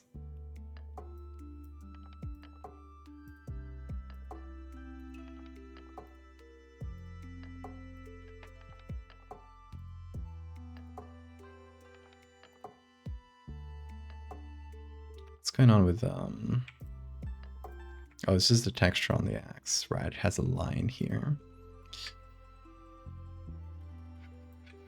Okay, let's see other overlay. It's a bit soft. Hard light is too much. But what I'm thinking I'm gonna do is overlay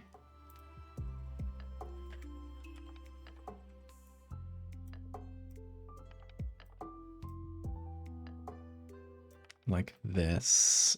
Maybe actually hue saturation to increase the saturation, to just give it really that rusted look on the tip.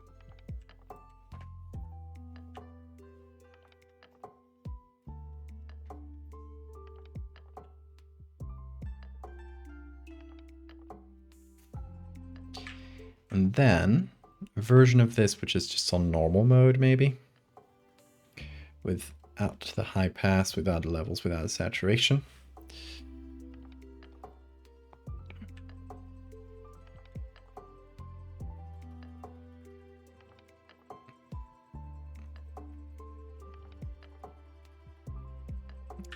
And we can just brighten this like darker part of the axe. Kind of like that darker sheen or that darker coats slowly chipped off and started wearing out.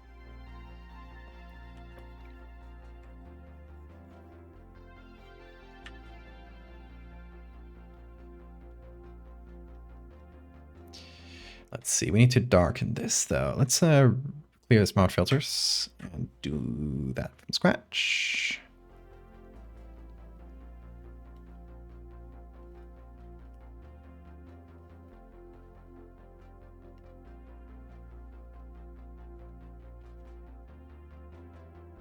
There we go.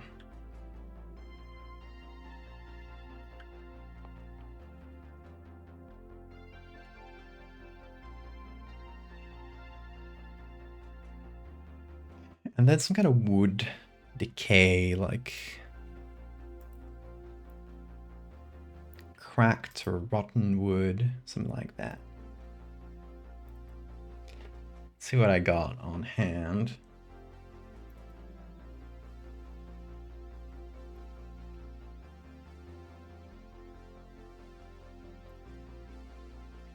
So more like floors and stuff.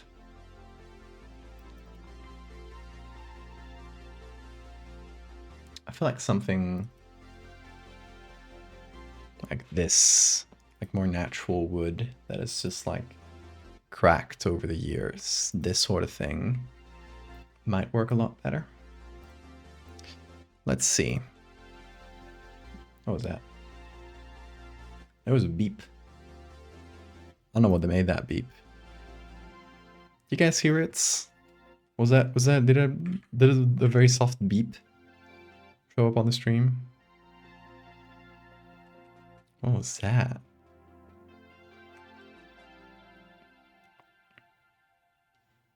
Maybe I'm hallucinating things.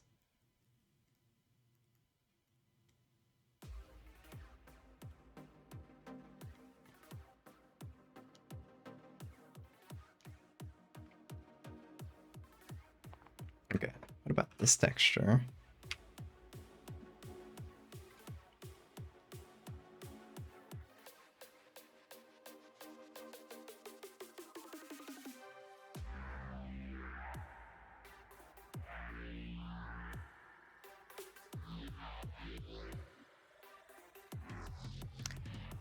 Overlay? Probably. I'm gonna apply that manually.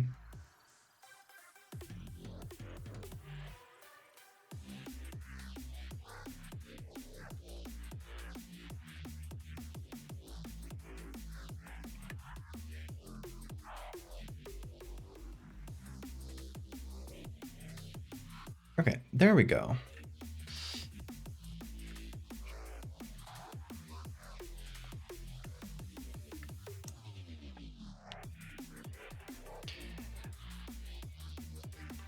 So we got a group here for axe. I should also make a group for the big skeleton. Oh, actually, let me flip. Flipping always reveals errors and secrets. Like, I feel like this should be more orange, actually. This, the skeleton on the left.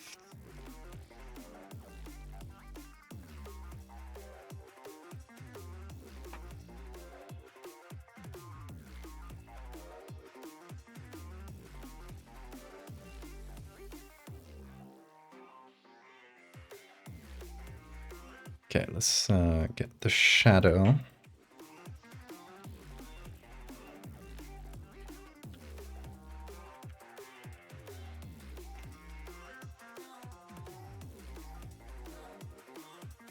There we go.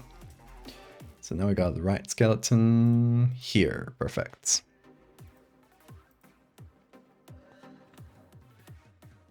And we can go to its main layer, which is this one.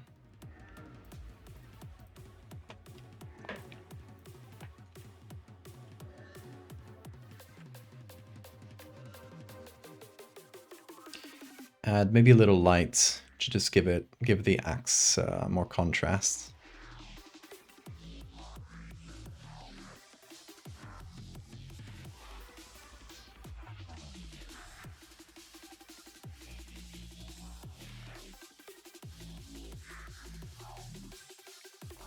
Okay, great.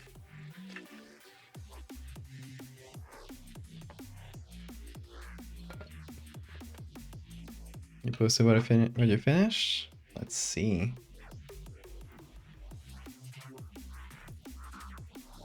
Nice. I love the colors you went for, the classic Plantwoods Monster colors.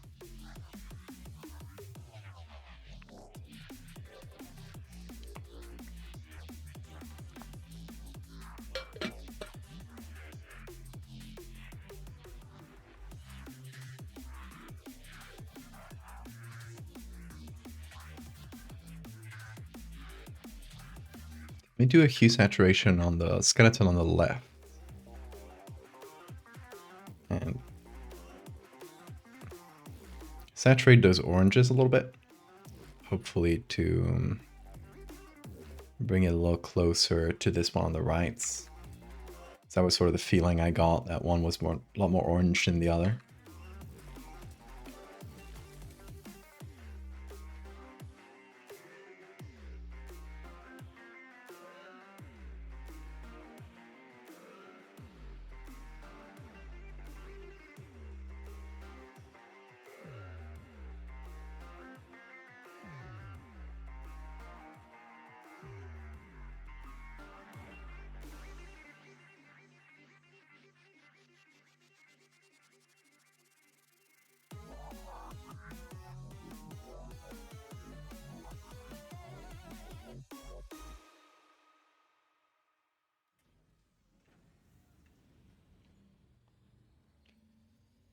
Okay, so we got murdered, fractalized person, and we got the presumed murderer. How did they die? Also, what should we fractalize about them? I feel like we got something really easy with the jaw. We could have like several jawbones, just sort of like creating a line, sort of arc, which would give it like something like very visually clear, because there's a mess of bones underneath that it's kind of hard to parse. And this one's a little bit more buried in the sand, so we can't do as much with the ribs. Could do something with the legs, but I feel like the jawbones would be, I don't know. It's kind of where my eyes go to when I look at this. Things is like the most high contrast area and stuff. So what I can do is take a copy of this, actually with all of its edits. And I'm gonna try, first of all, just a quick selection. Save ourselves some work. That's actually pretty much good. Let's fix it up.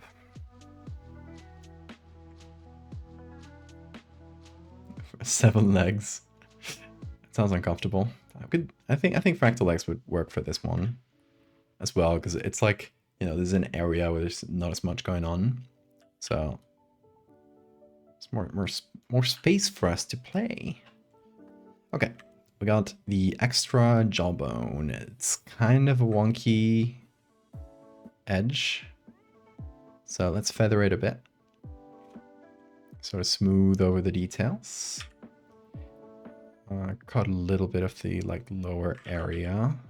It's just like intersecting with the other bones, which gives it kind of a weird edge.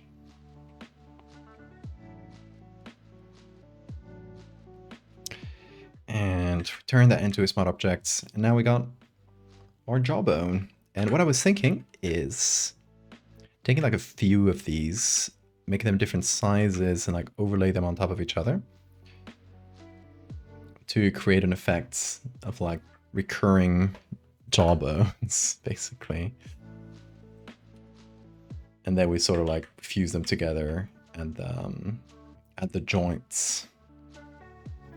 We heard the story of one who many consider the world's first astronaut. Yeah, people pointed that one out in the comments for the space hand. So I read about it. It's really fun. For those who don't know, it's a Chinese person. I think he was like a servant of some Chinese emperor. This is an apocryphal story, by the way. There's no actual proof this happened. It's probably like a little legend that was sort of exaggerated, like in the last century, it's by Westerners. So, you know, a bit of like a weird mix there. But the story is that this guy, who I think was like some servant of the emperor, decided, yeah, was really into rockets and decided he would go up into the heavens and tied himself to a chair with a bunch of rockets underneath and one kite in each hand, and just blasted off. But it failed because, you know, all they saw is like a big cloud of smoke, and then the guy was not there. He didn't make it. I like that. It's left a little bit unclear. Like maybe he did make it. He was a Chinese emperor. I think that's like a later addition to the story.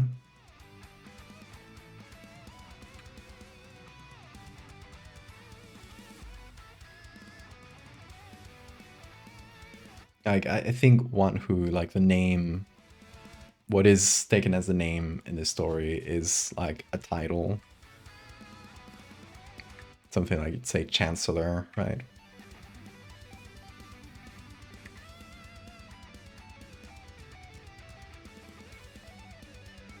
Like I don't know what it would translate as, but I don't know. I quickly skimmed through, so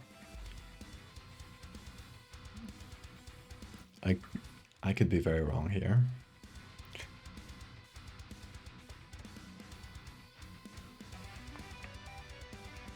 He successfully made it into space. They don't know what happened.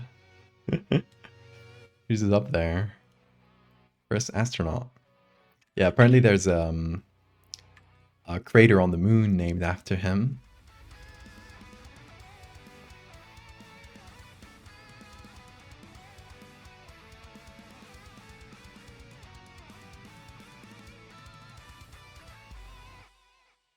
Oh, did we say at the same time, Bill?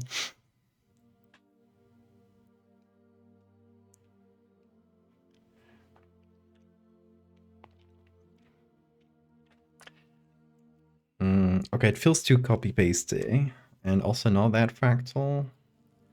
So maybe I'm like putting them too close together. Let me try it a slightly different way.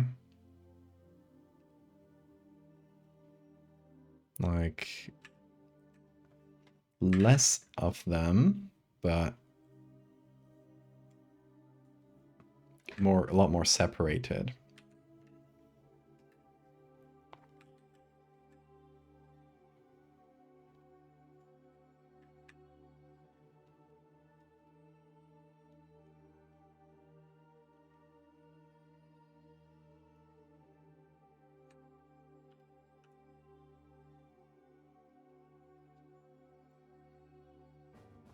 Shriveled body floating in Earth's orbit.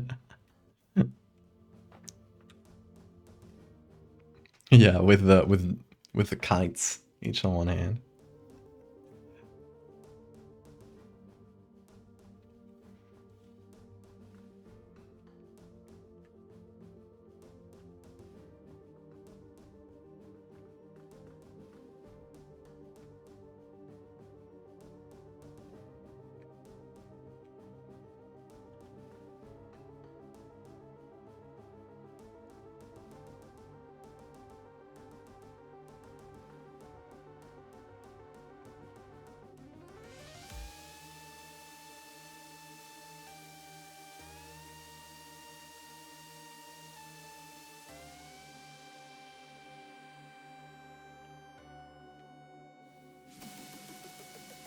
Oh man, fractalized jawbone must be the worst one to have. Like imagine just having this mouth you can't even close. Your jaw keeps multiplying.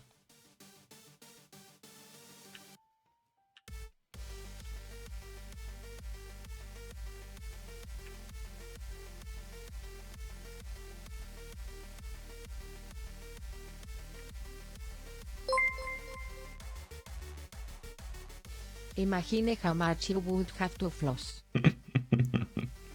The endless flossing. That is a real curse and not a fractal.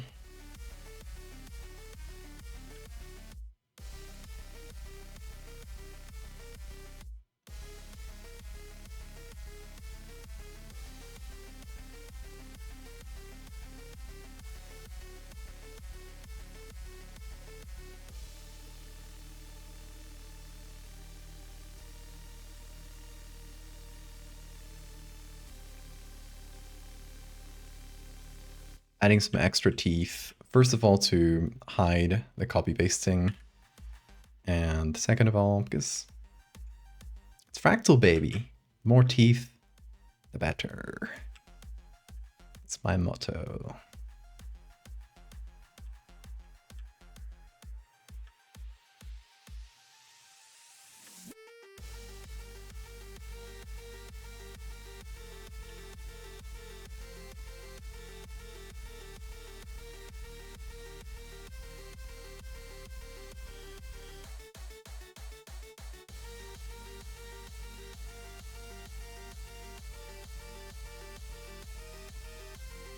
I don't know about either of those incidents, Bill.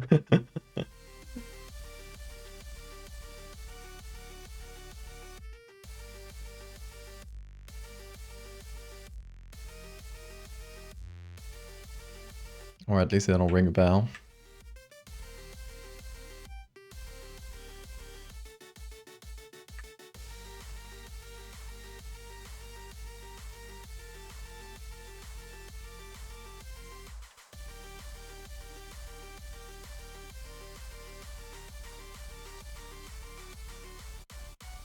Okay, look at that big, beautiful tower of teeth.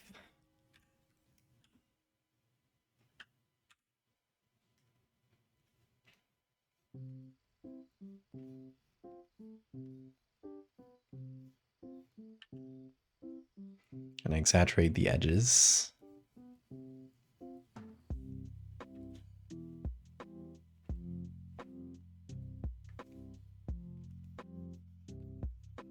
Also, make the original, there we go, original joints the main one. Like so.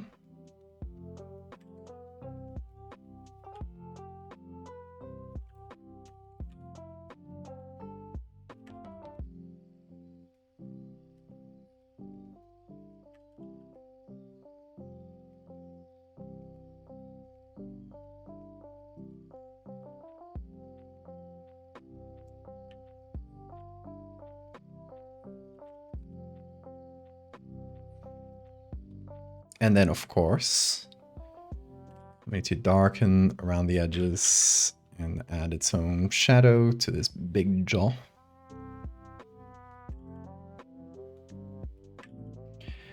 The most supposed incidents that happened around the 80s. Dovellin, Wisconsin report supposedly was a town that disappeared off the face of the earth.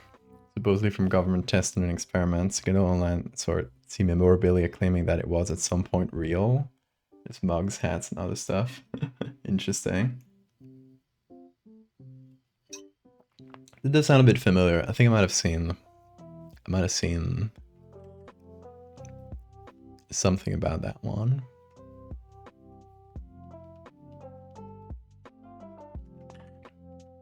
But I'm not super familiar.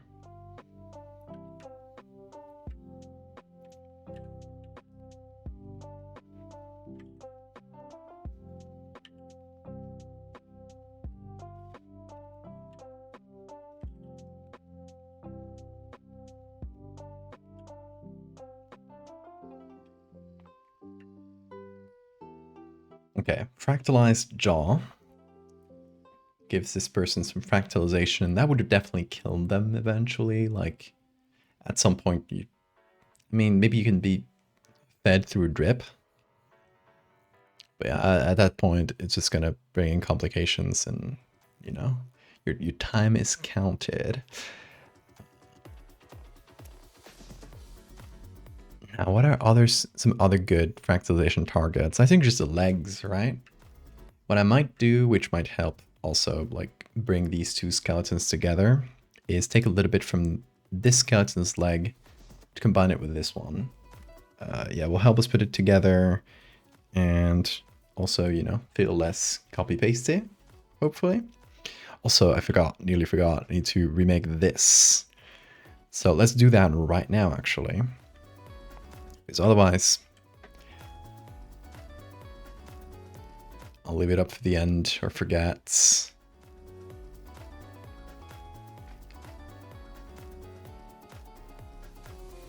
So we can start with a quick little clone stamp job. Do a little bit of that.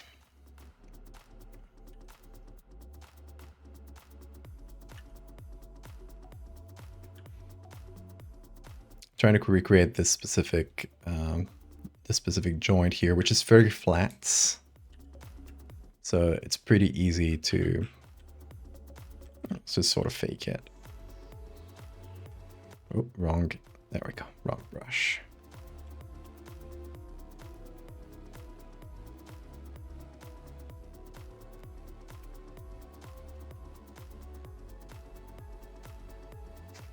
Even government files from supposed base that was there, and a traceable photo of two people sitting was apparently a Dublin dinner. Interesting. I love that. I'll have to look into it.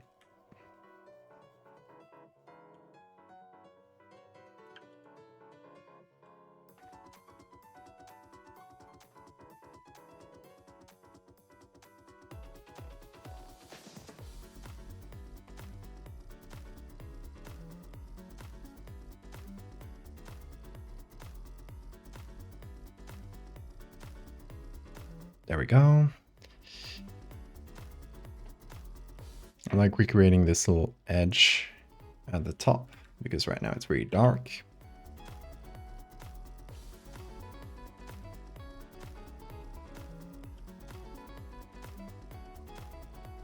Okay, it's not perfect, but it should do the trick. It's gonna need its own shadow though, because we don't have the original shadow since there was like an object covering this area. As for Oakville, one day it apparently started raining these meaty biological blobs. Oh, a Kentucky meat shower. Is that the same thing? No, Oakville, Washington. I had heard of the Kentucky meat shower,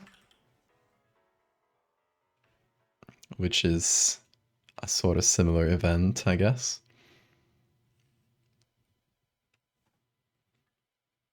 The meat shower incidents.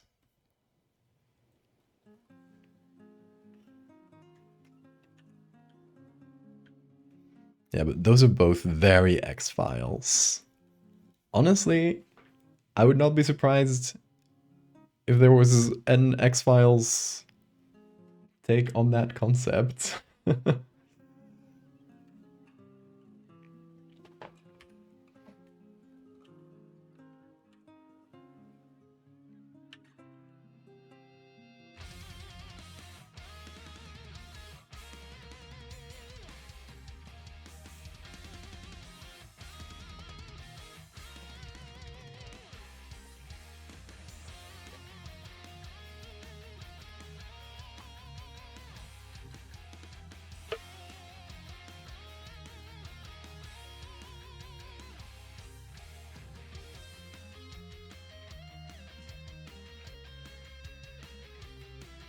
Got that bit of bone. Let's do the leg thing, try to fractalize this leg. I think I'm going to try to bring them a little bit closer in terms of lights and texture. These and this. So I think it's just going to be a little bit of soft light and darkening the shadows. Let's see, do we have anything to darken the shadows? Maybe levels here. I'm going to take the jaws and all of this. Let's go put it left skeleton.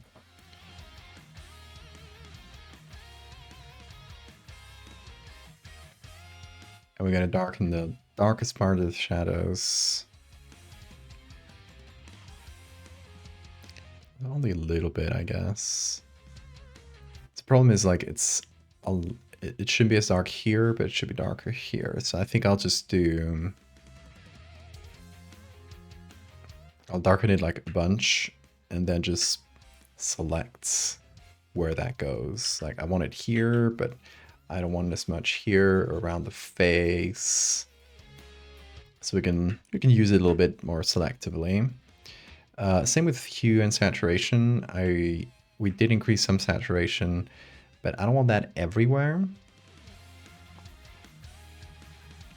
So what I'm gonna do is just start like manually applying that in the areas where, you know, that are a bit too saturated. And leaving the same in the areas that I'm happier with.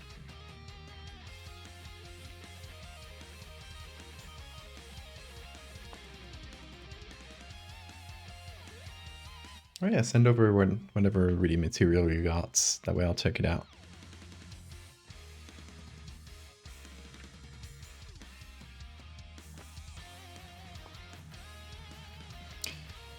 Okay, it's still not quite there, but we are slowly getting there.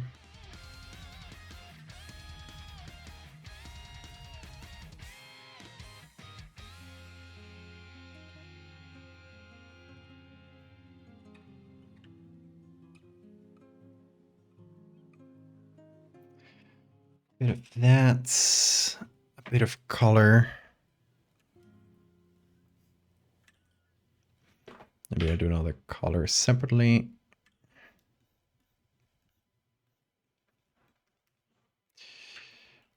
Okay, now I think it's in a much better place where we can take some of these.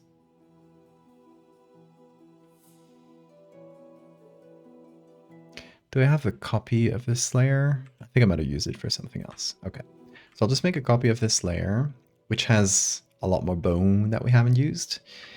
And I'll do something really specific. I will actually remove the layer mask. Hit on select subject again, which will hopefully like entirely remove the background. That way we don't have to worry about that. And then we can take that and cut out some like specific bones that we might want from here. And first of all, we're gonna flip things. It's closer to our camera as well, so just due to foreshortening, it would be a bit larger. I'm kind of doing this blind because Photoshop didn't want to show me. Okay. I'm trying to compare. Okay, this bone seems like a good comparison.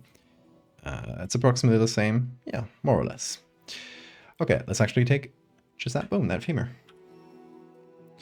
We're missing like a little chunk of it here, but we got a really good clean take off the rest. I'm just gonna do Ctrl J to only select that femur out. We're gonna refine that selection a bit. Cut that out. We're missing a little chunk of a couple little chunks of the femur, but we're gonna mix them in with the actual one here, so should probably be fine. We'll see.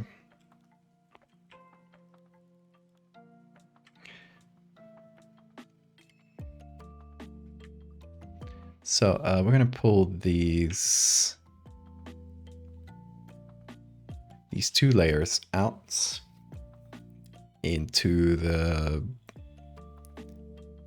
group for the other skeleton. That way it's on top.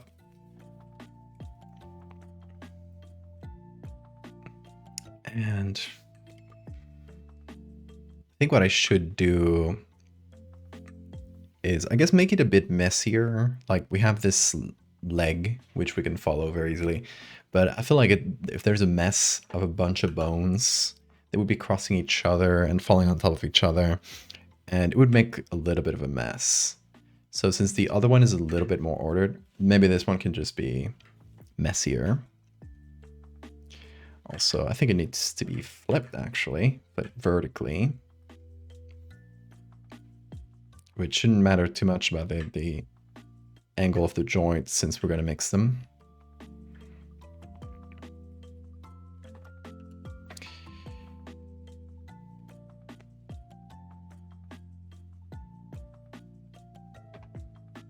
Okay, the matching on the color and everything, it's like nearly there. I think I just need to reduce the saturation a bit.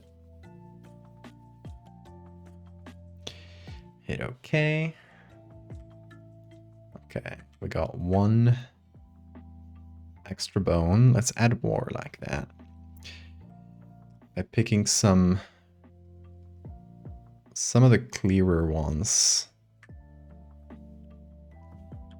out into their own separate layers. Here's the other femur. What just happened to my background? You guys see that? I think it might be the GPU thing. Like, it's still going bananas. I haven't mentioned this, but it's still looking like stuttery for me. And somehow, like, OBS is doing something to my GPU. I don't quite know. Oh, it's not a hardware thing. Oh my god. I'm so tired. So tired of hardware things.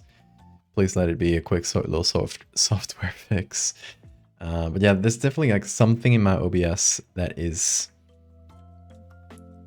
like using up all my graphics card, which is strange. It's a 4060.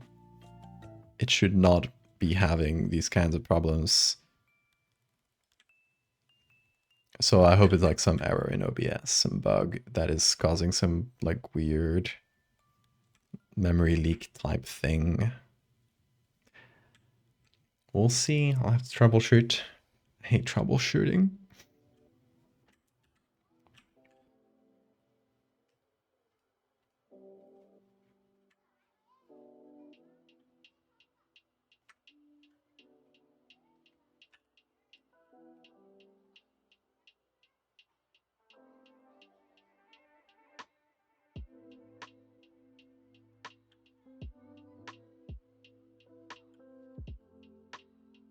Sending some photos and videos in the upper writing room. Thank you. I'll be checking those out.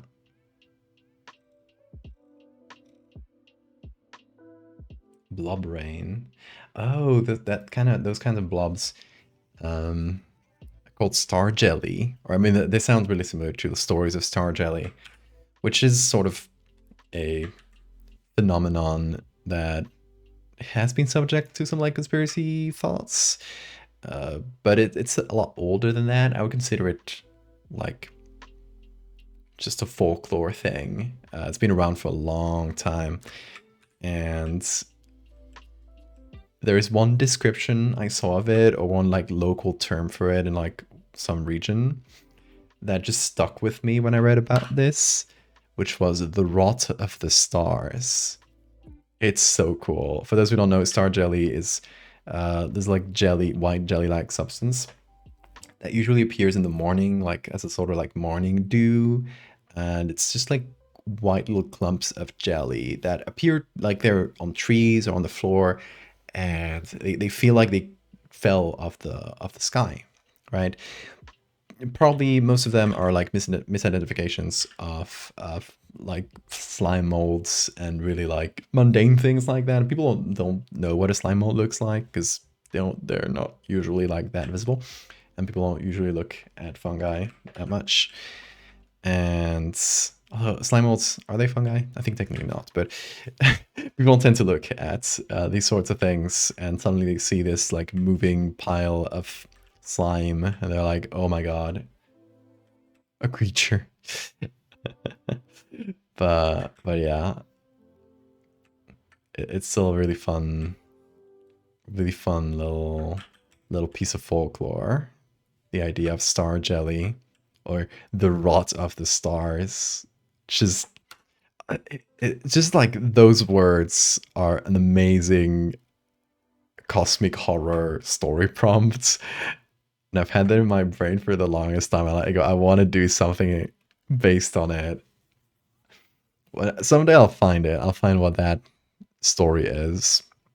So far, it just exists in my brain as one of many possible ideas.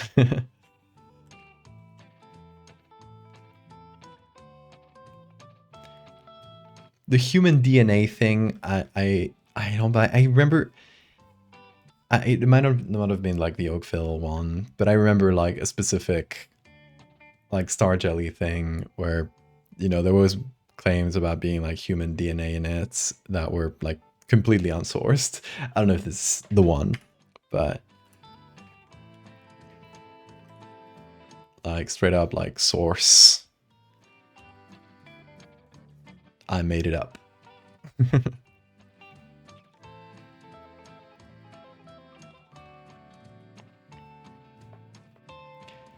Okay, so we got like a bunch of femurs popping up from the femur. And I think I'm gonna make a couple of them branch, but I do already like it like this. It kind of gives the impression of a lot of legs, like way too many legs. And honestly, with skeletons, readability is gonna be, it's the worst, it's really low. So I think the best thing we can aim for is just like, hey, let's create this impression, this...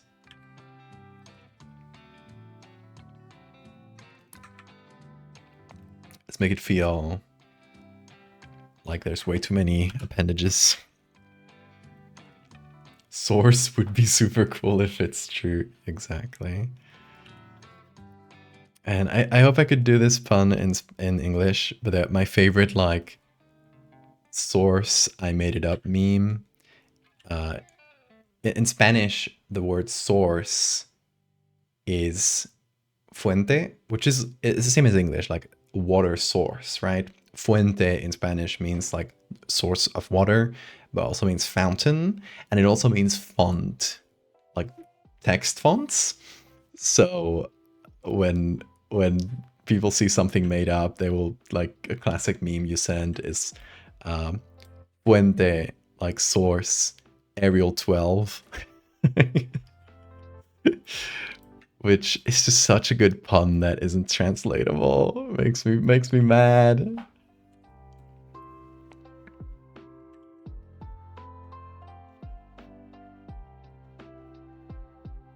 There are many good like source memes in English, but the Spanish ones, there's like the word fuente has so many different meanings in like the common language that you can just use a bunch of them. Another one I saw is Fuente Las Cibeles, which is like a really well-known fountain in Madrid. It's like, you know, a classic like fountain with like a big like Greek. I think she's a Greek or Roman goddess on it with a big chariots. And it's like one of the landmarks of Madrid, and everybody in Spain knows which fountain that is. Like, it's, if you think of like a famous fountain, it's La Fuente de Cibeles. And so when they say like Fuente, you reply La Cibeles. But Fuente Arial 12 is my favorite one. Or any other font that you like Comic Sans or Helvetica. I've seen variations of it.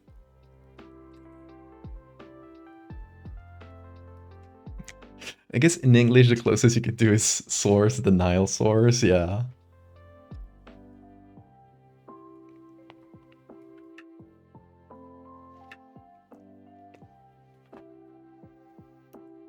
See, it's always funny when you have like a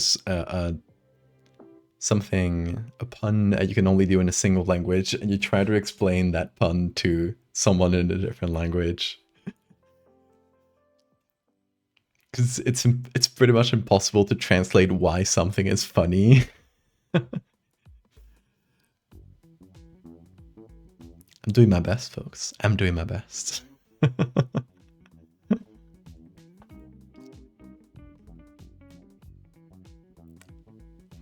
Source denial. Oh. I see. It does not work in Spanish, because in Spanish it's Nilo, and denial doesn't have like a homophonic translation, like a similar sounding translation. So unfortunately, doesn't translate. But it is a bilingual pun, which is even more impressive, I would say. Also, I hear Beat screaming at my door. Let me open it for him. ¿Qué pasó?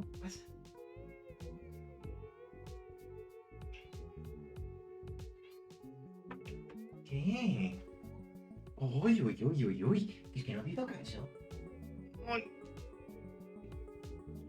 He was clamoring to get back into the room. He wanted to see you guys. Right, Bean? You wanted the limelight again. Do you want to be the streamer? Oh, we don't have time, but tomorrow you can be the streamer again. And also, you already were the streamer for like 15 minutes. 15 entire minutes I let you stream. Just purr into the mic while looking at people. You had fun, didn't you? You liked it. You like being famous. You don't know what it means, but it feels good.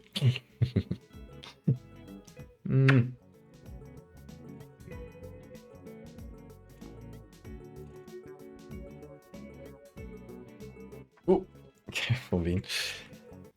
Is the Nile not a source of water, though? Yeah, but I mean in Spanish, you can't do the denial pun.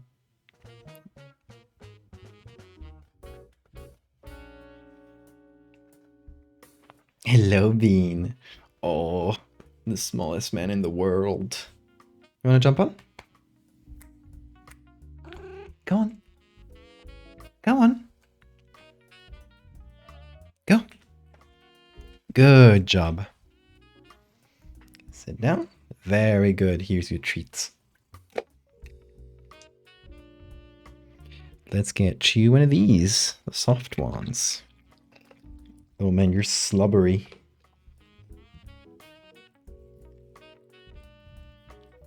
Yeah, it works in different ways in each language. That's why it's bilingual. Bilingual joke. Even more impressive.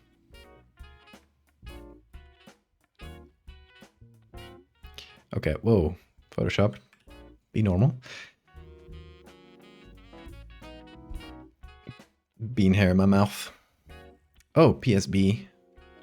Why is this so big? It's weird because it shouldn't be this big. The document weighs less than 2 gigabytes, but it's still making me like save it as a PSB, which is only like starting at like 2.5 gigs. I don't know. It's just weird the way it's like lying about the size of the document or something. So there must be like some layer that's confusing it. That's usually it. Just don't know which one it could be. Oh, maybe the textures on the axe? Yeah, those are pretty big textures, so maybe that? I don't know, let's try to save. Good vibe, fish. Sleep tight. Oh yeah, see, they'll still say the same thing. Exceeds the maximum size. Something nefarious is afoot.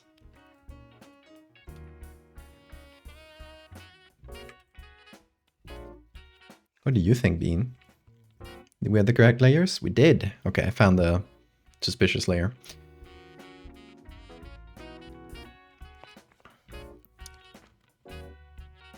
Okay, so the other thing I wanted to do is the weapon of the murder of the other skeleton.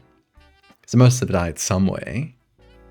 And, you know, they probably killed each other. This one died of a traumatic head injury.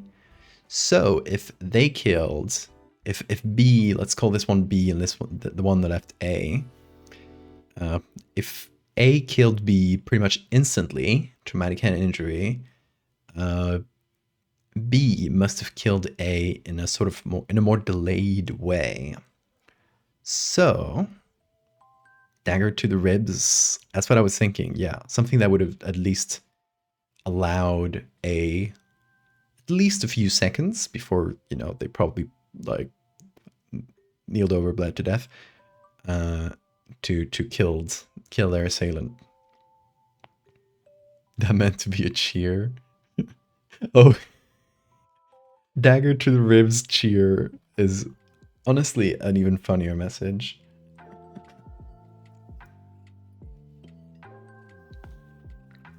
It's hard to drink with Bean on my shoulders trying to smell it. It's tea, Bean. I don't think you can have tea. I think kitties are allowed. Dagger to one of 20 femoral arteries. I mean, that would be a lot of blood loss.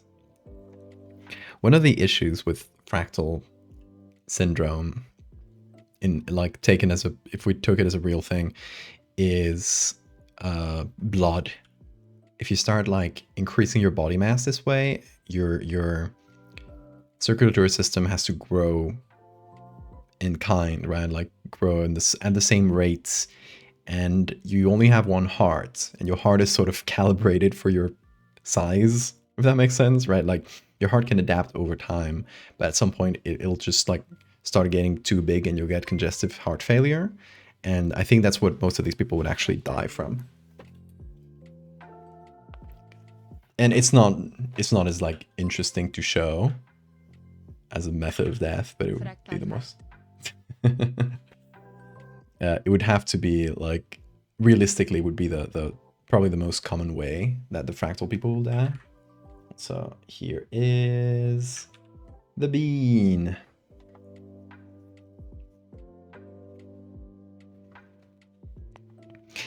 So yeah, I think like a dagger or something, like right around here or here, since we got some like free space.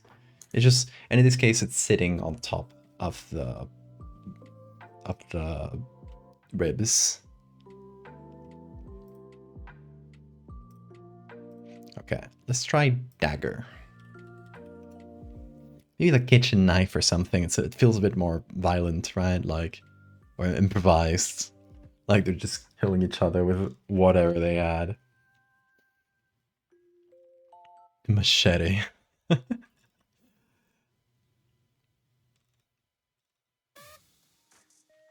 Okay, lots of like really fantasy looking daggers. And some like historical ones and some like tactical gear bro style daggers as well. Let's try kitchen knife.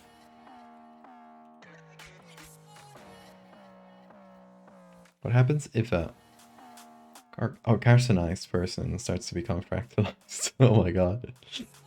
Two unstoppable forces collide, yes. It breaks a hole in reality.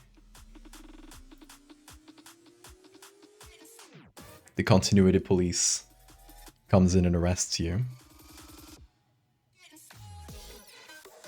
This filter, this like selection thing, has becoming a little better, but it is so slow now. I'll still take better or slow than the alternative, but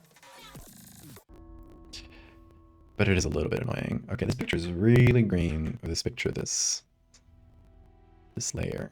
But I'm going to desaturate it quite a lot anyway, because I don't want it to look like a very new knife. It has to look pretty rusted and old.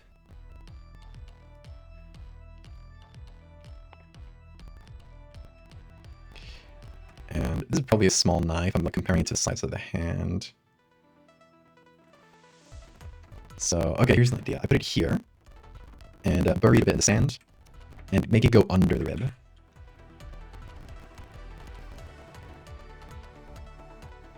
At least the tunicate people will be okay. Oh my god, imagine you get calcinized and also metamorphosed into a tunicate, and your whole, like, the theory of evolution breaks at that point. You can't handle the weight of that. Everyone just goes back to creationism. But creationism by an evil god. Like, yeah. God made us. He's evil. He made us only to suffer. That should be on top.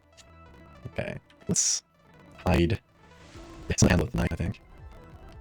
Is it buffering? It might be the GPU thing. Or is it... Maybe, hold on. Oh no, it is bit rates. It's an internet thing. Let's see, it should be really short.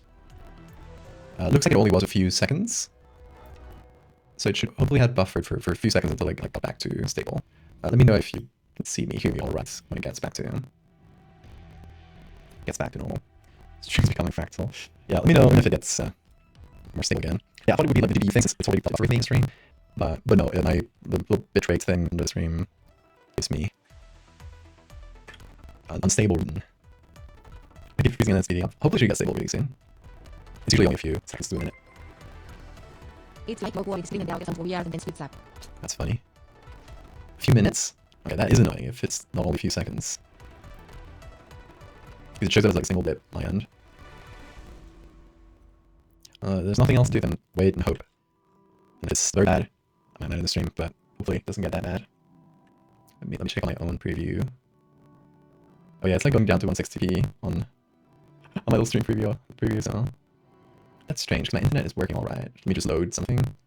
Yeah, it's working fast. At least like the download speed.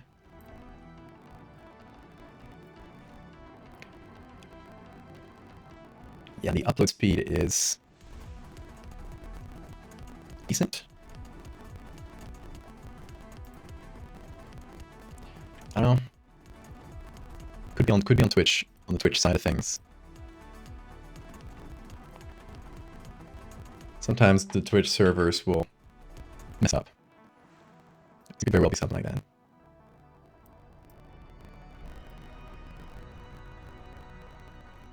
So yeah, keep me updated on hopefully when it stops doing this really soon.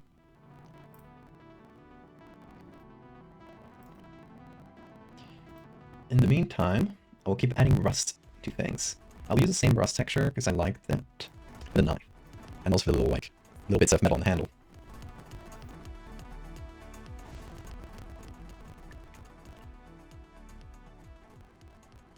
What the hell, moving his mouth and nonsense coming out, and the audio comes out at once.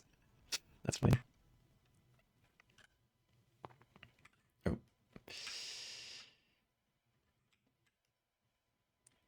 Let's flip that. 4 different sentences at the exact same time. That's like that's a new kind of error. Which makes me think it might be Twitch, like it might be on the Twitch side, because I've never had this type of error. And so like every time I've had network errors, it's only been for like a minute or less. It always like buffers for a few seconds, then goes back to normal. So yeah, it makes me curious.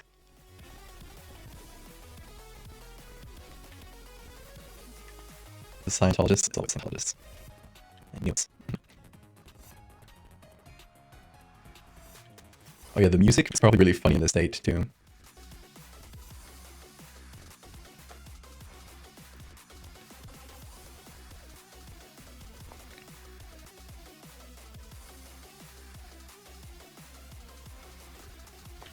So I guess there's 2 things I figure out. Fun. To figure out what the hell is this buffering thing. What was my end on Twitch is I gotta figure out what the hell is going on with the GPU, which is sitting at 100% use. And low temperature, by the way. Like, it's sitting at 41 degrees, which is like normal resting temperature for a GPU. Most of the GPU is like at 0% use. There's one single core, which is the 3D core of the GPU. The PS is so weird in the stream. It probably is, yeah. So check this out. This is my GPU. Video encode and video decode is at 0%, which is the one that should be used by OBS. While the 3D core, which is the one you should use for games, is at 100%, which doesn't make any sense. Like the temperature is low, like everything else is good. The memory is really high. That's the only 2 things that are kind of weird. Like the onboard RAM, which is 60 gigs, like it's a lot on the GPU. And the 3D core, for some reason, I don't know. No clue. Blame everything on the bug. It's the 11th bug. I knew it. The curse of the 11th bug. Is it more stable now, or is it still doing that, by the way?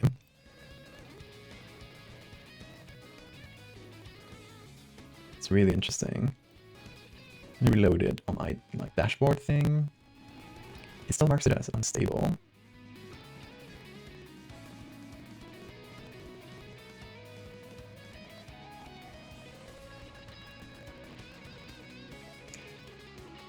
Very strange. I assume there's also probably a lot of delay to stream, so you guys are hearing me like a long time after I'm saying these things.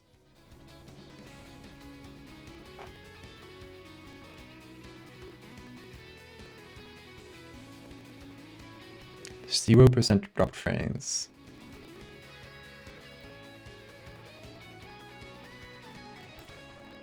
Well, I'll report the issue to Twitch.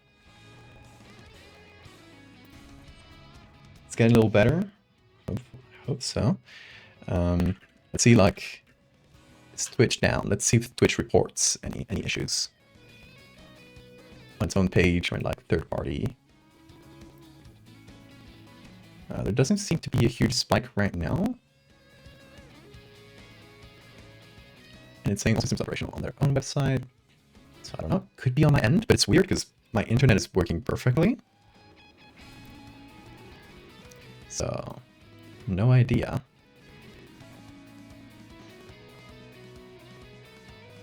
It could be the ISP too. But it's like a weird new kind of error, so I'm just kind of confused. They're paying. No, it's because I removed pay modes. That's perfect. This moment. It was getting better, then it happened again. God damn it, Twitch or OBS. I don't know who's at fault here. I wish I knew that I could cast blame. But no, like casts.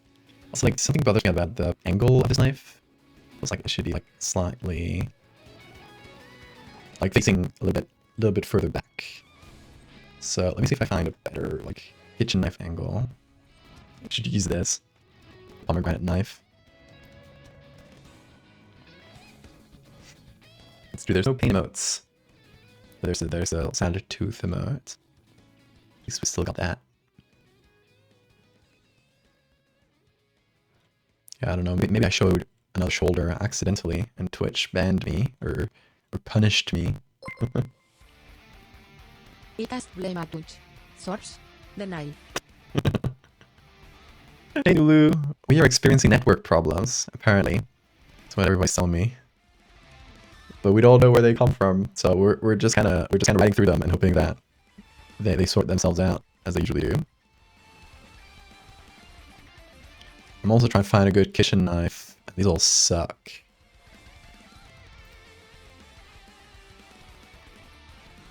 Welcome to the vortex. We're all being absorbed as two fractal people die. It could be this? No, it's too much of an angle. So many kitchen knives, and none of them have the angle I'm looking for. And I would like a wooden one, like one with a wooden handle.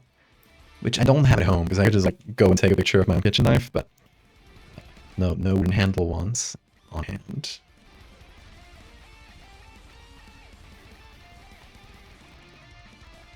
You're like all the way in Australia? No, I think it's like it for everybody, so it's not specific to Australia. Something is going on. And it seems to be network related. Although I'm still sort of suspecting it might be the GPU, because it is at 100%. And 76% of that is OBS. It's kind of crazy. It's a main page of OBS too, so I can't like pinpoint it to a specific part of the program. Video really is way behind. Just because it's seeing the GPU. I just showed it again, so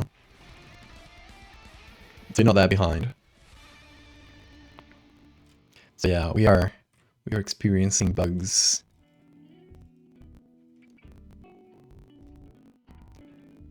Oh, this one's pretty okay, but it's not the wooden handle I wanted. I want a wooden handle.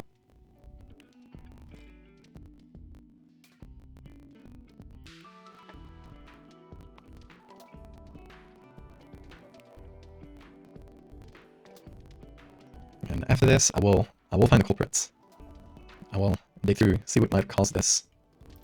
It's weird. I didn't change anything in my sentence, so I'm like really wondering what could cause this. So going crazy trying to look for kitchen knives here. Feels like there should be one that does have like 1 or 2 angles. Come on, come on. I could just give up and go with the one we have here, which just has like a slightly awkward angle. But at this point, probably fine. Let's see if I flip it vertically. Actually feels a little better.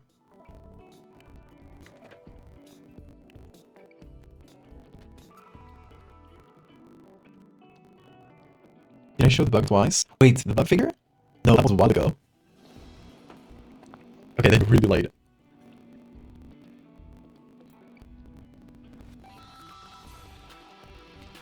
That's so strange and interesting, because the weird bit is that the bit rates seems to be okay, but it's still telling me unstable. Huh. So you got like audio that is on time and video that's super delayed? That is like a completely new kind of error. What is going on? What is going on, Twitch? We are experiencing entirely kinds of bugs. We're breaking new ground, folks. Inventing completely new types of streaming. Delayed streaming.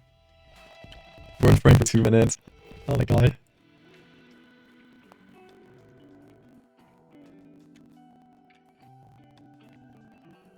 So at this point, I'm giving up on the stream banner, but I'm powering through. I want to like at least this at a pretty finished state. So I'm being stubborn. I'm being stubborn as hell and trying to get this like a easily finished state. But we'll probably finish it tomorrow anyway, because it's probably not that fun for y'all. I mean, it's fun for me. I'm saying things and you're seeing what happens like 5 minutes later.